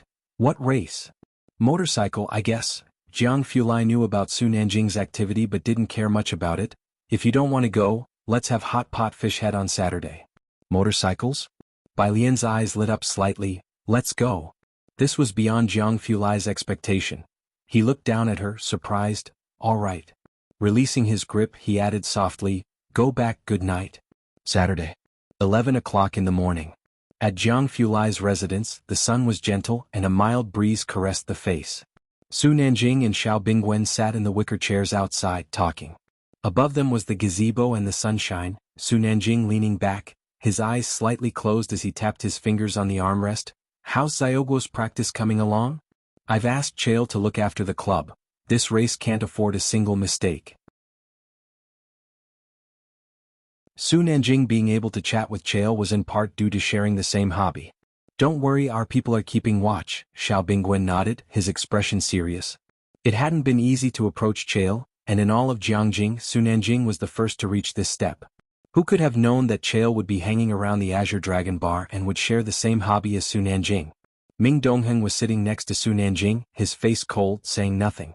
As the two talked, Bai Lian came out of the house and Su Nanjing immediately looked over. Hi little sister Bai Lian, done with your homework? By his side, Ming Dongheng picked up the keys on the table and stood up. Bai Lian greeted Su Nanjing in a lazy tone as well. It's almost time for dinner, where are you going?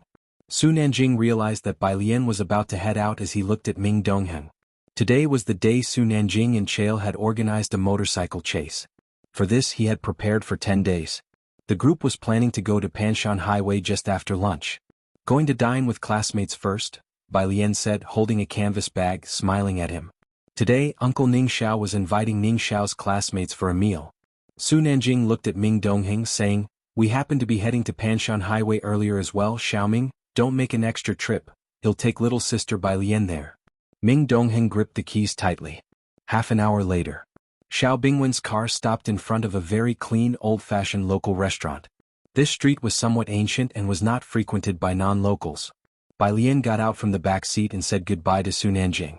Su Nanjing leaned out to watch as Bai Lian entered, then withdrew his gaze, noticing two burly men who had just gone in and feeling slightly surprised, as they looked like martial artists with extraordinary abilities. So many martial artists in Xiangqing? It was out of the ordinary to see two such figures in a small restaurant. Xiao Bingwen also glanced over. "This place is on the border, mercenaries are common here." Su Nanjing nodded. The two continued their talk as the car drove away. On the second floor in a private room, Pu Xiaohan and Tang Ming had arrived 10 minutes before Bai Lian. Wang Yufeng was wearing a more amicable outfit today and he greeted Ning Xiao's two classmates with a smile. "Ning Xiao has a difficult personality, please be forgiving of him." Ning Xiao sat by his side, his face cold, silent. "Uncle, it's because the academic god was willing to hang out with us and even explain problems to us." Pu Xiaohan expressed his gratitude to Ning Xiao. "Our class ranked first in the average score for the midterm exams, all thanks to him." Wang Yufeng was surprised. He glanced at Ning Xiao and then asked, "Didn't you say there was another classmate coming? Why hasn't the person arrived?" Ning Xiao looked down at the time. "She's here." As Wang Yufeng wondered how Ning Xiao could be so certain, the next second the door to the private room was knocked on 3 times and Tang Ming, who was sitting by the door, opened it.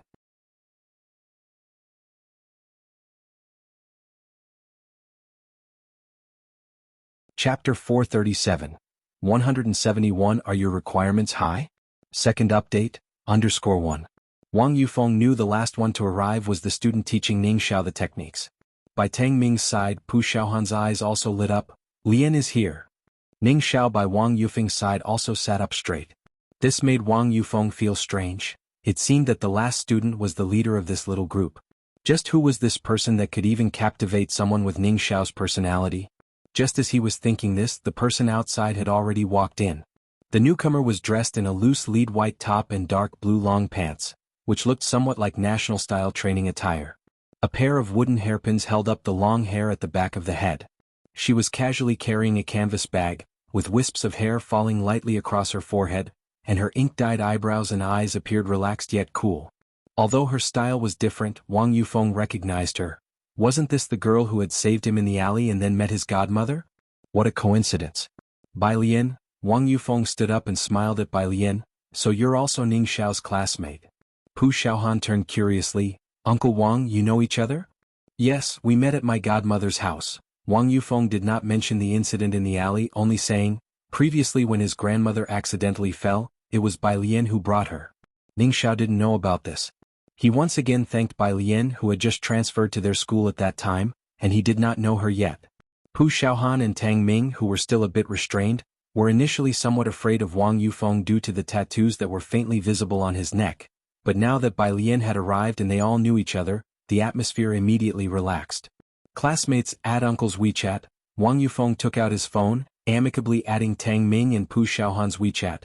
"If you need anything in the future you can look for Uncle." "All right." Both obediently took out their phones. When Wang Yufeng heard that Pu Xiaohan was a senior, he was momentarily stunned, and then looked at Ning Xiao. "You're a senior already?" He felt a bit embarrassed. He had brought back practice problems for freshmen on this trip. "Ning Xiao, what else?" Wang Yufeng felt a bit embarrassed and changed the subject. "Is the college entrance exam coming up soon? All 4 of you need to work hard." After the meal, Wang Yufeng seemed particularly happy, and they only finished eating a little later than planned. He and Bai Lian lingered behind and Wang Yufeng took out a cigarette. "My godmother's condition is not good.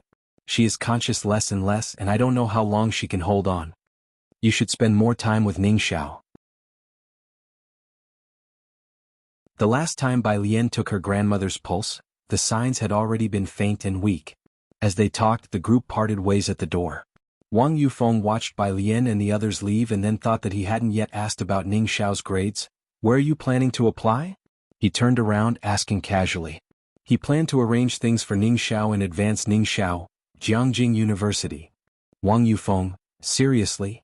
Although he didn't finish middle school, he knew that this was not a university just anyone could get into. At 6 in the evening, Bai Lian and Jiang Fulai arrived at Panshan Highway. The Panshan Highway in Xiangqing is located in the north of the city. Although it was only 6 o'clock, the entire Panshan Highway was already lit up with colorful lights and banners, and the grandstands on either side of the starting station had been renovated, sparkling in splendor. In the middle of the road were motorcycle enthusiasts from various countries. This was the second time Bai Lian felt there could be so many people. She was holding her phone. Miss Jiang, you're here. Su Nanjing didn't have time, so Xiao Bingwen, accompanied by others, came down to bring Bai Lian and Jiang Fulai to the viewing platform. There are 3 layers in the spectators' stand. The bottom layer had seating for regular spectators as well as media reporters. The middle was for monitoring facilities and a giant screen, which would project live footage for those below. Many people were below, recording the giant screen with their phones. The third floor was the VIP room, with a small section for a tea break room in the middle. Xiao Bingwen took Bai Lian and Jiang Fulai to the viewing platform, instructed the people outside to take good care of them, and then hurried away. Bai Lian saw there was a balcony and walked over. From the balcony she could see the cheerleaders below, the huge screen opposite, and the audience on the first floor. The music and voices from below were booming. Jiang Fulai stood beside Bai Lian for a while, leaning slightly against the balcony, his eyebrows lowered. I thought you weren't interested in these kinds of things. It's all right. Bai Lian casually propped her hands on the balcony, her gaze fixed on a black motorcycle below, a hint of a smile playing on her lips. I've watched it sometimes. Outside, someone knocked on the door. It was Xiao Bingwen's man Xiao Ilei. Mr. Jiang, Miss Bai, here are some refreshments. He placed a small dish on the little table on the balcony. Seeing that Bai Lian and Jiang Fulai had no other instructions, he went back downstairs. He was very respectful.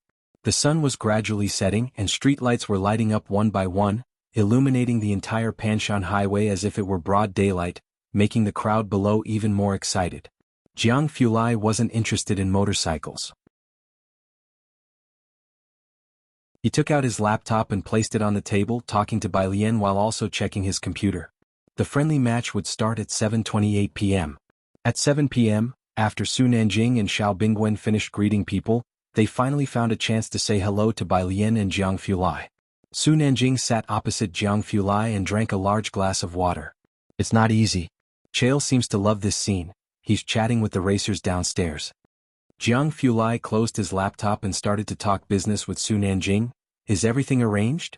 You still don't trust me? Su Nanjing smiled. Jiang Fulai didn't say anything, just gave him a light glance. Su Nanjing, that matter with physics doesn't count. Bai Lian was still lying lazily on the balcony, listening to English and looking at the cars below. Xiao Bingwen stood by Su Nanjing's side, his posture also much more relaxed now. Just at that moment someone knocked on the door. Xiao Bingwen went to open it. It was Xiao Ilei. He whispered something in Xiao Bingwen's ear, and Xiao Bingwen's expression suddenly changed. What's wrong?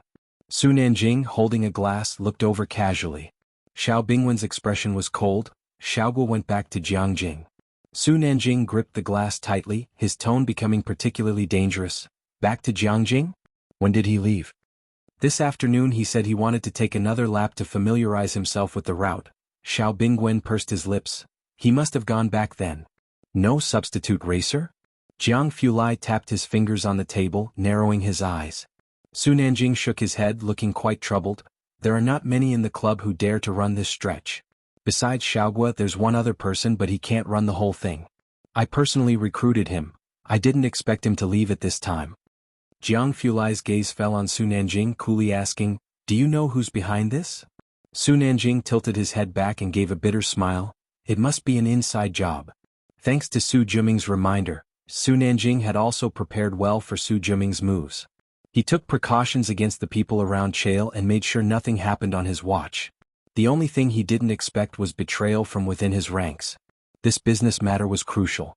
Su Nanjing felt that his uncle wouldn't be so foolish, and it was his own fault for getting too comfortable with everything going too smoothly in Xiangqing, lowering his guard.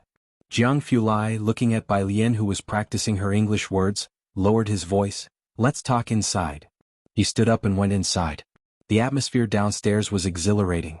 But in this room on the third floor the atmosphere was very oppressive. Jianghu and Su Nanjing were inside. Xiao Bingwen did not dare to go in, but his face also couldn't be said to be good. I should have not left his side. No one could have anticipated this. Xiao Yilei clenched his fists in anger. Xiaoguo's betrayal is just despicable. Bai Lian tilted her head and looked at the backs of Jianghu and Su Nanjing.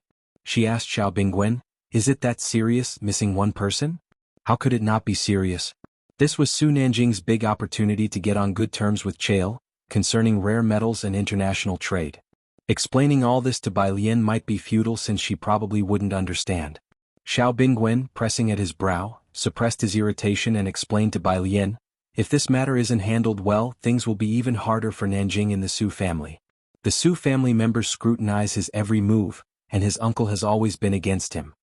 Bai Lian took off her headphones, her hand lazily resting on the balcony, listening to Xiao Bingwen's explanation.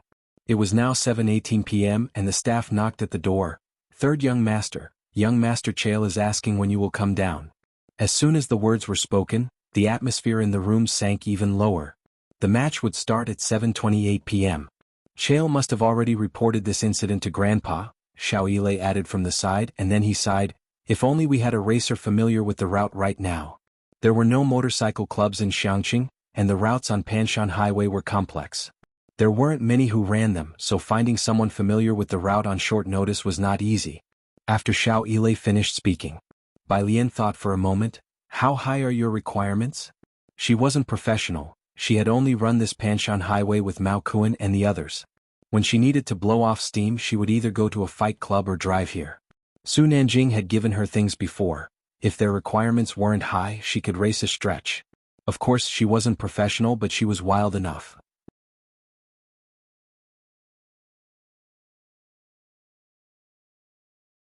Chapter 438, 172 Wild Blueberry _1. "It's not high level, they're all amateurs," Xiao Bingwen said softly, and it was precisely because of this that no one expected issues to arise. "There are 9 racers. Chail likes the number 9, just completing the race is enough." Su Nanjing found 3 capable racers, one of whom was his most trusted Xiaoguo, while Xiao Bingwen had people keeping an eye on the other 2, excluding Su Nanjing's most trusted Xiaoguo. Chail may act like brothers with Su Nanjing, but striking a business deal wasn't easy, or else Su Nanjing wouldn't have gone to such great lengths to construct a racetrack.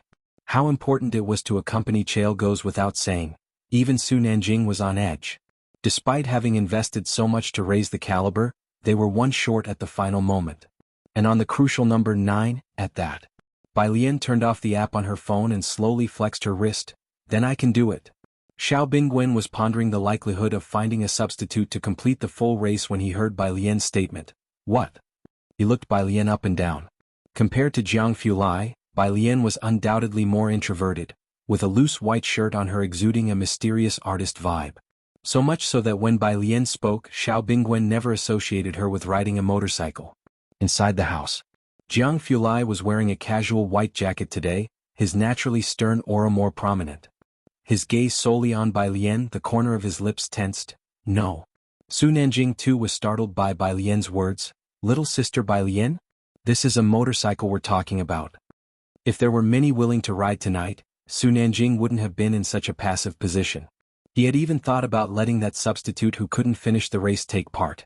Even though they weren't race bikes, the motorcycles Su Nanjing prepared for today also had 1,000 cubic centimeters engines, although their top speeds didn't reach that of professional race bikes. Inherently dangerous. Not to mention Jianghu, Su Nanjing also would not let Bai Lian ride, and given Bai Lian's appearance she hardly looked like someone who could ride a motorcycle. Bai Lian nodded. "I'm aware I can ride."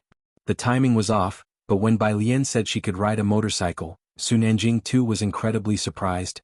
"Next time I'll take you for a ride, let's forget about today, this isn't a joke."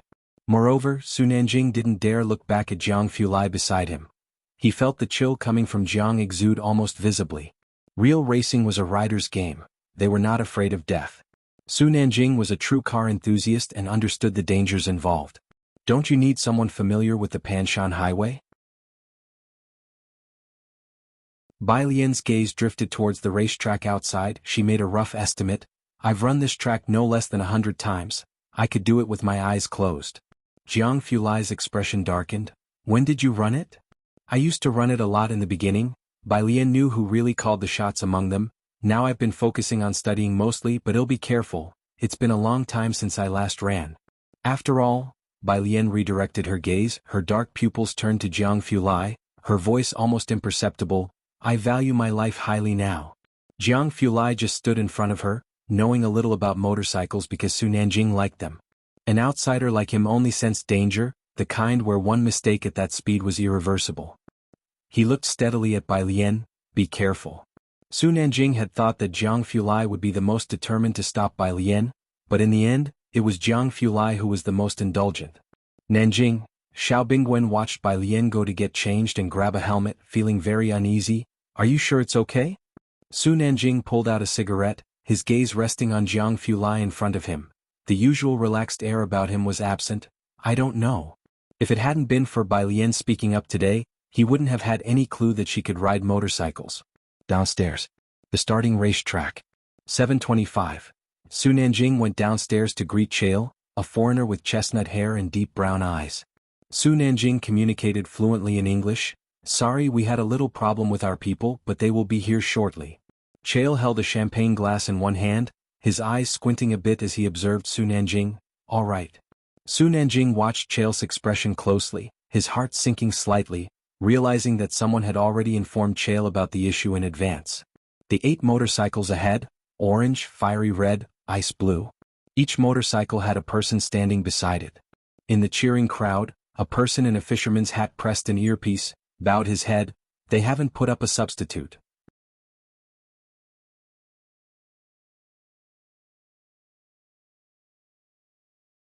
Chapter 439, 172 Wild Blueberry _2. On the other end of the earpiece, Jiangjing. The middle-aged man put the phone on speaker. Su Jueming played with the bird in the cage. After listening to the person on the other side of the phone, he said with an ambiguous tone, it's a pity that Mr. Chail is destined to be disappointed. It's not just Mr. Chail who will be disappointed. The middle-aged man hung up the phone. Yes, Su Jueming smiled slightly. My respected father, he is going to announce his next successor at his birthday banquet. I wonder what he will think tomorrow. Considering whether the old master Su could live a few more years, skipping over Su Jueming, Su Jueling, he only had high hopes for Su Nanjing. The middle-aged man bowed his head. Second master, I asked my son to rush back. What do you think? Rest assured. Su Jueming took down the bird cage and glanced at him.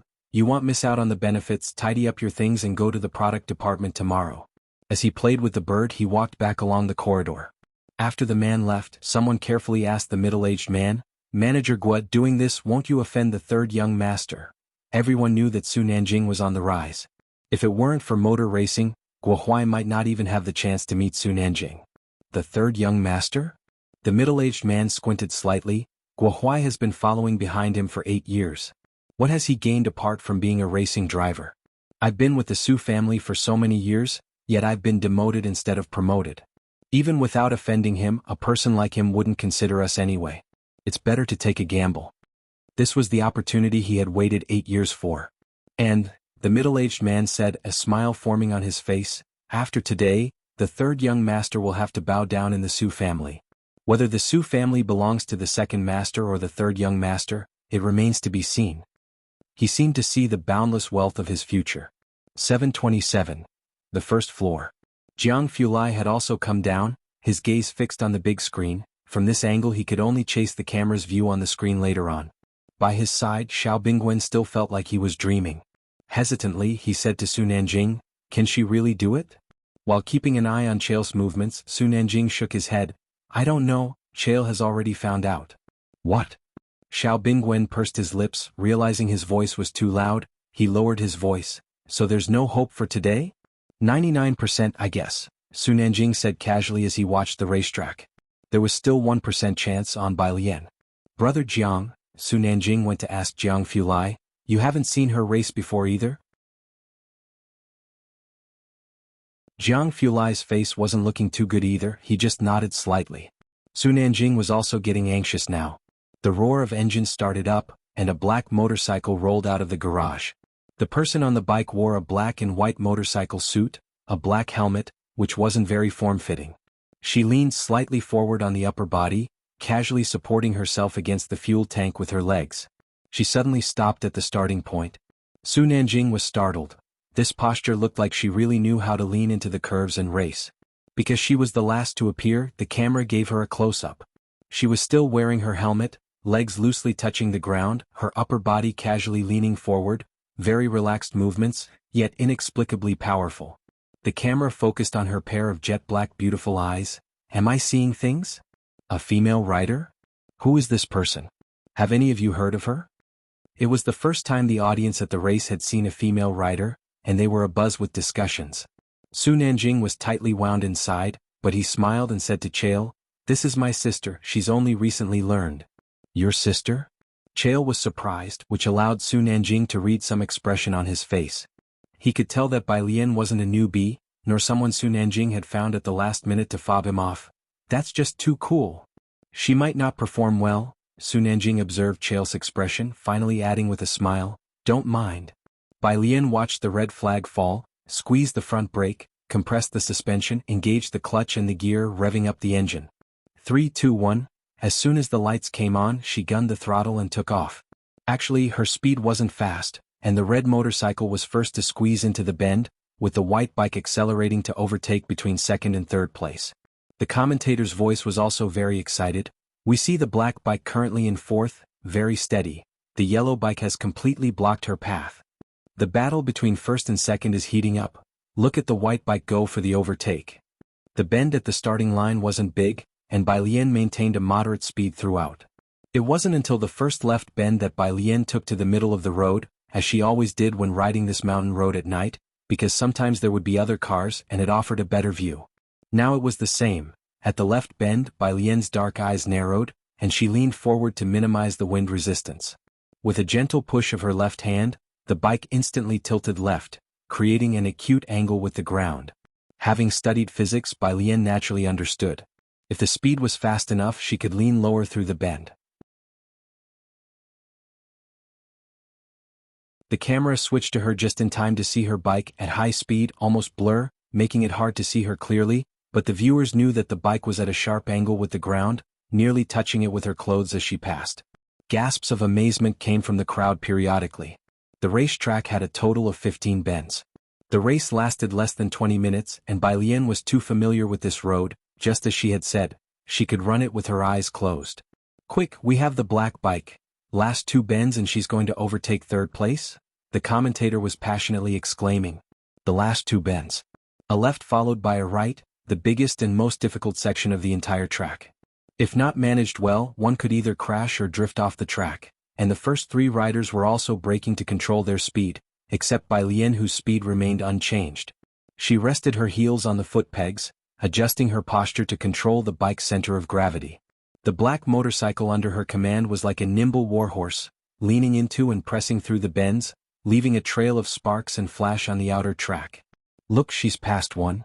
Let's see if she can hold on to third place." On the final lap, the camera was fixed on her.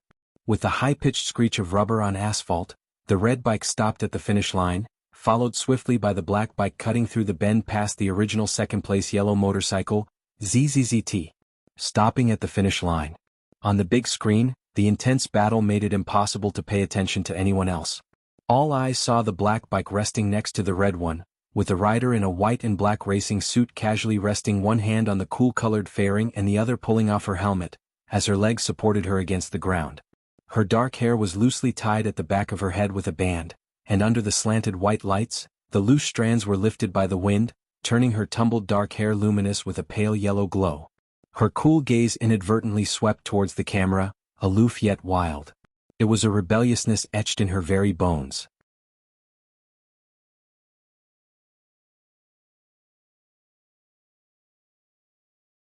Chapter 440. 173. Your answer has been recorded as the standard answer. Second update, _1. The girl's face on the big screen was magnified. Her cool, slender fingers held a helmet, with a wisp of red visible on her wrist. Even through the distant lens, one could feel the tension in her entire being. a swagger unique to her age. At the starting track, the crowd fell silent for a moment before cheers erupted suddenly, like a rolling heat wave. It was uncommon to see female riders on the racetrack, even more rare to see one with such strength, especially a third kind, one that was so good-looking. Su, that was amazing.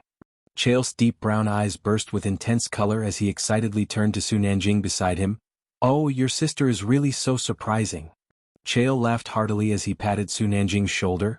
You people from Flower Country are just too humble.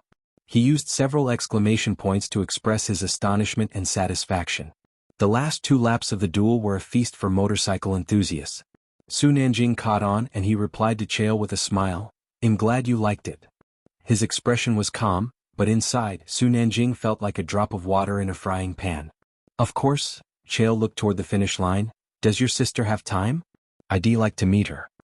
She, said Su Nanjing as he saw that Jianghu Lai was no longer there, and apologetically told Chael, she's in her senior year of high school, making time to come was already difficult, she needs to return to do her schoolwork.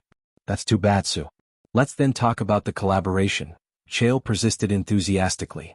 The red car belonged to Chael's team and won first place. Chael was very satisfied, propelling the collaboration that Su Nanjing had in mind right onto the agenda. The two returned to the VIP room and behind them Xiao Bingwen and Xiao Yilei exchanged glances, seeing disbelief in each other's eyes. Miss Bai Shi. Xiao Yilei couldn't find the right adjective and ended up with just one word, she's fierce. Xiao Bingwen reminisced about those unruly eyes on the big screen and exhaled deeply. But, this time it seems we've turned a mishap into a blessing. Xiao Yilei gripped his fist, looking at Xiao Bingwen with excitement. The third young master has secured the collaboration. After Guo Huai left, someone informed Chael, which displeased him, and then Bai Lian emerged out of the blue, showcasing a classic bend press in the last 2 tracks, performing with such stellar technique right behind the red car. With all these factors in play, an elated Chael agreed to Su Nanjing's terms. If Guo Huai had not left and everything had proceeded as usual, Chael wouldn't have agreed so quickly, and it would have taken at least another month of negotiations. After today, her status in Nanjing's heart might surpass that of Su Jini, Xiao Bingwen commented softly. With Jianghu Lai around, very much to Su Nanjing's liking, skilled in motorcycles, securing a deal with Chael. Xiao Bingwen thought, it might no longer be a might. The title of Miss of Xinjiang District, owned by Su Jini, might have to make way for Bai Lian after she entered Jiangjing. Not far off. In the crowd, the class monitor of the 8th class came to his senses and nudged Chen Zhu beside him. Chen, that's Bai Lian, right? But the screen now displayed a defiant, self-indulgent face, and he hesitated to recognize it. Chen Zhu stared at the screen, which now showed an advertisement, and said nothing. Bai Lian returned to the rest area over here. Jianghu Lai was already waiting for her at the door after the bend press. Her mood was good and she took off the hair tie from the back of her head, reaching out to him. Where's the hairpin? Obviously, she couldn't wear the hairpins with a helmet, so Bai Lian had Jianghu Lai remove them. Jianghu Lai still looked aloof and serene. Even in casual white clothes, he exuded an air of refined elegance. His fingers pinched 2 wooden hairpins, eyes downcast, signaling Bai Lian to sit. Bai Lian sat on the sofa with Jianghu Lai standing behind her. His articulate fingers threaded through her black hair, his movements slow and methodical, gathering a bunch of hair smoothly. Do you know how? Bai Lian felt him fiddling with her hair and leaned back slightly onto the sofa, a hint of doubt in her voice. Jianghu Lai responded nonchalantly with downturned eyes, tying half of the hair behind her back. The first attempt wasn't smooth, but by the second, had found his rhythm. I just watched it. Jianghu Lai twirled the dark hair around the wooden pin, his movements gentle, his voice soft. The process was very cool. His earnest compliment. Bai Lian lounged lazily on the sofa, not rushing him. But, Jianghu Lai gently inserted the hairpin into her hair. It was loose but anyhow bound together. Then he paused and picked up the second hairpin. It's very dangerous.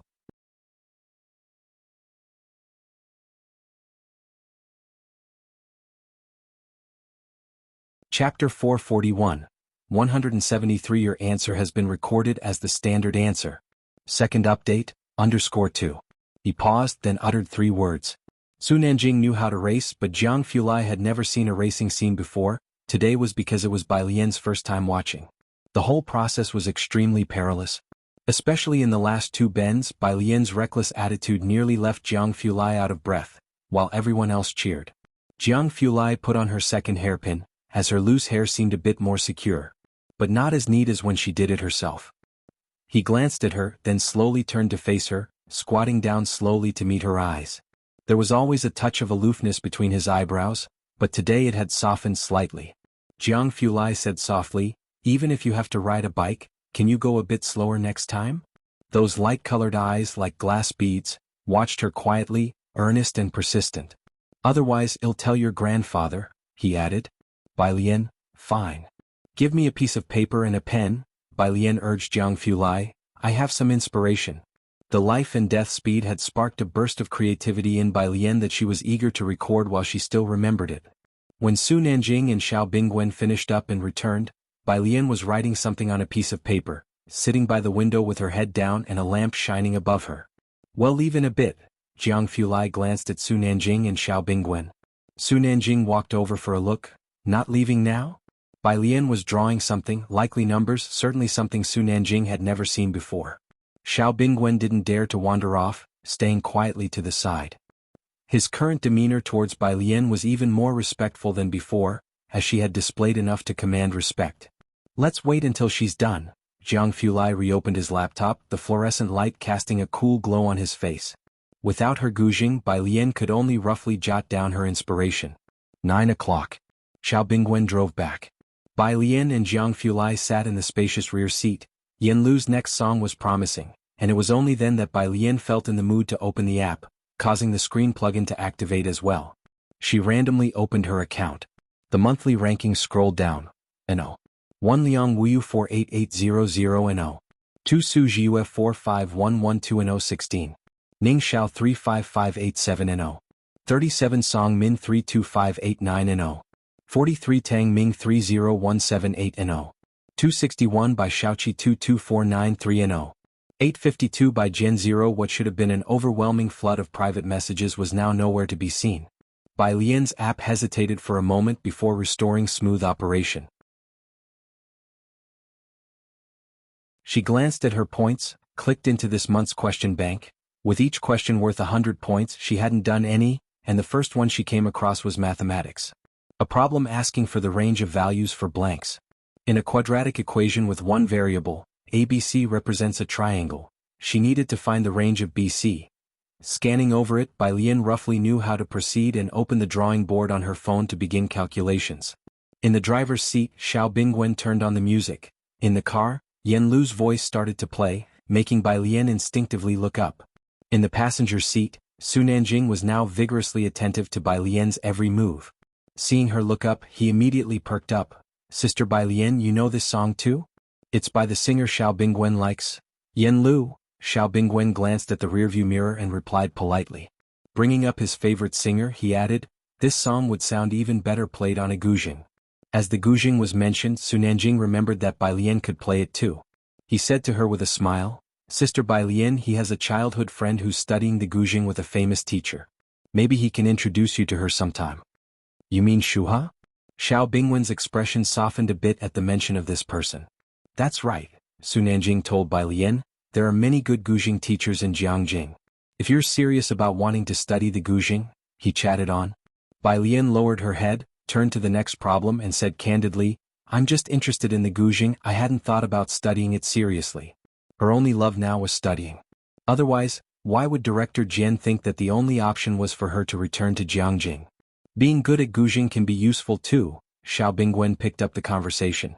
"Shuha is very talented and her teacher holds her in high regard. I heard she's going to meet with old Master Chen." Su Nanjing shrugged.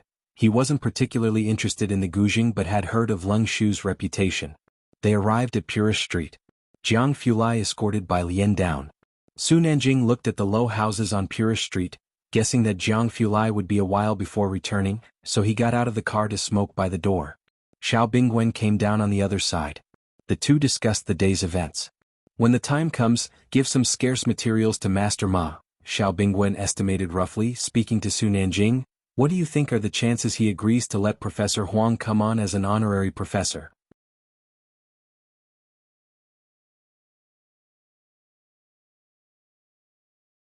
Chapter 442, 173. Your answer has been recorded as the standard answer. Second update, _3. He still hadn't given up. If academician Moss materials aren't enough, hell turn to young Master Jiang, unless you come up with something that truly excites him. Su Nanjing flicked the ash from his cigarette and shook his head. If he were so accessible, he wouldn't be known as the clear stream among academicians. One who joins no power and focuses solely on research. His own achievements, the medals he has received. Even old Master Qin treats him with great respect when they meet. What are you planning to do about Guohuai? Xiao Bingwen remembered the matter at hand. Su Nanjing's eyes turned cold. My second uncle got the news so fast, I'm sure he'll soon find out about my negotiation with Chael tomorrow. If he knew the collaboration was pushed forward by a fortuitous mistake. In Jiheng's courtyard. It was Saturday, and Jianghu had been with Jiheng all day, swinging his legs as he watched Jiheng draw the designs. Seeing Bai Lian return, Jiheng looked at her hair. Where have you been? Your hair is a mess. Bai Lian almost wanted to laugh but held it in. Jogging? There's supper. Knowing Bai Lian loved to exercise, Jiheng simply pointed at the pot and continued to focus on his drawing. Bai Lian took the supper back to her room, took out the guzheng and a sheet of paper, and refined the piece inspired by the night's musings. This musical composition was also nearing completion. Unlike the previous two, Bai Lian intended this one to be a boisterous feast. Wary of disturbing the neighbors, she lightly pressed the strings, planning to refine the piece in the next 2 days. After roughly adjusting the piece, she picked up her smartphone and slowly worked on the exercises from the app. No one knew that NO. 852s by Jian had climbed to NO. 598 in just one night. Monday. After school. At the school gate. Class 8 also noticed the standout Bai Lian. What are you doing? Bao Boyu, who was seated beside her, slung on his backpack and glanced at the class president. The president hesitated and lowered his voice. I'm going back to print out the study methods and materials from Bai Lian and Ning Xiao. You coming? As soon as he spoke, Bao Boyu hurriedly looked towards Chenju and Ren Wanshan in front, then finally said, Are you really going? Yeah. The president, recalling what he had seen the night before in the school rankings, said, You know, all 3 of them scored 730 points. So what? Even if you read it, can you score 30 in 3 months? Bao Boyu whispered, Could you possibly get into Beijing University? You'd be better off currying favor with Ren Wanshan and young Master Qin. Both of their grades weren't far off, but there was still a long way to go to reach Beijing University. The class president paused. What if? I'm going to print it out, aren't you coming? Bao Boyu helplessly gave him a look, as Bai Lian seemed to have some inexplicable power of faith within the school. Not going. Then he'll go alone. The president left quietly. Up ahead. Bai Lian held her smartphone, scrolling through questions on the screen when she saw Su Nanjing waiting outside. He was talking on his phone while watching the flow of people. On the other end of the phone was Gao Yan. You owe a big favor for this. Did young Master Jiang hit you? It's fine. Su Nanjing touched his nose, laughing. Anyway, you are the only one who needs to know about this. As for the rest, arrange as you see fit. First, find me about 10 home tutors. Chael played a significant part in this, and Gao Yan had been considering taking Bai Lian as her goddaughter. Hearing this news, she sighed. She truly is your lucky star. Don't worry, I've reserved her a spot for the future. Why don't you ask her again if she's interested in becoming my goddaughter? Su Nanjing just laughed. That I don't know. As Bai Lian approached, she heard him on the call but didn't interrupt. Su Nanjing's gaze briefly sharpened. He caught a glimpse of a familiar page on Bai Lian's smartphone. Politely, Su Nanjing told Gao Yan, He'll call you back later. After saying that, he hung up the phone, eyes fixed on Bai Lian's smartphone. Little sister Bai Lian, what's that on your phone? This? When asked, Bai Lian answered and turned her phone towards Su Nanjing, who just so happened to see a message stretched across the screen. Hello, your answer has been included as the standard answer.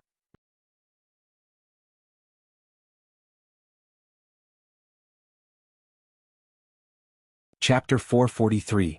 174 Bai Lian's True Strength _1. The words at the top of the mobile screen drifted past. Su Nanjing had also been tormented by this app and once doubted whether Jiang Fulai and Jiang Shijue were even human. He fell silent for a moment before putting his phone back in his pocket.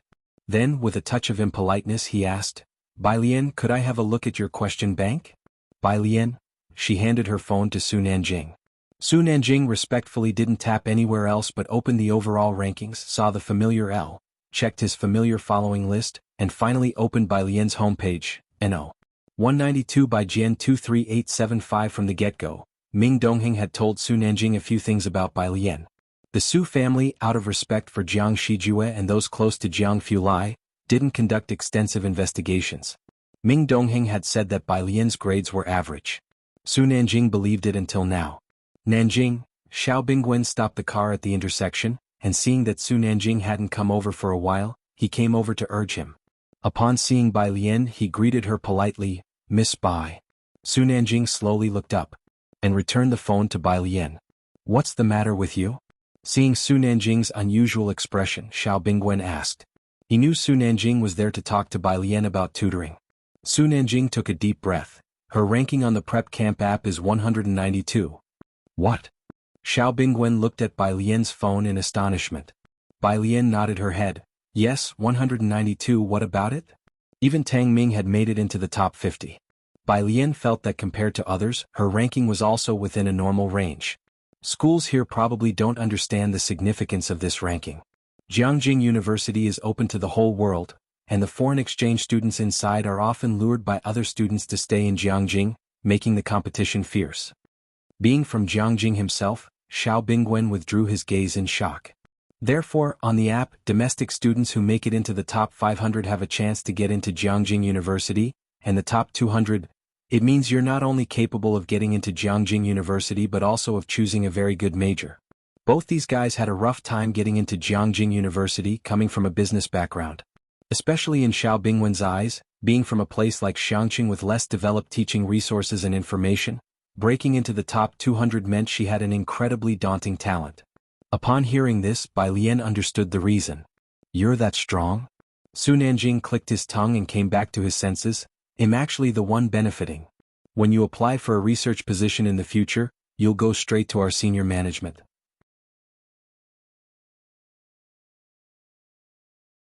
He casually made a promise to Bai Lian, which made Xiao Bingwen take another look at Bai Lian.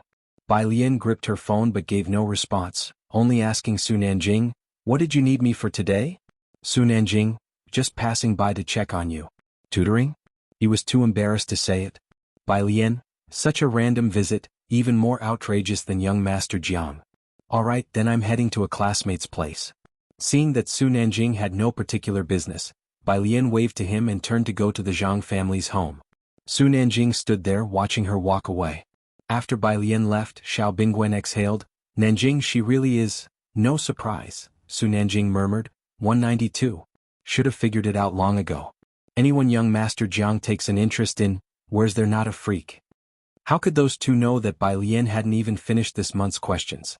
This 192 ranking was merely the result of Bai Lian refreshing the app for one day after a rest on her weekend. Thinking this was Bai Lian's limit, they had no idea that this wasn't her true strength. Today the Zhang family didn't have much product to unload. Only Bai Lian and Pu Xiaohan had come, and everyone else had gone back to do homework. The two sat in the courtyard eating the fruit washed by Mother Zhang. "Xiaolu will probably finish shooting by the end of the month," Mother Zhang said to Bai Lian with a smile. When she mentioned Yen Lu, her eyes shone with pleasure. "She'll be back in Xiangqing after the shoot." Yen Lu had been filming for nearly 4 months. Her acting skills and foundation were solid, and she carried herself well. It was only her line delivery that sometimes couldn't keep up. She held her own even against seasoned actors. If it had been up to her alone, her scenes would have been completed long ago, but due to other actors, it was delayed until today. Bai Lian finished a cherry and nodded. "I see." Keeping diligent with her studies, Yen Lu usually didn't bother Bai Lian. Bai Lian hadn't checked on Yen Lu's progress recently, but Mother Zhang had seen her several times.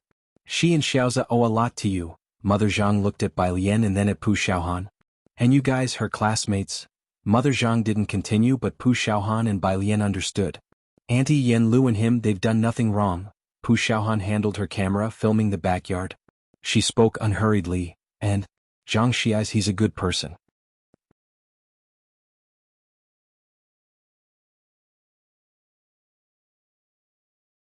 Chapter 444. 174 Bai Lian's True Strength _2. Zhang Shi's imprisonment this time was largely related to Yen Lu, yet Zhang Shi's parents never blamed Yen Lu. Bai Lian listened quietly, picked another cherry from the plate beside her, and finally opened WeChat. She sent 2 images to Warden Jian. "New song Warden Jian, So soon? On the other side of the mobile phone, Jian Zhongyo put down his pen and picked up his phone. Not far away, a man and a woman stood up. Teacher? Lu Jiu Shuha, keep practicing, I've got something to deal with. Jian Zhongyo raised his hand to signal them to carry on, then turned and walked back to his house on the campus. On his way back he opened up Bai Lian's lyrics and composition. The first image was the lyrics. When Jian Zhongyo looked at it, he was struck by the unusual fact that Bai Lian had not used her usual neat font. Instead, she had written with a wild and uninhibited style, as if the brushstrokes were flowing clouds and streaming water. Even though it was just an image, he could sense the unrestrained spirit of the person who penned the lyrics.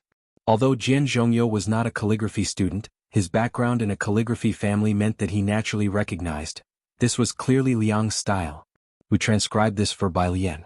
Jian Zhongyo marveled to himself and then focused on the content. Following the first, second, and third songs, the title of the fourth song was 4 characters. Rewriting the past, seeing the roadside flowers bloom for you again, the old path of bygone days once more we tread. Jian Zhongyo read through to the end and his eyes rested on the last 3 lines. Sun never setting, so beautiful. In place of, he took out his keys, unlocked the door to his room, and decided to check out Bai Lian's song in his small recording studio.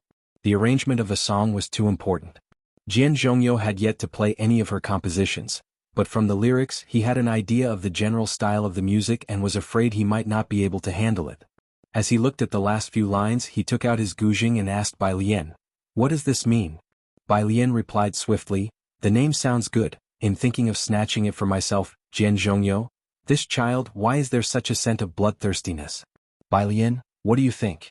Can you arrange this song? This song was entirely different in style from the previous 2. Jian Zhongyo looked at the lyrics and melody, feeling inspired and faintly sensing a lethal edge, a song that could possibly be firing in style. Jian Zhongyo marveled at the composition and thought it deserving for a high school senior to have written. He dared not claim that he could do a good job arranging it. This one was a bit of a challenge. Warden Jian, I'll try my best. After trying out some sounds in the recording studio, Warden Jian went back to his room to get his laptop. Far away in Jianghu, Sister Xan received Bai Lian's message. "Warm your hands." She passed the cup of water to Yen Lu, smiling. "I need to go back to the company to arrange your next song." Yen Lu exhaled a puff of white breath. "Ms. Bai writes that fast?" Sister Xan nodded. Not far away, an assistant with the script approached. "Yen Lu, the screenwriter wants you to take a look at the new script." Yen Lu gave her thanks and took the script. Sister Xan watched the scene contentedly. Yen Lu had made a stand now, stabilized in the Great Yong film crew, and her acting was recognized by everyone, as the crew addressed her respectfully as Teacher Yen Lu. "Okay then. You keep reading, I'll head back to set up the publicity campaign. By the time you're done shooting, it should be time to release the new song." Sister Xan informed Yen Lu before returning to the company. It should be by the end of the month. In the past few months, Yen Lu had been focused on filming Great Yong, had signed a confidentiality agreement, and couldn't reveal much inside information. During this period, her 2 songs had become incredibly popular, causing company resources to subtly favor her. Those with potential could get access to better resources. At Beijing, the headquarters of Yen Lu's company. Yen Lu is releasing a new song at the end of the month? The boss, upon hearing this and looking at Sister Xin, became even more amiable. "Great, the company will coordinate with you on everything." He sent Sister Xn off with a cheerful smile. Then back in his office he looked at Enchi and his agent, drew a cigarette and pondered, "Enchi, how about you change the timing of your album release? If it clashes with Yen Lu's." Enchi was a current hit singer, but his CP with Manchi was in a precarious state. Who could have imagined that just half a year ago, Yen Lu was just a notorious actor? In just half a year's time, the hit singer Enchi had to avoid clashing with Yen Lu's new song release. It couldn't be helped. Yen Lu's first 2 songs were too popular, even making it onto overseas charts. The boss words made Enchi's expression grow even grimmer. His agent saw this and quickly smiled at the boss. "Well, follow the company's arrangement." Once they left the office, Enchi pulled out a face mask and said coldly, "Haven't you found out who the composer and arranger are yet? Someone's bid went up to $1 million and still didn't get it?" The agent shook his head. "What do they see in Yen Lu? Wouldn't any singer sing it better than Yen Lu with that kind of arrangement and composition?"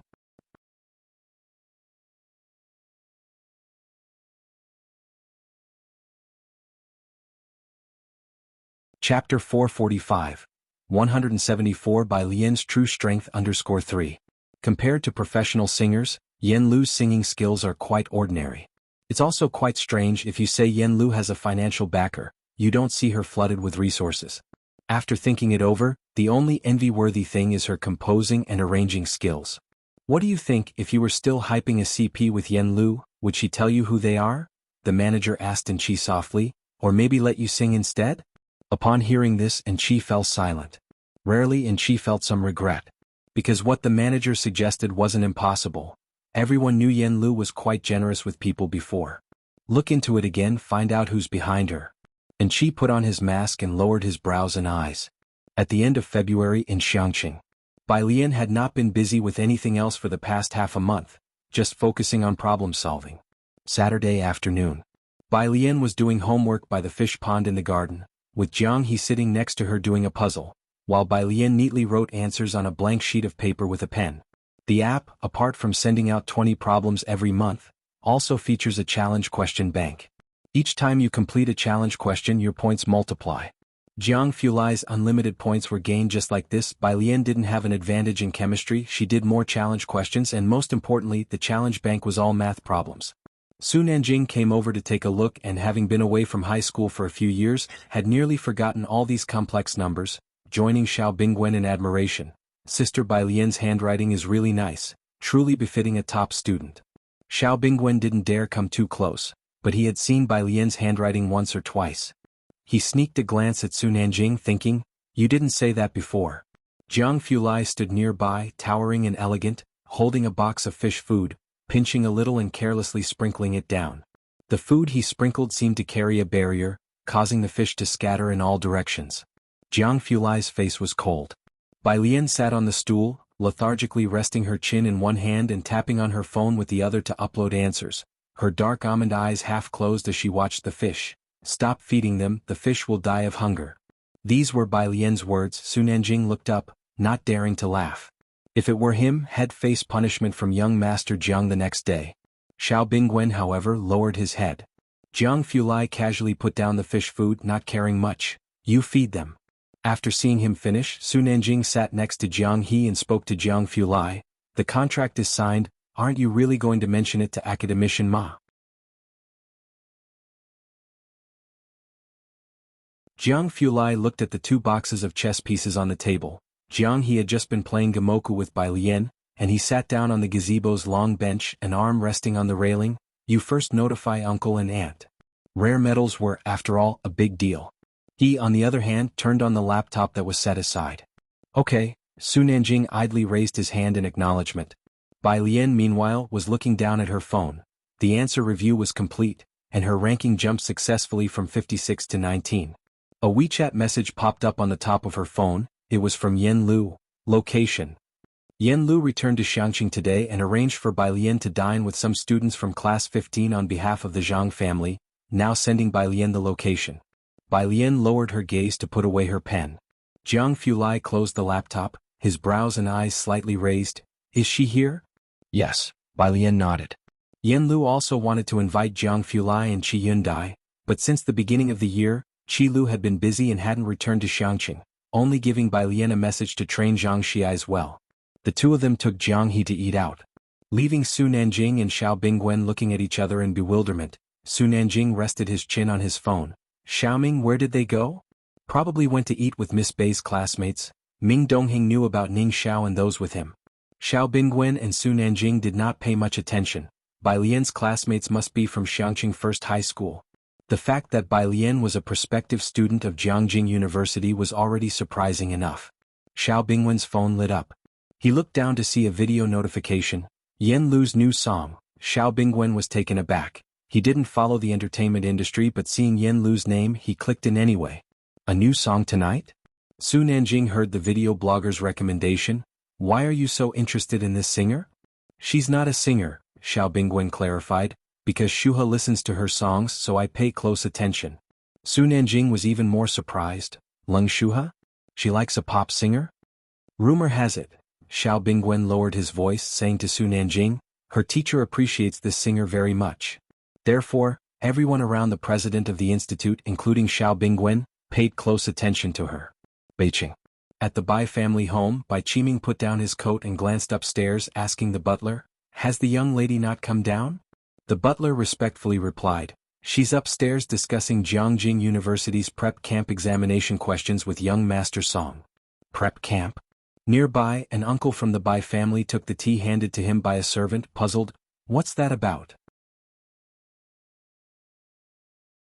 The exam topics for Jianghu University's prep camp, the butler explained with a submissive gaze. "From the overall rankings, you can predict the chances of getting into Jianghu University." Oh.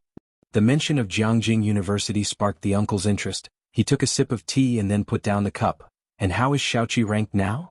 Although the idea of two siblings from the same family applying to Jianghu University sounded a bit far-fetched, recently Bai Xiaoke had been saying that Bai Xiaoqi made substantial progress in her studies. Since the incident with the institute president, the family had rarely contacted Bai Xiaoqi. But the Bai family still held on to a glimmer of hope. Bai Qiming beamed with pridefulness, clearly very pleased with himself. "This kid keeps it a secret, I still don't know." As the two of them were talking, Bai Xiaoqi and Song Min came downstairs one after the other. Just in time, Bai Qiming waved them over, his stern face softening a bit. "Xiaoqi, your uncle from the family is asking about your prep camp ranking."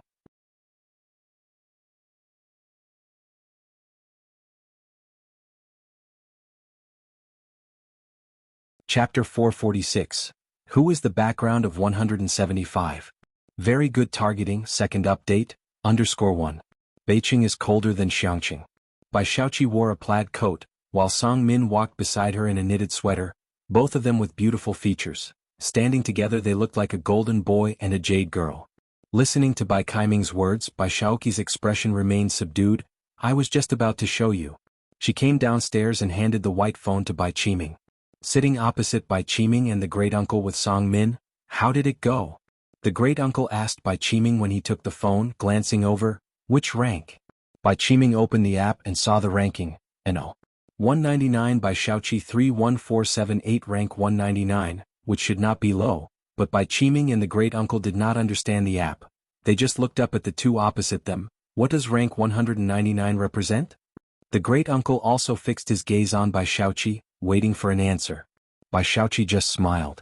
Song Min took out his own phone, his demeanor cool. "It means Xiaoqi can get into Jianghu University." "Really?" Bai Qiming could not help but stand up. He clenched the phone, and although he tried to restrain himself, the smile that spilled out from the corners of his eyes was evident. Bai Xiaoqi let out a slow breath. For the whole month of February since returning from Xiangqing, she had hardly slept at all. She had been letting Bai Xiaoke tutor her non-stop, and not even when Bai Lian was still with the Bai family did Bai Xiaoqi work this hard for Bowtai's sake.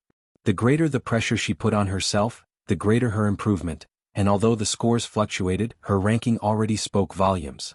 The great-uncle, reversing his attitude from half a month ago, smiled at Bai Xiaoqi. "Xiaoqi, at the end of the month there's a family dinner, ask your mother if she has time to come." This time Bai Xiaoqi merely smiled. By her side, Song Min held his phone, silently observing the scene, his thoughts unknown. Bai Xiaoqi called out to him but he did not respond. "What are you looking at?" "The rankings." Song Min stood up, ready to leave with Bai Xiaoqi. They were off to the Song family to receive online training from Jianghu teachers. "Which rankings?" Song Min looked at the setting sun, his voice very light. "Bai Jian's." Bai Xiaoqi had not paid attention to other people's rankings.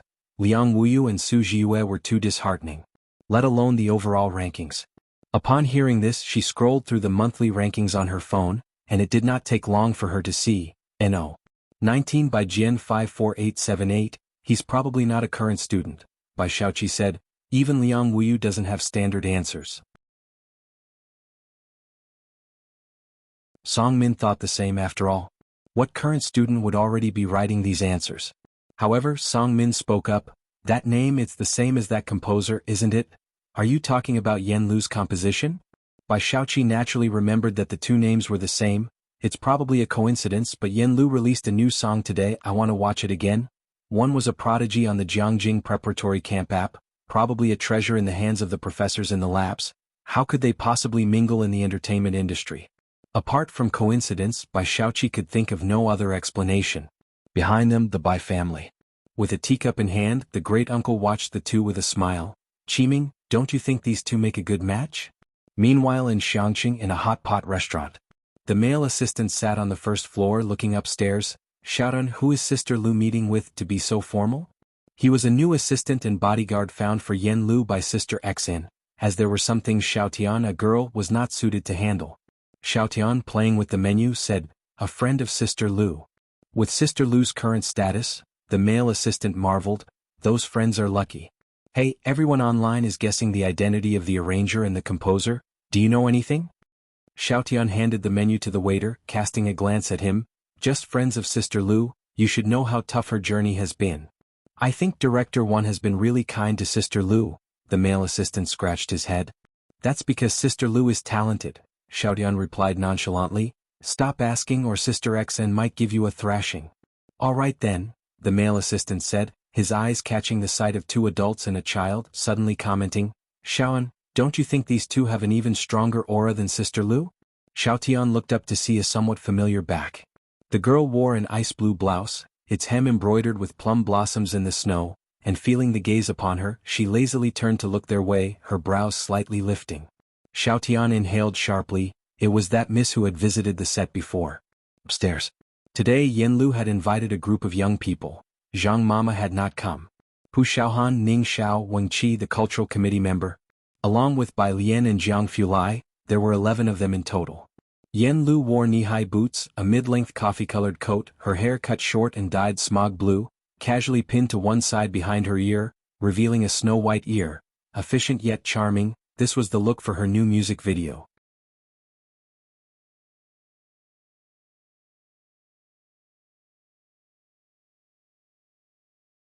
Chapter 447. Who is the background of 175? Very good targeting, second update, _2. Compared to a few months ago, Yen Lu was now beginning to show a formidable aura. As soon as Wang Qi entered and saw Yen Lu, his face turned red and he didn't dare to speak. At the moment he only sat together with Pu Xiaohan and the others. When Bai Lian and Jianghu Lai arrived, it was Yen Lu who opened the door for them. She was invited by Qi Yundai to call the two of them. "Miss Bai, young Master Jiang." Her gaze finally landed on Jianghe. "Xiaoniao bro." Pu Xiaohan stood up before Yen Lu could speak and waved at Jianghe. "Come, sit here." Jianghe walked over reluctantly. As soon as Jianghu Lai entered, the atmosphere in the private room quieted down. He sat next to Jianghe with Bai Lian beside him, and Yen Lu sat next to Bai Lian. It was just enough to fill up the round table. Pu Xiaohan put some meat on his plate with serving chopsticks and suddenly said, "In a while, when the good people come out, there won't be enough seats." "We can do without Birdie bro," Wang Qi suggested. Pu Xiaohan's eyes lit up. "That makes sense." Jianghu Lai glanced at Jianghe, feeling quite cheerful. He sat beside Bai Lian, his eyes lowered as he looked at his phone, with a cold air about him, but he did not disturb the others, and the classmates gradually became bolder. Bai Lian was talking with Yen Lu. "Great Yong has finished filming and is now doing post-production dubbing. Yen Lu had some regrets. My line delivery is too weak." Bai Lian lowered her head and sipped a cup of clear tea, her voice dispersing. "Director 1 said you performed well." Listening to Bai Lian's words, Yen Lu couldn't help but tip her head to the side, observing Bai Lian intently, recalling what Director 1 had said to her. "You know about your friend, right? She has a very special temperament. When you hit a bottleneck and don't know how to act, think about your friend. If she wasn't just a student not from the entertainment circle, I think she is like Miss Bai from the original story come to life. If she were willing to act, what chance would you have?" At that time, Yen Lu didn't yet know about Miss Bai's life experiences and hadn't researched the character biography. Now that she had read through the entire script and written a character bio, observing Bai Lian made her feel that Director Wan's words weren't without reason. "What is it?" Bai Lian noticed her gaze and set down her teacup. Yen Lu snapped back to reality.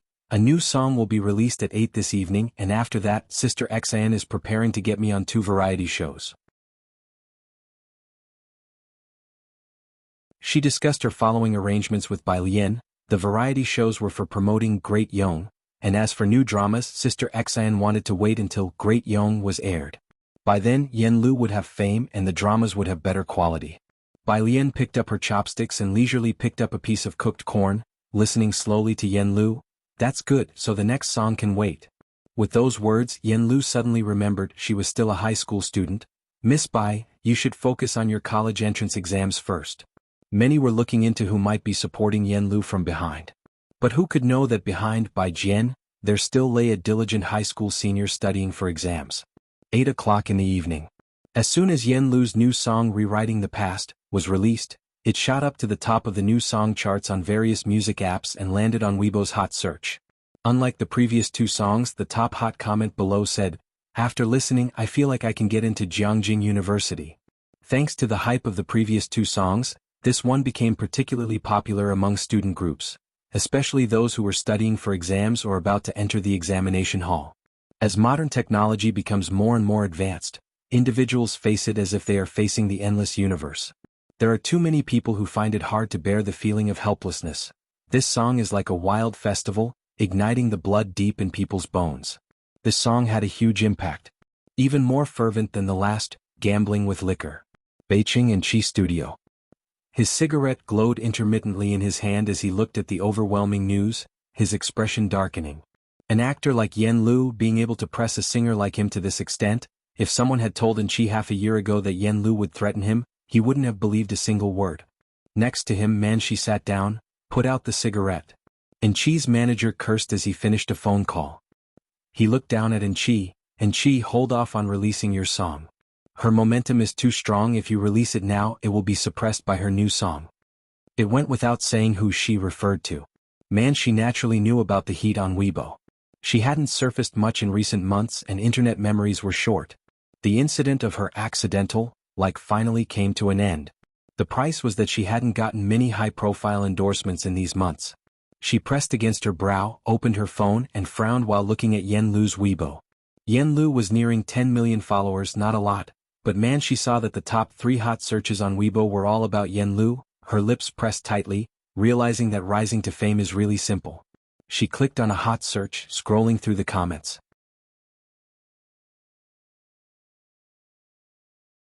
The phone of Enchi's manager rang again, and after he answered, his face darkened completely. "Come Here Friend has decided to invite Yen Lu." Come Here Friend is a variety show that invites friends over to chat and cook a meal together, and it was currently very popular online. The manager had had drinks with someone from the variety show twice. It was unexpected that they would invite Yen Lu. Everyone knew that Yen Lu's Great Yong was in editing and would likely air during the summer break, and this top 3's production would 99% be a hit. The entertainment circle serves dishes according to the playback of productions, and this time it was Enchi's turn. Enchi stubbed out his cigarette and stood up.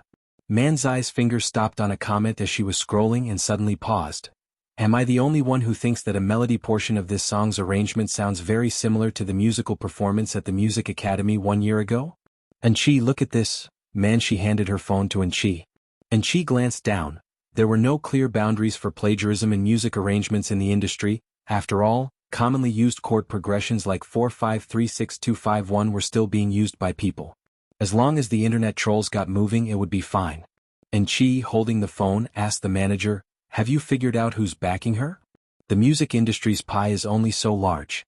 Yen Lu, a non-original singer, had touched the interests of many singers like Bai Jian and Jian, newcomers previously unknown in the industry, easy targets.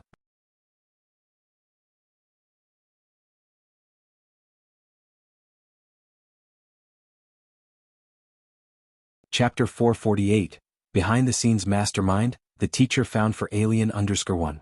Logically speaking, there are no secrets in the circle.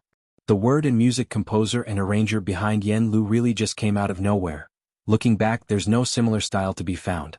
Nowadays, with hip-hop and rap prevailing, there are only so many people in the traditional music circle. The agent suspected it was a couple of top-tier artists who created alternate accounts to pave the way for Yen Lu, but no matter how long they investigated, they couldn't match these two with any known lyricist or music arranger in the circle. It's as if these two really did come into existence just for Yen Lu. Other than hanging their names on Yen Lu's new releases, almost nothing is known about them in the circle. Not their gender, not their age, nothing. The production quality of each of Yen Lu's songs is top-notch as well. The flute, pipa and guzheng sounds, taken individually, each would be worth listening to on repeat. It's simple why Yen Lu's third song immediately blew up. From the lyrics to the music to the arrangement to the singer, everyone involved seems like an expert. But oddly, no leads could be found. They didn't even know where Yen Lu recorded the songs. To say Yen Lu doesn't have a powerful backer seems baffling. Yet to say Yen Lu does, well, she hasn't even landed any global endorsements yet, save for a single new product, solid foundation paste. Neither in Chi nor Man she was interested in it. First, her ambiguous history with Xiao Lu was all over the place, and there was no talk in the circle of her being particularly close to anyone. The agent shook his head. Yen Lu's background was easy to check. These past few months and Chi didn't dare to act rashly, but Yen Lu hasn't made any significant moves besides releasing songs. This time, not willing to be overshadowed by Yen Lu's new song, and Chi decided he wouldn't remain passive any longer. He lowered his head. I understand. And Chi knew people at the Jianghu Music Academy. Do you have a summary of your school's performance competitions over the years? Xiangqing. In the private room, Pu Xiaohan and others were also watching Yen Lu's new song. Wang Qi, sitting beside Pu Xiaohan, excitedly shared the link in the class group and put on his headphones. Come to your senses, Pu Xiaohan said to Wang Qi with a smirk. Weren't you a fan of Manxi before? You almost got into a fight with Zhang Erbi. How come you're a fan of Sister Lu now? Wang Qi had a deep memory of that slip-of-the-hand incident. He quickly gestured to Pu Xiaohan, relieved only after making sure Yen Lu hadn't noticed them, and said somewhat embarrassedly, youthful ignorance, you know. From their few encounters, he felt Yen Lu was a decent person and quite charming. Understandable. Let's eat. Pu Xiaohan picked up some food for him with her chopsticks. Delicious, isn't it? While eating, Wang Qi scrolled through the comments under the song. After listening, fans started analyzing the lyrics of the song, top tier as usual.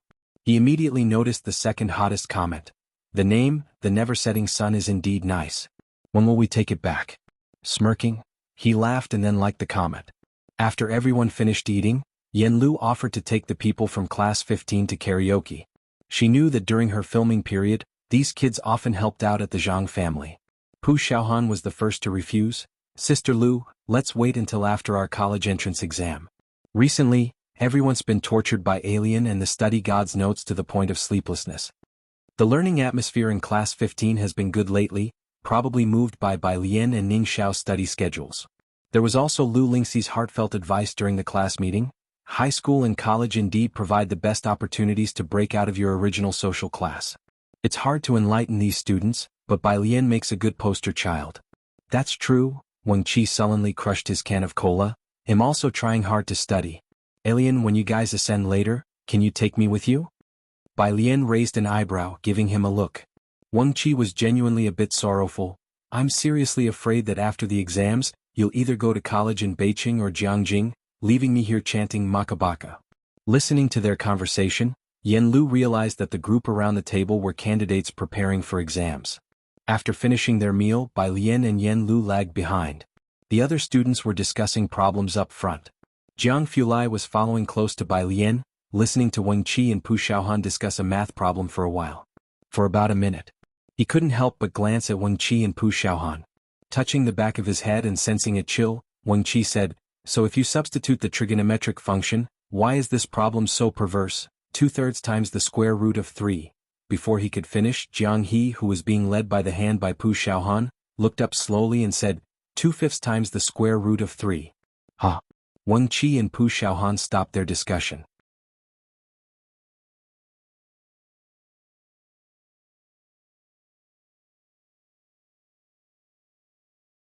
Chapter 449, Behind-the-Scenes Mastermind, the teacher found for Alien_do. The two of them exchanged glances, then bowed their heads to pull out their mobile phones and check the answer. 2/5 times the square root of 3.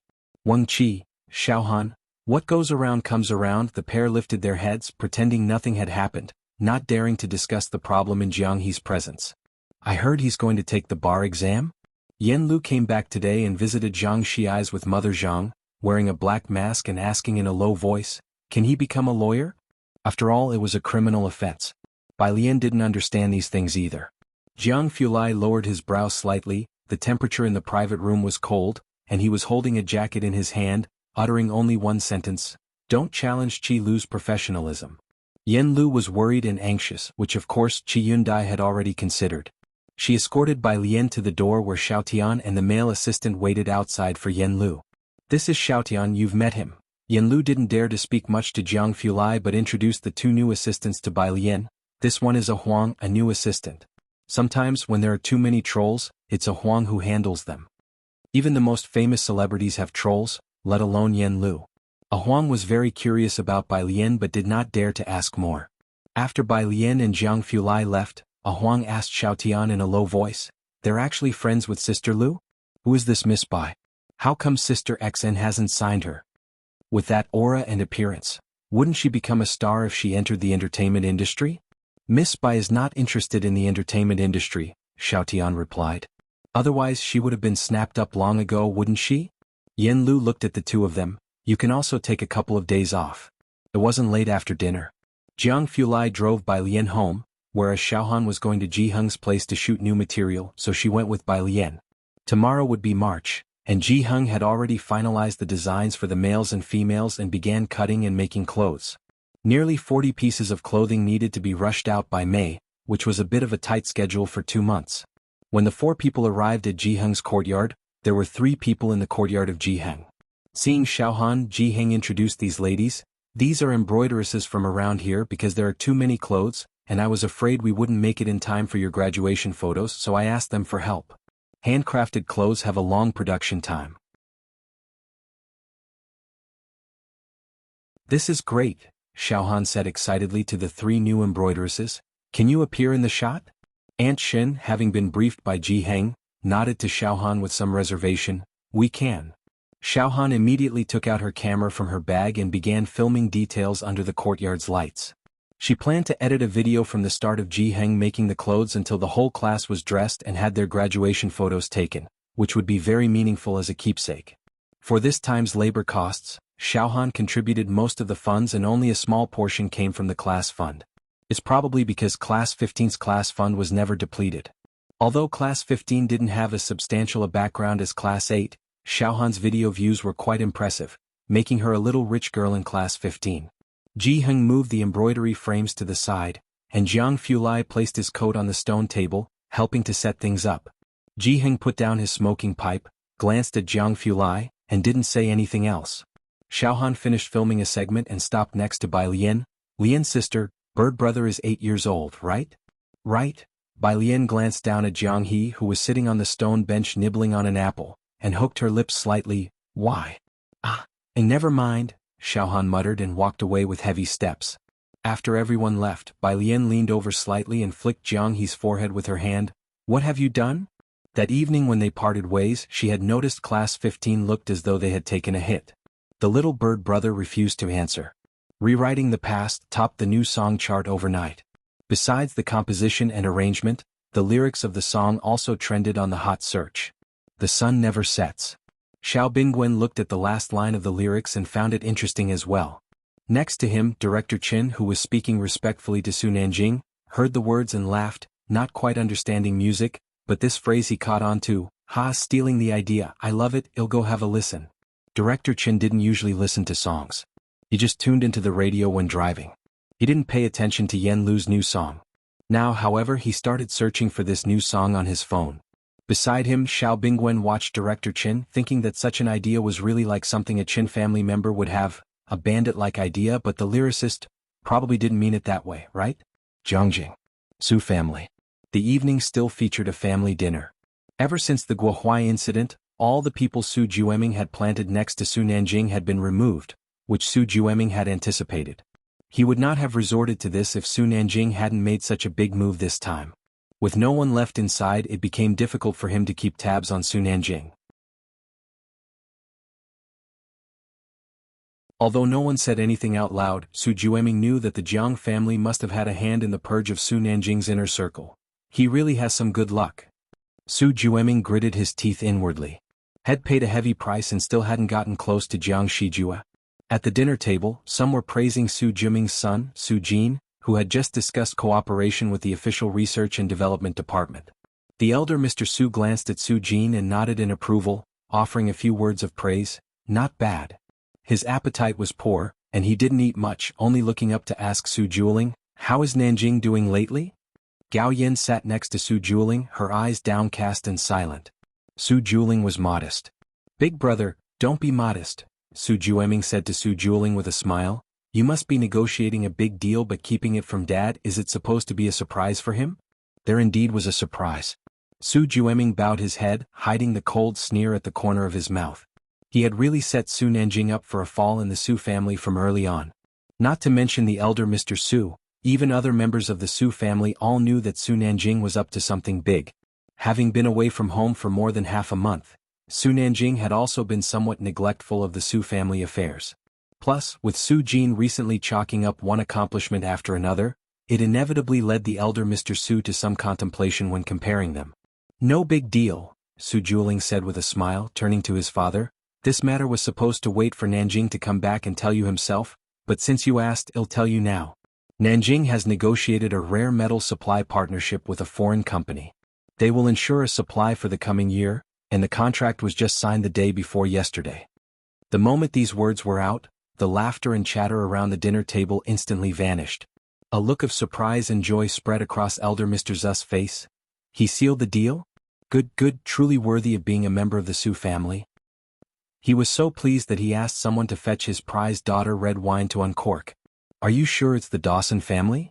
Su Juming's fingers, hanging by his side, clenched slightly, his smile freezing for a brief moment before instantly returning to normal. Younger brother, would you like to see the contract? Su Juling asked with a smile. We're going to deliver next month. You'll know then when you see it. All right, Su Jueming struggled to form a smile at the corner of his mouth. Aside from saying all right, he had no other words to offer. The Dawson family, the largest supplier in the world, almost monopolized the entire market. If Su Nanjing had indeed secured a deal with them, his standing in the Su family would only skyrocket. He had taken a great risk by having Guo Huai come back. Why was Su Nanjing still able to close such a deal especially so quickly? Su Jueming found it utterly incomprehensible. We really owe it to that girl. What are you planning to do? After dinner, Su Juling walked slowly back with Gao Yen, but try to ride the motorbike less. It's not safe. Su Nanjing was home and Su Juling was strict with him too.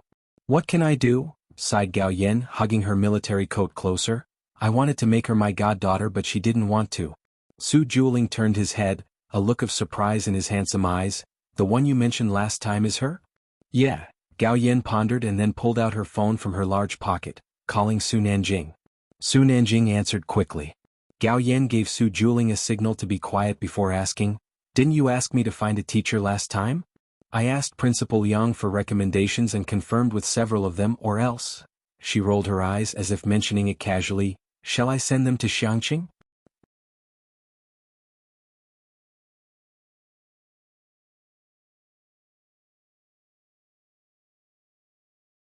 Chapter 450. 177. The True Arrangement, Dean Jian, Anger, Second Update, _1. Gao Yen had known about Bai Lian for a long time. Su Nanjing had only roughly shown her some pictures and when she asked him some questions he fell silent. Gao Yen had always wanted to take the opportunity to see for herself, but she didn't know when she would come to Jiangjing. After she spoke there was silence on Su Nanjing's end. Gao Yen raised an eyebrow, her tone leisurely. Do you think the person recommended by President Liang is no good? But this is the best teacher your mother, could hire, and she agreed to help me only because of CC. Gao Si, Jiang Fulai's biological mother. It's not that, thanks Mom. On the other end of the phone, Su Nanjing looked up, sighed lightly, but it seems we might not need it now. Bai Lian's academic performance was such that an ordinary tutor wouldn't suffice. Not need it? Gao Yen did not understand. She walked along the corridor, and the lanterns above her were not very bright. Su Nanjing said helplessly, Bai Lian's grades might be better than mine. Of course, Su Nanjing was too embarrassed to omit the might. Gao Yen? So, I can't go to Xiangqing? Gao Yen drew this conclusion, feeling somewhat unwilling. Then when can I meet her? After the college entrance examination. Bai Lian was bound to score well enough to get into Jiangjing University, no doubt about that. Sunday afternoon. And Chi finally found the clip mentioned by netizens among the many recordings. He edited it out and analyzed each phrase. Indeed, one phrase's arrangement sounded very familiar. Just one phrase, and Chi's manager looked at the harmony comparison generated by the studio staff with a frown. Is that persuasive enough? The studio staff coolly laid the evidence in front of him. It depends on how we operate this. So what do you say, should we go for it? And Chi's manager did not think for long. Most of the company's resources were currently invested in Yen Lu. Major music platforms were promoting Yen Lu's new song, and Chi's resources had decreased significantly, and even Come Here Friend was inviting Yen Lu, threatening in Chi's top brother status. Resource allocation was finite. Contact all major entertainment bloggers and get everything ready to launch, and Chi's manager made the final call. Remember, after all accounts have posted, to immediately get the top comments pushed to prominence. That way the first thing the public would see would be the top comments, swaying even those with doubts. They had done this kind of manipulation before. Monday. Yen Lu's song had just been released Saturday evening, and Xiangqing No. 1 High School's radio station began playing Rewriting the Past, right after classes on Monday morning. This song was more popular than anyone could have imagined, from its lyrics to its melody. Bai Lian was eating with a group from class 15 in the big cafeteria. Tang Ming, carrying his tray from a distance from his own class, sat down next to Wen Qi and finally exhaled a sigh of relief. People in our class are asking me for your and the study god's avatars. Bai Lian slowly ate her meal, head down. For what? Wen Qi was surprised. For worship, Tang Ming said with resigned emotion. I've already been stuck on their bedside. Wang Qi pondered, is that even a thing? Today there was a group meeting and Jiang Fulai was usually tied up with laboratory work. After finishing her meal, Bai Lian picked up her phone and started reviewing questions, only to see a meme sent by He Wen. Pig's life is hopeless. JPG? It was clear she had been scolded. Bai Lian replied with a meme of her own and reopened the Prep Camp app to check the new question. 1 o'clock in the afternoon. On Weibo and various short video platforms, major marketing accounts started posting the same video.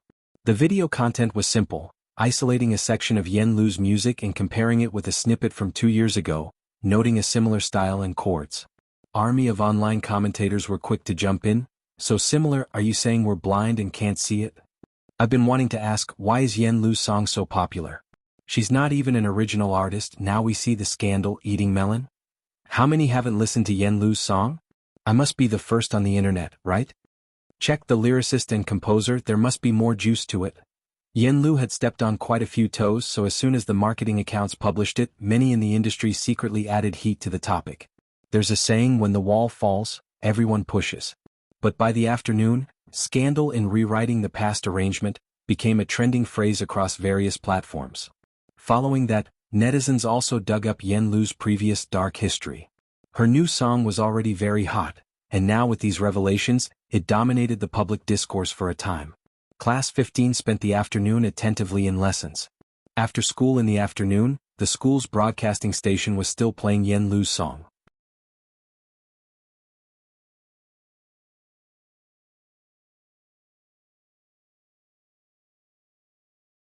Chapter 451, 177. The True Arrangement, Dean Jian, Anger, Second Update, _2. Lotus Road. Xiaohan and the others made their grand exit, Yang Lin heading to the milk tea shop while Bai Lian followed Ning Xiao and the rest to the Zhang family's backyard, where a truck was already parked at the entrance. A group of students finished moving the flower pots in just a few minutes. Mother Zhang brought out 2 plates of watermelon and set them on a small table in the yard, organizing everyone to have some fruit. Let's have dinner here today. In 2 days, Xiaolu will be going to record a program and won't be able to join us. She tied an apron around herself. Sure. Bai Lian took a slice of watermelon and took out her phone to message Ji Heng. He'll just let my grandpa know. As Bai Lian was looking down to text, someone knocked on the yard door. Yen Lu tucked her hair behind her ears to answer it. As soon as Huang saw Yen Lu, he spoke anxiously. Sister Lu, were you not on your phone? Sister XN said she couldn't reach you and sent me to check. I went to visit a grave this afternoon and didn't bring my phone. Yen Lu was on vacation and Sister XN had mentioned there were no activities planned for her lately. As she went to fetch her phone, she asked, what did Sister XN want from you guys?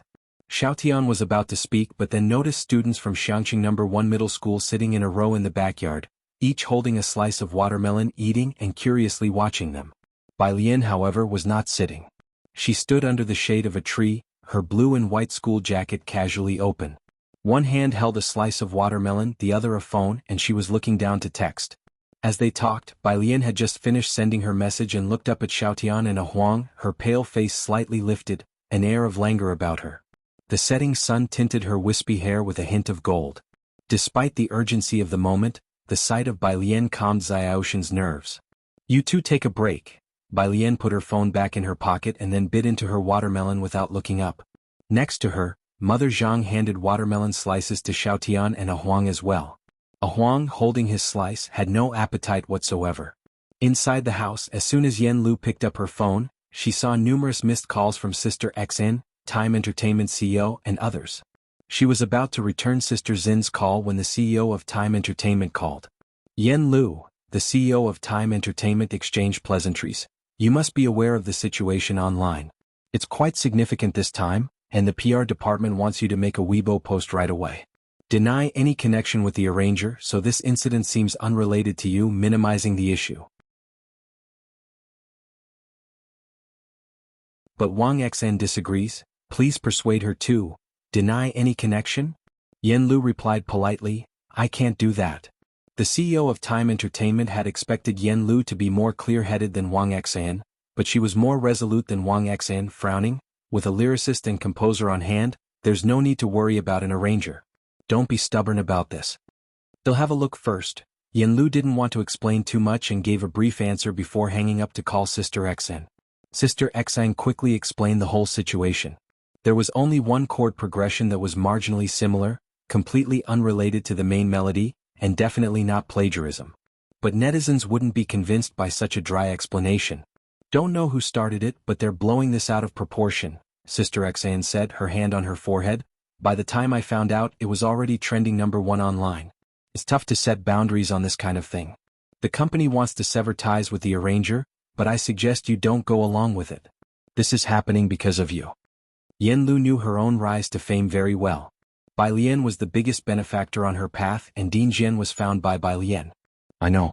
Let's get someone to take it off the trending topics first, and if there's any issue, direct them to me, Yen Lu said, managing her own Weibo. As soon as she opened the app, she was flooded with direct messages. The song had received good feedback the other day, and combined with today's expose, a whole crowd of rubberneckers had poured into her Weibo. Seeing Yen Lu come out, A Huang stepped forward. Sister Lu. Yen Lu raised her hand. Let's talk outside. She took A Huang and Xiaotian outside, and as the three of them reached another yard, Xiaotian asked anxiously, Sister Lu, are you going to clarify this? Those who want to accuse me will find an excuse. Yen Lu had experienced a mass backlash before and wasn't overly concerned. What she cared about was that Bai Lian and Jian Zhongyu might be implicated because of this. And the song Rewriting the Past. A Huang's phone beeped and he glanced down. It's Lu Yang's assistant. Sister Lu, they definitely want to talk about the Come Here Friend guest issue. What should we do now?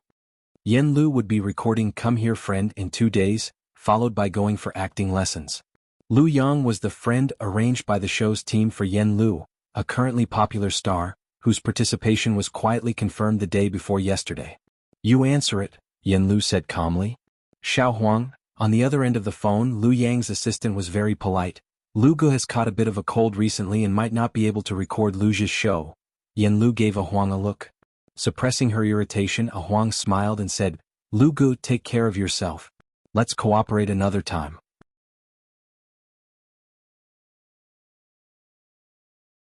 After hanging up the phone, Xiaotian couldn't help but say, Not feeling well, my foot. He'll be recording other shows in no time. What should we do now? A Huang asked. In the yard, Mom Zhang was calling out to Yen Lu, Xiaolu, tell the 2 assistants to stay for dinner as well. Sure, Yen Lu replied loudly, her face snowy white against the bluish foggy smoke, her gaze sweeping over the 2. Don't let Auntie and the others find out about this. A Huang was somewhat puzzled. Was Auntie and the rest important at a time like this? Yen Lu led the 2 assistants inside to help Mom Zhang with cooking. In the yard, Bai Lian had just finished a piece of watermelon. She stood still, stretched out her hand, and casually threw the watermelon rind, which landed in the trash can at the entrance of the yard with a clang. She leisurely pulled out a piece of tissue and meticulously wiped her fingers. Sitting on the steps, Pu Xiaohan took out her phone, walked over to Bai Lian and sked, This is probably it. Pu Xiaohan handed her phone to Bai Lian. The people from Class 15 weren't fools. Xiaoshan's behavior was a clear indication that there was a problem. Coincidentally, this matter was also a public incident. Bai Lian didn't care for the internet, so Pu Xiaohan casually checked her phone. Bai Lian crumpled the tissue into a ball and took Pu Xiaohan's phone to read a Weibo post.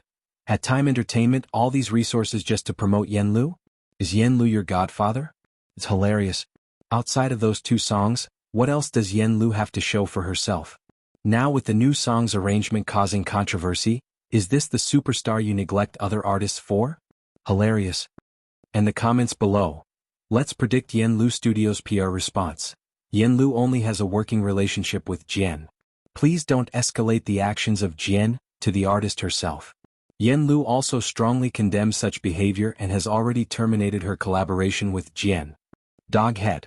This comment was effectively sealing off all of Yen Lu's potential escape routes. Pu Xiaohan, being half involved in the entertainment circle, picked up a piece of watermelon and crouched down to eat it, saying, with so many of Lujia's rivals mobilizing their big marketing accounts and blocking all her paths, do you know this Jian? You know him too. Bai Lian glanced over and then took out her phone from her pocket, took a picture of Pu Xiaohan's phone screen. She was nonchalant. I know him. Pu Xiaohan quickly ran through who she knew, thinking there was only one possible person she was aware of, and then it hit her, holy crap, Jian Zhongyo? After taking the photo, Bai Lian casually opened WeChat and sent it to Jian Zhongyo. Bai Lian, picture, Bai Lian. 1 minute later. Jian Zhongyo? Jian Zhongyo, exclamation point. Jian Zhongyo, angry.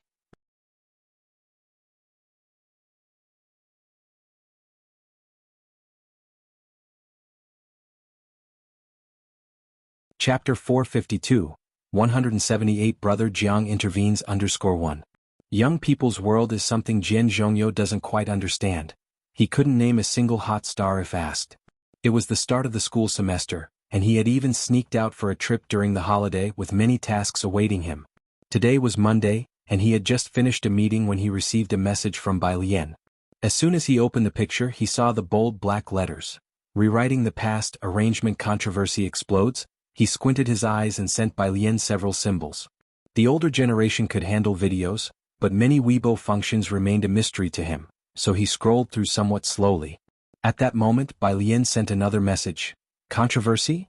He hadn't found out what the controversy was yet, but he replied quickly, he'll take a look.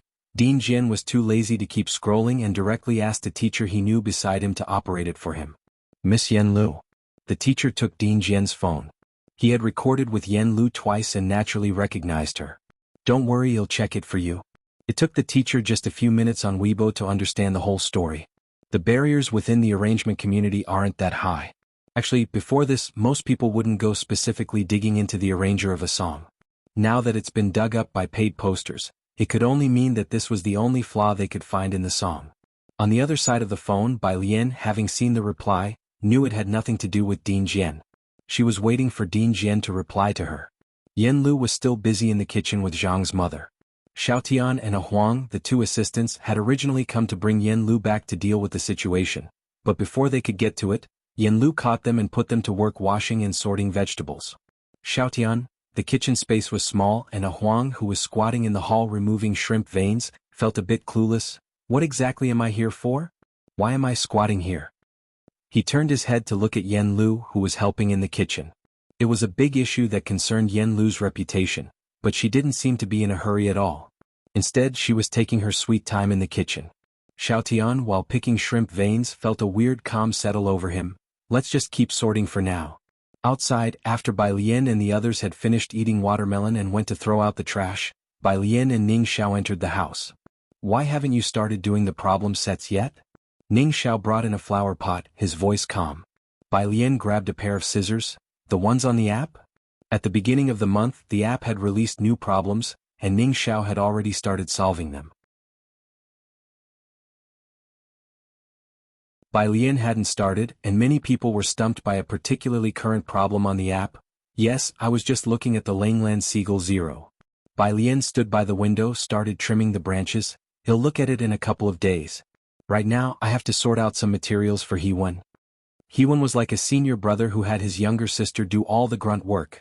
As soon as new literature was published that he hadn't had time to read, he passed it on to Bai Lian, asking her to read it and summarize the core points and overviews for him. Bai Lian hadn't even started college yet, but she was already getting a taste of postgraduate treatment. But the literature Hewen sent was all in fields she was interested in. Ning Xiao, who already knew who Hewen was, as the two talked, Xiaotian and Huang squatting nearby were completely lost. What app Hewen? And what was that about Langlands and Seagull again? All this was beyond them. The two were utterly confused. Eventually they got back to talking about Grandma and Uncle Wang, how the boy's grandma was sick and the uncle was taking care of her at home. That was what normal students talked about. Today the house was crowded, but with the help of Yen Lu and the two assistants, Zhang's mother quickly prepared the meal. She moved 2 tables together and a bunch of people gathered around to eat. Alien, when is Qi Lu coming back? At the dinner table, Zhang's mother recalled that the last time they had a meal, Zhang's father was there, and so was lawyer Qi Lu. When Zhang's mother mentioned Qi Lu, Yen Lu also looked at Bai Lian. Qi Lu was the life-saving benefactor of Zhang Xiai's. Bai Lian, holding chopsticks and picking up a stalk of bok choy, said upon hearing this, "Next month." Last year, Qi Yundai was in exile, but this year he was returning to his position. Ming Dongheng said he didn't have much vacation time, but he would still take the time to come back and test Zhang Xiai's. Around the dinner table they chatted about this and that, but no one brought up Yen Lu's issue. The dinner lasted until after 7 in the evening.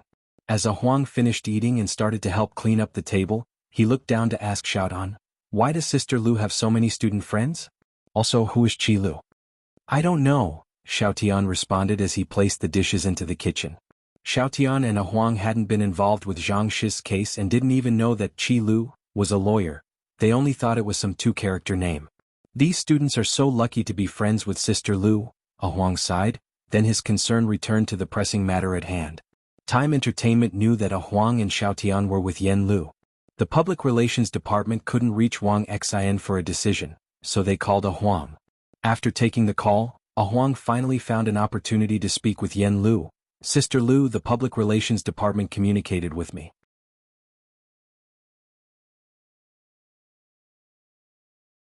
You just need to post a clarifying Weibo." A Weibo post clarifying that she had nothing to do with the arrangement. Yen Lu shook her head, offering no explanation. If this matter isn't clarified with such a fuss, Yen Lu might lose a lot of resources. A Huang couldn't understand it at all and said, "Xiaotian, what do you think Sister Lu's team is thinking? Who exactly made the arrangement?" Xiaotian shook her head. Yen Lu recorded the songs herself, so she didn't know who wrote the lyrics and music.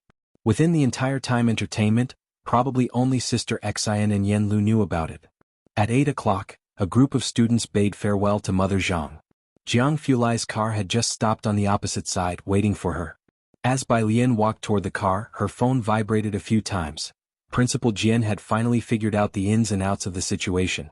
He didn't send a message, he called Bai Lian directly. Pressing the answer button, Bai Lian walked towards the light across the street. "Principal Jian. I found out." Jian Zhongyo didn't beat around the bush. He was still sitting at his desk, reaching out to click on a long recording.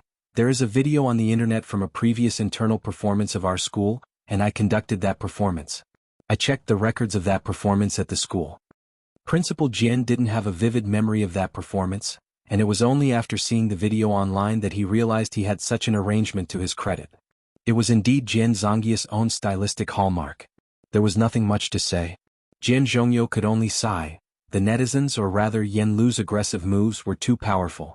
With so many years of performances at Jiangjing Music Academy, each nearly 3 hours long, they could still find these arrangements amidst them all.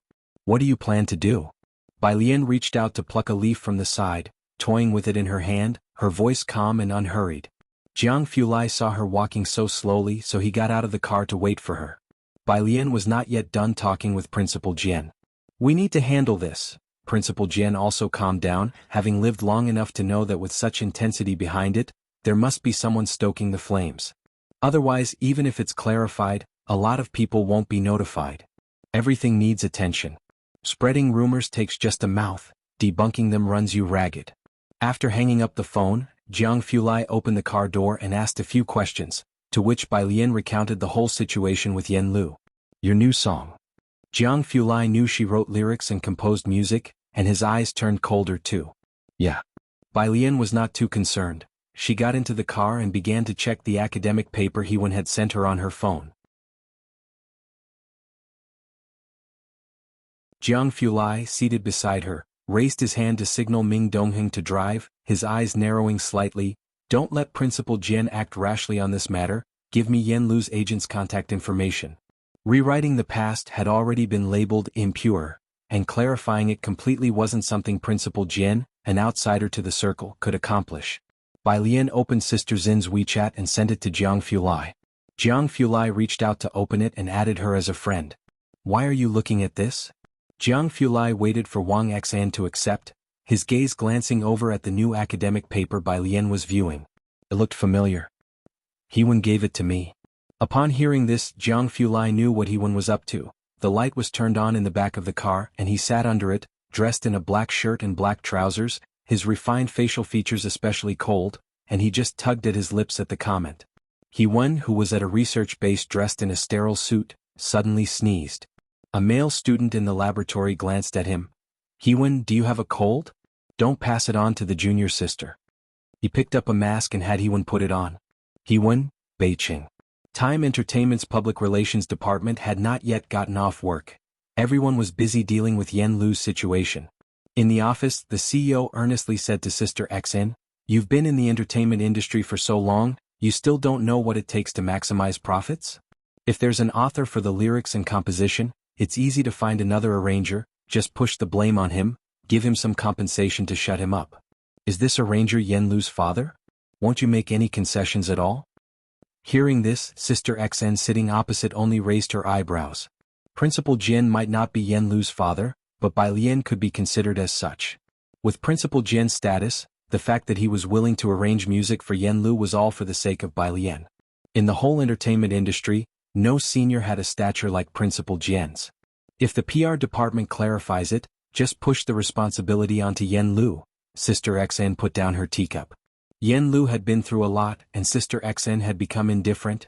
As for the rest, well, try to debunk it as much as possible. This isn't plagiarism to begin with. It seemed Sister Xn and Yen Lu were already out of control. The CEO lit a cigarette, looking at Sister Xn. In that case, let Yen Lu rest for a few more days. Let Manshi replace her in Perfect Day this time to avoid the limelight. Perfect Day was a variety show invested in by Time Entertainment. Businessmen always seek profit and avoid harm. Now the netizens were all dodging Yen Lu and a bunch of her past scandals was being circulated. Time Entertainment was worried about affecting the reputation of their produced variety show. Yen Lu was currently involved in 2 variety shows, Perfect Day and Come Here Friend. The latter had a signed contract while the former did not. Of course, now with Yen Lu's situation escalating, it was damaging to the artist's image. The variety show could also break the contract and have Yen Lu compensate for it. Sister Xin took out her phone and got in touch with the marketing accounts. Just as she turned on her phone, she received a new friend notification.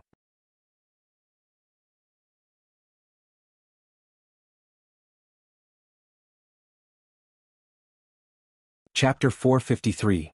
179 might be because I composed the music myself. Second update, _1. Xinjie added Bai Lian to her private account, which was known to few people. She opened her friends list, and although there was no information on the other party's certified page, the account name consisted of 3 words, Jianghu Lai. Just a profile picture and a name, and Xinjie felt a chill down her spine for no apparent reason. Back when she was in Xiangqing, she had never heard anyone call out the name Jianghu Lai. Even a prominent lawyer like Qi Yundai was addressed as Young Master Jiang, but Jianghu Lai had mentioned his name when introducing himself. Xinjie remembered the pronunciation but not the characters. Now she finally matched the characters with the pronunciation. She reached out to accept the friend request and took the initiative to send a greeting. Jianghu Lai on the other end didn't reply but recommended a business card to her. Jianghu Lai, add him. Xinjie didn't dare to ask who this person was and directly added the stranger as a friend. She was just wondering who Jiang Xiaojun wanted her to add when the next second, the message from that person came through. Hello, I am Chu Rong, a planner from Shijiang. Shijiang, one of the top 3 marketing firms in the country, mostly deals with national brand projects. This was the first time Xinjie had connected with such a high-level executive. On the other side of the phone, Jianghu Lai had sent Bai Lian back home. Today wasn't late yet. Ji Heng was still embroidering in the courtyard, the large light illuminating and casting a long shadow behind him. His mobile phone was also next to the embroidery frame. He was video calling with Ji Xiaojun and Xin Qing. You're back early today. Hearing the sound of the door opening, Ji Heng raised his head slightly. Yes. Bai Lian put down her backpack, washed some fruit in the kitchen to share with Ji Heng and sat beside him. She greeted Xin Qing and Ji Xiaojun while speaking to Ji Heng. Grandpa, do you know about the Landau Zener crossover? What crossover? Ji-hung's wrinkled hand paused, his mind still lingering on the wave-particle duality of light. Had Bai Lian mentioned she wanted to switch subjects beforehand? He calmly made another stitch, deftly directing the conversation. There's something I need to tell you. Go ahead. Bai Lian bit into a pear, speaking unhurriedly. Your uncle is now in Jianghu. Ji-heng knew Bai Lian was an excellent student, probably the smartest among the Ji family. Have you thought about what you want to do in the future? Bai Lian, quantum mechanics. Her answer was crisp and decisive. Ji-heng, are you going to study this? Wave-particle duality? What's that?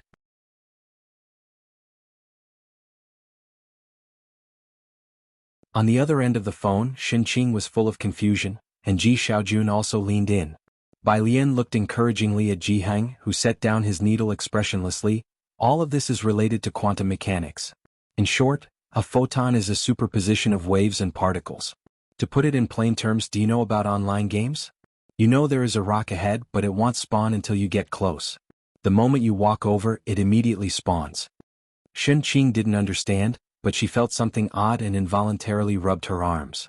I see. Ji Xiaojun nodded his head, his mind recently bombarded by a plethora of data. So, Alien is going to study physics? That's the plan for now. Bai Lian finished the pear. Uncle, is there something you need? Shen-qing chimed in from the side. He wants to find you to help him with the data analysis. Ji Xiaojun, Ji-heng picked up the needle again. Let's wait until after Alien's college entrance exams. Nearby, Bai Lian didn't bring up the crossover again, and Ji-heng finally relaxed. Meanwhile, with Jianghu Lai in the study, his phone was lit up with a hands-free call activated. On the other end, Jiang Ziju's voice sounded puzzled. Marketing? Yes. Jianghu Lai reached out, picking up the cushion on the carpet with 2 fingers and casually tossed it onto the sofa. His voice was indifferent. The person is all I need. Okay. Jiang Shijue arranged it, curious about what it was but didn't dare to ask. Are you coming back next month? Jianghu Lai paused for a moment. Coming back. He ended the call, returned to his seat and turned on the computer. The glow from the screen cast his face in a stark white light. He logged directly into WeChat. The request from Director Jian had been accepted, and the person had sent Jianghu Lai a video and a document. The video was an internal performance from Jiangjing Music Academy, and the document listed the names and times of the performers involved. He edited a segment from the video and took a screenshot of the list with Director Jian's name and the school's seal. Jianghu Lai, do you mind if it's revealed that you are Jian? Jianghu Lai knew that Director Jian had used the pseudonym Jian to collaborate quietly with Bai Lian on music, purely for the music's sake, but had not expected that after the song became popular, such a situation would arise. At that time, Yen Lu was still relatively unknown, and Director Jian didn't want to label the song with something as significant as Director Jian.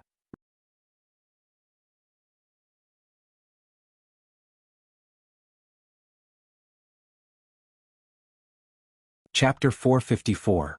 179 might be because I composed the music myself. Second update, _2. After the 2 songs, the reputation of the lyricist and composer by Jian and Jian had already been established. They were the rising stars in the circle. Whether Director Jian made a public appearance was no longer a concern. At least the new song wouldn't be tagged with Director Jian. Director Jian, I don't mind. Jianghu Lai had anticipated this as well, his fingertips idly tapping on the tabletop. With no issues from Director Jian's side, things would be easily manageable. The next day, Tuesday. Yen Lu's popularity was still sky-high. Bai Lian received a WeChat message from Sister Xan during her afternoon class, telling her that Sister Xan had driven to Xiangqing overnight. After the afternoon classes ended, at the Zhang family's place, Mother Zhang knew Yen Lu and the others had business to discuss, so she went to sell flowers in the front, leaving the backyard and the living room for Yen Lu and the others. Sister Xan had driven to Xiangqing overnight and arrived in the morning. After getting some sleep at a motel, she didn't reach the Zhang family's place until now. Sister Xan, Sister Lu doesn't agree to post a clarification on Weibo, a Huang said, having stayed up all night following public opinion, and poured a glass of water for Sister Xan. You haven't seen what people online are saying about Sister Lu. Yen Lu treated her assistant well, was approachable and not pretentious, and a Huang liked this boss a lot. I know, Sister Xan said, holding a teacup and looking at Yen Lu. Did Lu Yang reject you? Yeah. Yen Lu wasn't surprised by this. He'll check with some old friends. Sister Xan took out her phone to call a friend within the circle, looking for someone to step in temporarily. As soon as the person on the other end heard it was about Yen Lu who had been at the peak of controversy these past few days, they politely declined. Are you guys sure about recording in Xiangqing? Isn't that a bit too far? We're shooting in Xiqing recently. After hanging up the phone, Sister Xn also felt somewhat helpless. It was then that the back door was pushed open, and upon hearing the sound, Sister Xn quickly stood up. The person who entered was Bai Lian, one hand carrying a black backpack, the other holding a removed school uniform, and using her elbow to close the door as she walked in. Miss Bai, Sister Xn gave up her seat to Bai Lian, her tone full of apology. It's my fault, I've dragged both you and Director Jian into this. It's my fault. Yen Lu also felt very sorry. She hadn't expected the incident to disturb Bai Lian, who only loved studying. There are too many marketing accounts smearing me, and I've given them plenty of material in the past. It's okay. Bai Lian understood all there was to know about the entertainment industry. She didn't care much about it. Even Pu Xiaohan, who focused on making videos, was being slandered, let alone a public figure like Yen Lu. Teacher Jiang will arrange for clarifications later. Sister Xn paid attention to Bai Lian's expression, and seeing that she didn't mind, Sister Xn finally relaxed. I know. Jiang Fulai had mentioned this to her the night before, but Sister Xn still hadn't seen Jiang Fulai remove the trending search. Nor had there been any movement from Chu Rong in her contact list. For Sister Xn, the important thing wasn't the dirt on Yen Lu, but rather Bai Lian and Director Jian. Since neither of them would hold a grudge against Yen Lu because of this, she could rest assured. Across from her, A Huang watched Sister Xan and Yen Lu treating Bai Lian, the high school student, with such respect that he was inwardly surprised. As Sister Xn was speaking, her phone lit up. She glanced at it, and her face lit up with excitement.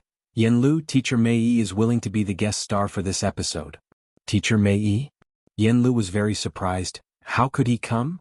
Bai Lian also looked up when she heard the name. She had been to the set of Great Yong. The Teacher Mei Yi in question was the actor who played Bai Zhongyu. Maybe he sees potential in you? Sister Xn, handling her phone, was clearly very excited. He'll talk to his agent about the variety show first. Bai Lian looked away and lazily at her phone as Jiang Fulai sent her a WeChat message. Do you want to register on Weibo? Bai Lian, ? Jiang Fulai, screenshot. After opening it, Bai Lian saw a topic about Bai Jian. She didn't have a Weibo account, but after 3 songs the fan count for the Weibo topic had already surpassed 100,000. She was rarely lost in thought, and as she downloaded Weibo she suddenly remembered that she was leaving more and more of herself in this era. As Bai Lian was registering on Weibo, Jingjing was pondering. When Jiang Fulai received Bai Lian's Weibo account, it was a simple one-letter name, Jian. Just like Jiang he felt a little guilty every time he saw this character. After following Bai Lian, his phone rang. It was from Chu Rong. Young Master Jiang. Chu Rong's voice was very respectful on the other end of the phone. When Shijiang was close to running out of business, it was the Jiang family that invested in it. The marketing accounts and the popularity have all been arranged. Their team had planned out the strategy overnight.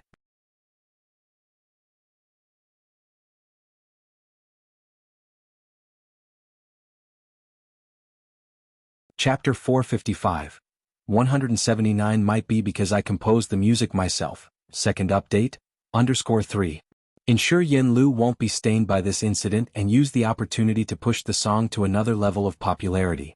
Although Chu Rong didn't quite understand why such a minor incident in the entertainment industry would warrant the attention of Jiang Fulai, who was said to have been hands-off for quite some time. Jiang Fulai walked to the isolation room, his voice faint. Okay, he'll have Dean Jian post on Weibo. Jian Zhongyo did have a Weibo account. When Jian Zhongyo received the message from Jiang Fulai, he was still at school. He stopped in the middle of the path, logged into his Weibo account, which he had just registered the previous night at Jiang Fulai's request, with only a few bot followers, but it was already verified. A big V verified so quickly? A teacher beside him looked at Jian Zongyi's V verified account and didn't understand. Jian Zhongyo hadn't even posted a single Weibo. I don't know. Jian Zhongyo opened Weibo and posted as per Jiang Fulai's request. Beijing. Time Entertainment, Man Shi and Enchi's teams met up. Man Shi, Enchi's agent smiled. Perfect day will still be yours, right? Man Shi pressed her lips together, nodding with a cool smile. I guessed as much. Enchi's agent then turned her head with a smile. I thought they would clarify that Yen Lu had nothing to do with the arrangement. I didn't expect Wang Xin to be so stubborn, actually refusing to agree. And Qi removed his sunglasses. Are you sure she doesn't have someone backing her? With the situation turned out like this, we haven't heard of any PR firm stepping up for her. His agent, who was antsy just yesterday, finally relaxed. Don't worry. Rumors had been circulating on the internet that Yen Lu had the support of a high-level executive from Zhongguang Group. Compared to Zhongguang Group, Time Entertainment was like an ant to an elephant. Although paparazzi had been stalking Yen Lu for months, they hadn't caught a glimpse of the rumored sugar daddy. Yen Lu's issue was still trending on Weibo without any forceful measures to remove it from the hot search. It seemed the rumors were just that, rumors. The group was quite relaxed together. And Qi's agent laughed and said, "And Qi, why don't you and Manshi go out for a meal in a couple of days? I'll arrange for someone to take pictures." To ride this wave of public opinion, and Qi's studio had spent a lot of money. As they were talking outside, an assistant hurried in with a phone in hand. "Mr. and Qi, something's wrong, look at the hot search." Making a big deal out of nothing, and Qi's agent frowned. What happened? Everyone in the room took out their phones and opened Weibo. Weibo was a bit slow. Netizens thought the Yen Lu incident had come to an end, but little did they know that at 6 o'clock today, another bombshell dropped. The top hot search was "time to eat melons," followed by the word "explode." Click in and you see that several major marketing accounts had reposted a Weibo post from someone named Jian with the emoji of eating melons, Jian. Maybe because I composed the music myself. Image / at Black Friday, screenshot, so similar, do you think I'm blind not to see it? Was this the mysterious composer? Everyone was taken aback, then they went to check Jian's Weibo verification. Jian Zhongyo, Dean of Jiangjing Music Academy, National Team's Chief Guzheng Player, Royal Music Academy. Looking back at Jian's two screenshots, the first was the comparison made by netizens of that music performance, the second was a list of that performance with 3 words in the column for the guidance teacher, Jian Zhongyo. And there was an official stamp behind it. The top trending comment was very direct. What the hell? The legendary self-plagiarism? Isn't the biggest bombshell that Jian is actually Dean Jian? The arranger is Dean Jian, damn, who wrote the lyrics and composed the music. Oh, who could have made Dean Jian willingly arrange the music? Why not take a look at his following list?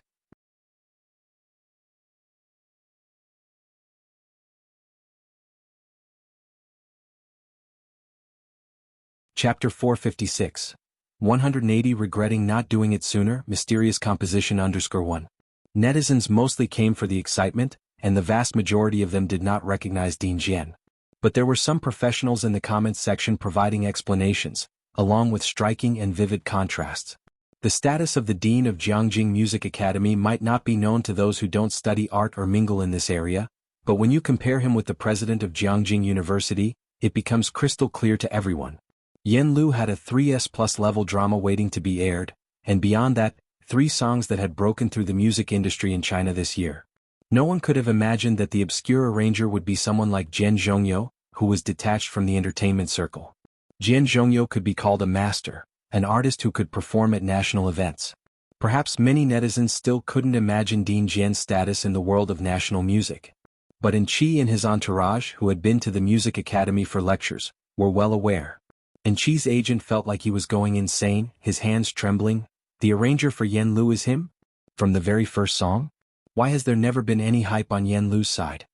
This didn't make sense. And Qi went to Jiangjing University for a single lecture and got through to so many marketing accounts. Yen Lu's arranger is Jian Zhongyo, and Wang Xin doesn't pay for internet trolls and marketing accounts for promotion? He was the same as most netizens. If the arranger is Jian Zhongyo, then who else could even be mentioned in the same breath as him for songwriting and composing? And Qi's agent clicked on Dean Jian's following list. The short video app was suitable for the elderly, so Dean Jian was often active on the video app.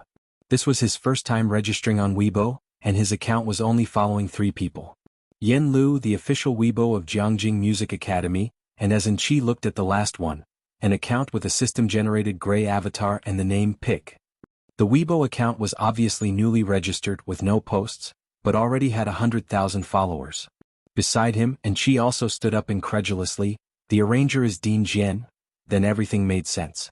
Right, he also follows Yen Lu, and Qi's agent said, somewhat dazed. No wonder Wang Xan would rather Yen Lu be suppressed than issue a clarifying Weibo post, even letting Yen Lu give up. Perfect day.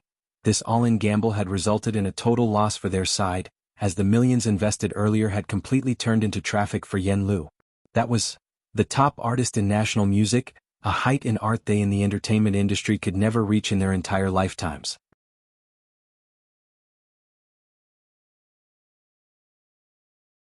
Thinking about the earlier marketing Chi had done because of his visit to Jianghu Music Academy, the agent couldn't help but glance at Manchi beside him. Manchi was a first-tier actress created by Time Entertainment, and at the beginning he had chosen her for Chi over Yen Lu because of her popularity. Now, however, the agent was beginning to regret it. If they hadn't backstabbed Yen Lu, would this popularity also include a part for Chi? Would they perhaps also have had the chance to have Dean Jian arrange music for Chi? Once some thoughts appeared, they couldn't be contained, and even Manchi standing to the side could sense this. Xiangqing. After Sister Xan finished a phone call with teacher Mei Yi and confirmed the filming location and celebrity guests with the directors of Come Here Friend. With teacher Mei Yi coming, you won't have much pressure, Sister Xan said, coming back from the yard with her phone in her hand. Will you be filming here? The show crew might give you a script. A script? Bai Lian heard for the first time that even variety shows required scripts, and she looked up, surprised. Sister Xan was also helpless. There's only teacher Mei Yi among the celebrity guests. The other groups probably have several friends from within the circle. Yen Lu's everyday life is dull, while other artists watch shows, have numerous friends talk about life. She spends every day reading books and studying acting with her teacher. I'm afraid she'll invite teacher Mei Yi over, and they'll spend a couple of days reading books. Can you imagine the audience watching them read for 2 hours? As she spoke, Sister Xan looked toward Bai Lian. Since she met Bai Lian, Yen Lu had been reading books more diligently than the average high school senior.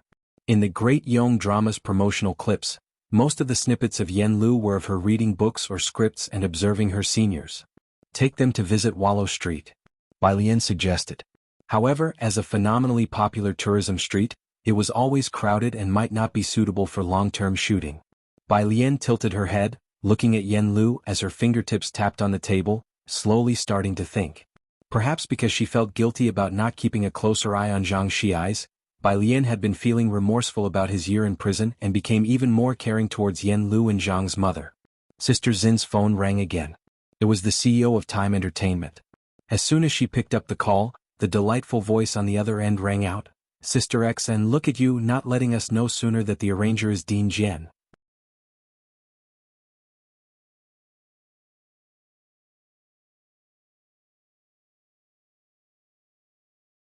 Chapter 457.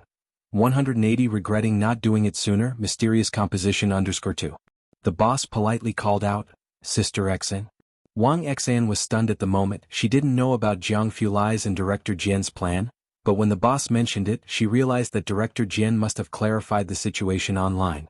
She responded with a few words, and then the boss suggested introducing a few more good friends from the industry to Yen Lu to help her with the recording of the show, which Wang Xan rejected. All right then, I'll talk to the friends from the show and get Yen Lu on for a couple more episodes. The boss didn't mind. By the way, who is the composer and lyricist for the arranger Director Jian? He was fishing for information. Regardless of the upcoming drama's performance, people in the circle all knew that Yen Lu would be popular just by her songs, given the quality of the composing and lyrics, and with Director Jian arranging lately, there's no one in the music industry who could compare. Sister Xin's gaze fell on Bai Lian, skillfully deflecting the conversation. The boss of Time Entertainment was also tactful, not probing further. She was on the phone, while Xiaotian and a Huang next to her hadn't received the Weibo notification, but their WeChats were bombarded with inquiries from numerous friends. As soon as a Huang unlocked his phone, he saw a message from a friend who also worked in the industry. Yen Lu's arranger is the dean of Jianghu Music Academy? Damn, you kept such a big secret from me. I've been worried for you for 2 days. De Huang, I'm really angry now, smile. A Huang? At night, 10 o'clock. Bacter Street Bar. Bai Lian sat on a high stool, leisurely writing down her homework. The first batch of old doctors will soon get their licenses. Mao Kuan was tapping on the bar, signaling the bartender for a cocktail. Xiaoqi hasn't returned yet. The pharmacies in first-tier cities have all rejected the solid element paste. The solid foundation paste had low profits and the market was intentionally suppressing it, but it sold well in Xiangqing among locals and tourists. The rest relied on Mao Kun's ability to move merchandise at the underground fighting ring. Only the medicine usage there was too vigorous to break into the mainstream market. But he said he's going to do something with sinking. Mao Kun didn't understand these things. The Luo family is the domestic medicine emperor, financed by our country to suppress other Chinese medicine markets. Sun Chun explained as she came over with a tray, so Mr. Xiaoqi decided to first penetrate the lower-tier market, only going into rural and 18th-tier city pharmacies. He's already found dozens of distributors. The people of Xiangqing all knew about the large-scale purchases of Chinese herbs, and many of them had not gone out to work this year, staying to grow medicinal herbs in Xiangqing. Once the market opened up, everything else would be easier to handle. Bai Lian was listening on the side, not quite understanding, but after Sun Chun's explanation she got it. This was a long-term battle. There wasn't much Bai Lian and Mao Kun could do to help. Bai Lian only asked them to teach her the set of acupuncture techniques for myopia once they got their traditional Chinese medicine licenses. I have a fight scheduled for Saturday, Mao Kun mentioned to Bai Lian after their conversation. Sis, are you coming to watch? Mao Kun didn't fight very often now, but the fighting ring had invited him because he was so popular. A fight. Bai Lian wrote down another line under the light, remembering what Sister XN had said. Is it hard to get tickets for the fight? That's for outsiders. Impractically one of the family at the ring. Mao Kun took a sip of his cocktail. He had never been to high school, but he was curious, are high school assignments really that numerous these days? Every time Bai Lian was at her busiest she had to write homework, always homework. Having finished her work, Bai Lian did not check her answers, but leisurely turned the page. Can you bring people in to film? She explained that Yen Lu needed to record a TV program. Wallow Street was too crowded and Yen Lu couldn't visit often. But Bakhtur Street was full of international folks, and no one would recognize a domestic, minor celebrity. There were also many interesting things. Sister XN thought Yen Lu was too dull and worried the show wouldn't have a good effect. Mao Kun didn't know, he muttered into his phone for a while, then said to Bai Lian, but they can only have 5 tickets. However, the footage needs to be screened by the fighting ring after post-production, since many things in Bakhtur Street shouldn't be revealed to the public. They'll have Xiaowu follow them so they won't cause any trouble. Xiaowu was now a well-known small-time player in Bakhtur Street. 5 tickets meant that most of the variety show crew couldn't come. Got it? Bai Lian nodded in agreement. Behind them, Sun Chun returned to the bar, picked up a lemon and thought to herself, bringing people here to shoot a variety show, aren't they going to be scared to death? Are you about to leave? Bai Lian suddenly remembered this and turned her head to look at Sun Chun.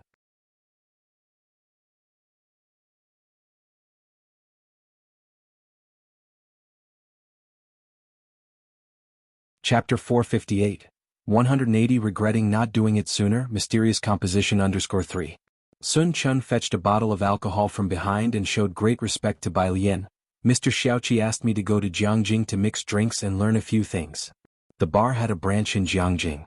Bai Lian watched Sun Chun smear lemon around the rim of the glass, smoothly flipping it in the air. The bar's lights shone on Sun Chun's seductive face as she moved with grace and ease. Would drinks made like this taste better? She picked up the drink Sun Chun had mixed for her. It was very mild, quite different from the alcohol she was used to. Beside her, the male bartender handed over his own mixed drink to Mao Kun with a look of grievance. Mr. Mao, why does Miss Bai only drink what Sun Chun mixes? Is mine not tasty? Mao Kun glanced at Sun Chun and then at Bai Lian. No, it's also possible that yours just doesn't look as good. Thursday. Su Nanjing drove Bai Lian back to Purist Street. In most cases, Su Nanjing had replaced Ming Dongheng as Bai Lian's chauffeur. We're going to Bakhtur Street to watch the fights this Saturday. Su Nanjing stopped the car at the intersection and looked back at Bai Lian. Bai Lian, little sister, do you want to go? It's a rare opportunity, I only got it through Chail. In the passenger seat, absorbed in Weibo, Xiao Bingwen lifted his head and hesitated. It's too bloody, better not. Was a mess there too. Su Nanjing realized and looked in the rearview mirror at Bai Lian, who was reading her book obediently. That's right, Bai Lian, little sister, you should focus on your studies.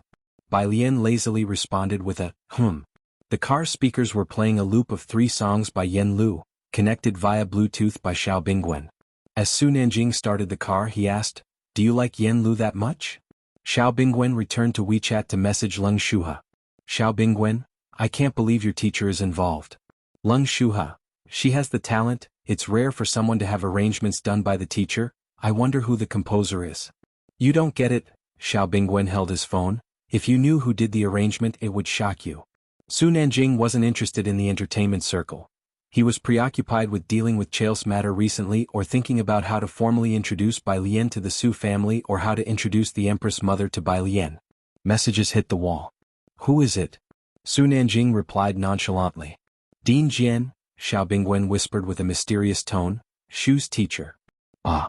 Although Su Nanjing had heard of these two, he had never met them and was quite surprised. He's arranging for a star? Yes, Xiao Bingwen sighed.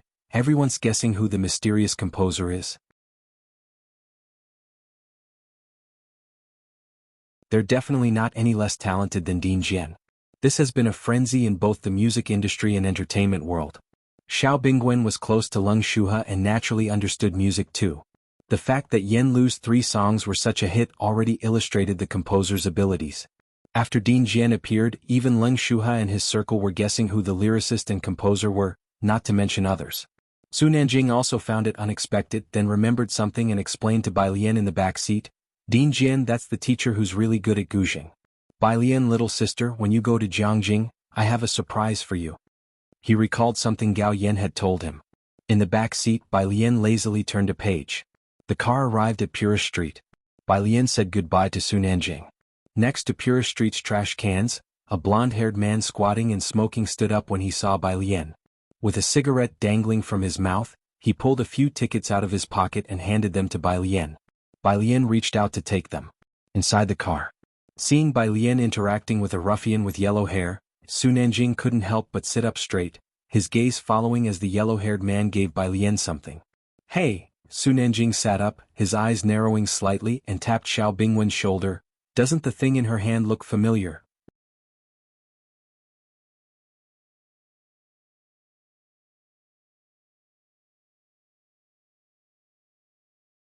Chapter 459. 181st Annual Feel-Good Article. Alien offers tickets. Second update. _1 Xiao Bingwen was messaging Leng Shuhe while casually browsing Weibo. Leng Shuhe. Link. Leng Shuhe. This big shot's Weibo. He clicked on the link and saw a Weibo post with the word found, with only one following, which was the Douyin platform, but already had 2.01 million fans all active once. Is this the Weibo of the lyricist and composer? Xiao Bingwen followed the account and heard Su Nanjing's voice, and when he looked up, he saw Bai Lian slipping the blue ticket back into his school uniform pocket. It does look a bit like your ticket. Xiao Bingwen paused. It looked very much like a Fight Club ticket, but she seems to have many? Those tickets could only be obtained by Su Nanjing through Chael.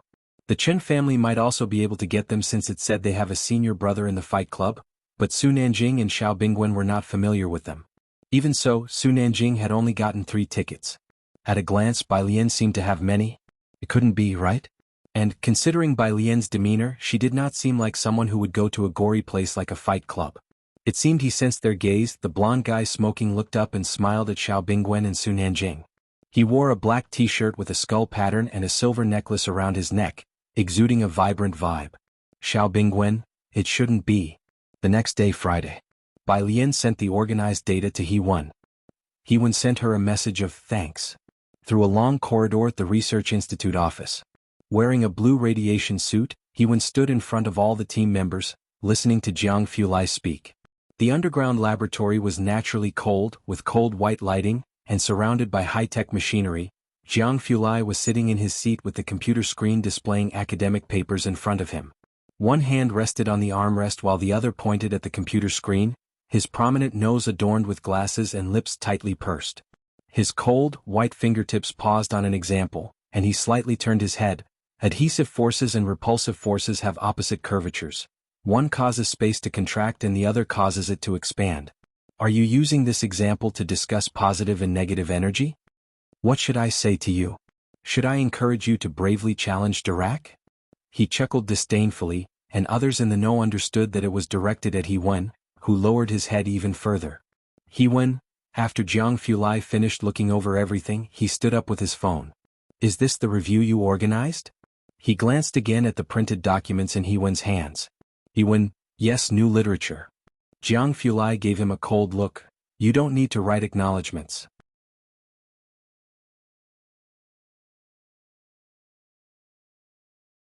Hewen, once Jianghu Lai left, other team members approached, imitating Jiang Fulai's words and then patting Hewen on the shoulder.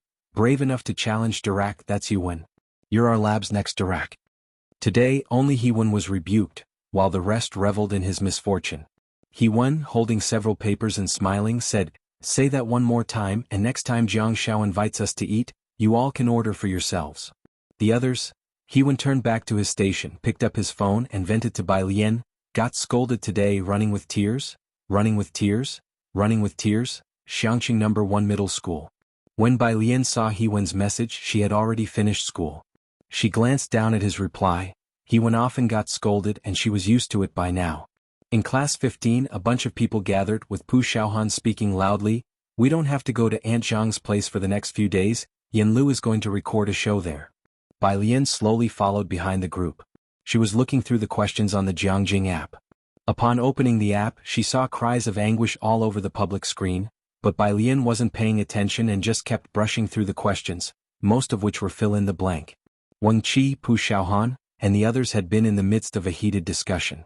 That was until they saw the person standing at the doorway of the bubble tea shop, and their voices subconsciously quieted down quite a bit. When Bai Lian looked up, she saw Jiang Fulai standing in the corner outside the bubble tea shop. School had been out for a while, but there were still plenty of people at the bubble tea shop.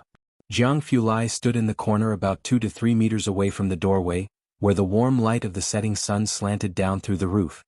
He was clad in a black jacket, the zipper left undone to reveal the snow-white t-shirt underneath, with his fringe longer than his eyebrows, casually swiping his phone screen, looking both disengaged and aloof.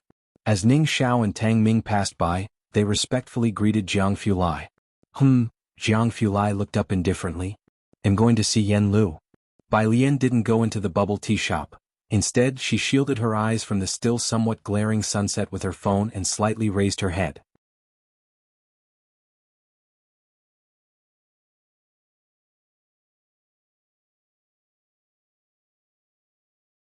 Chapter 460. 181st Annual Feel-Good Article. Alien offers tickets. Second update. _2 Zhang Mama's house is just ahead. Jiang Fulai walked a bit further ahead, blocking the sunlight. Let's go then. He accompanied Bai Lian there. Did you curse at Hewen today? Bai Lian asked with her mobile phone in hand, a bit curious. Jiang Fulai's eyes were cold and he answered casually, if describing facts is considered cursing. From his tone, Bai Lian knew Hewen would be criticized again next week, so she changed the subject. Are you going fishing with my grandpa tomorrow? Jiang Fulai had spent the whole week in the lab. There were 2 days off for the weekend. Hearing about going fishing with Jianghu, Bai Lian still wasn't clear how the two had gotten in touch. Zhang family. Mei Yi and his agent had already arrived. The agent was a middle-aged man, slightly overweight. He looked around the Zhang family's backyard and whispered to Mei Yi, "You've got a good eye." Mei Yi came to Xiangqing to record a show with Yen Lu. His agent had disagreed at first. Back then, the old storms of the book world were too intense and he didn't want Mei Yi to get caught up in them. Who would have thought that under those circumstances, Yen Lu would not only make a comeback but also turn it into her own popularity. These past few days, she had been the center of attention on various social media platforms. The netizens even jokingly referred to it as the feel-good hit of the year. Mei Yi, who was 30, was dressed in a sporty outfit, looking handsome and poised. Upon hearing that, he simply smiled and did not speak. However, this show's main goal is to create opportunities with Yen Lu. Mei Yi's agent was also aware of Yen Lu's personality. Wang Xan said she's dull and the show's effect would probably be quite ordinary. Besides that one street, there's nothing particularly interesting in Xiangqing. Just take it as a vacation. Mei Yi and Yen Lu weren't familiar with each other to begin with, and describing it as ordinary was already putting it mildly. Cameras were being installed in the hall and Yen Lu's room. They were starting to record the show tomorrow. The director of Come Here Friend was talking to Sister Xen. Don't worry, we'll try to edit it to make it more interesting. But apart from Mei Yi, doesn't Yen Lu have any other friends inside or outside the industry who can appear on camera? Next to them, Huang and Xiaotian were helping clean the living room, and upon hearing this, thought of that group of students from Xiangqing No. 1 High School. They did have friends, just not famous ones. I'll ask, but they probably don't want to be on camera, Wang Xian said with a smile, somewhat wistfully. She also has a few friends outside the industry.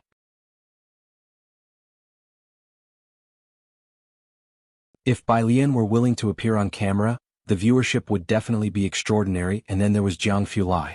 Without mentioning anything else, just them showing their faces would basically outshine the current trending celebrities in terms of looks. But to ask them to appear on camera? Who could have that much clout? All right then, the director said, somewhat regretfully. He looked down at the program recording plan he had given to Yen Lu: shopping, moving flowers, selling flowers, studying. There wasn't anything fresh and eye-catching to show. He really wanted Yen Lu to invite Dean Jian over. That would guarantee explosive ratings, but both Yen Lu and Wang Xin avoided the topic of Dean Jian. Of course, the director was disappointed. Zhang Mama had returned to her hometown the past 2 days, leaving the place to Yen Lu, who came out with a flower pot. Speaking to Mei. Well, go shopping first tomorrow morning, then buy groceries in the afternoon to cook? Mei's agent listened to Yen Lu's lackluster plan without surprise. Why don't you invite a couple more friends over? Otherwise it'll be awkward having just you and Mei eating alone. Mainly because Mei was a guy. Yen Lu was about to reply. Someone knocked at the door from outside. She set down the flower pot and went to open the door. Mei and his agent both glanced toward the door. Outside stood 2 people, a man and a woman. The girl, dressed in a loose school uniform, casually twirled a mobile phone in her hand, her almond eyes slightly squinted, looking very laid back. Her skin was exceptionally pale, her hair lazily held up behind her head with 2 wooden hairpins, backlight by the glow of the evening sky, wearing no other adornments. She seemed as though she were standing in a colorful comic book. She slightly tilted her head to speak to the man beside her. The man by her side wore a dark coat, looking cool and distant. His features were pleasing but too aloof, with a strong presence that made it difficult for one to look directly at him. Miss Bai, young Master Jiang. Yen Lu opened the door, greeting the 2 in a soft voice. In the living room, Sister Xn saw Jianghu and Bai Lian outside, dropped the conversation with the director, and ran out to greet the 2. The director, seeing Bai Lian and Jianghu for the first time, was taken aback by their appearance. Having been around the entertainment circle for so long, such looks were rare, not to mention their charisma. Who are they? The director asked Mei.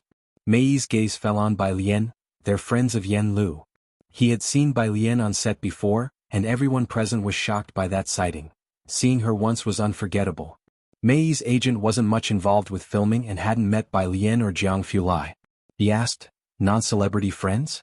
Are they here to steal the spotlight, or does Time Entertainment plan to debut them?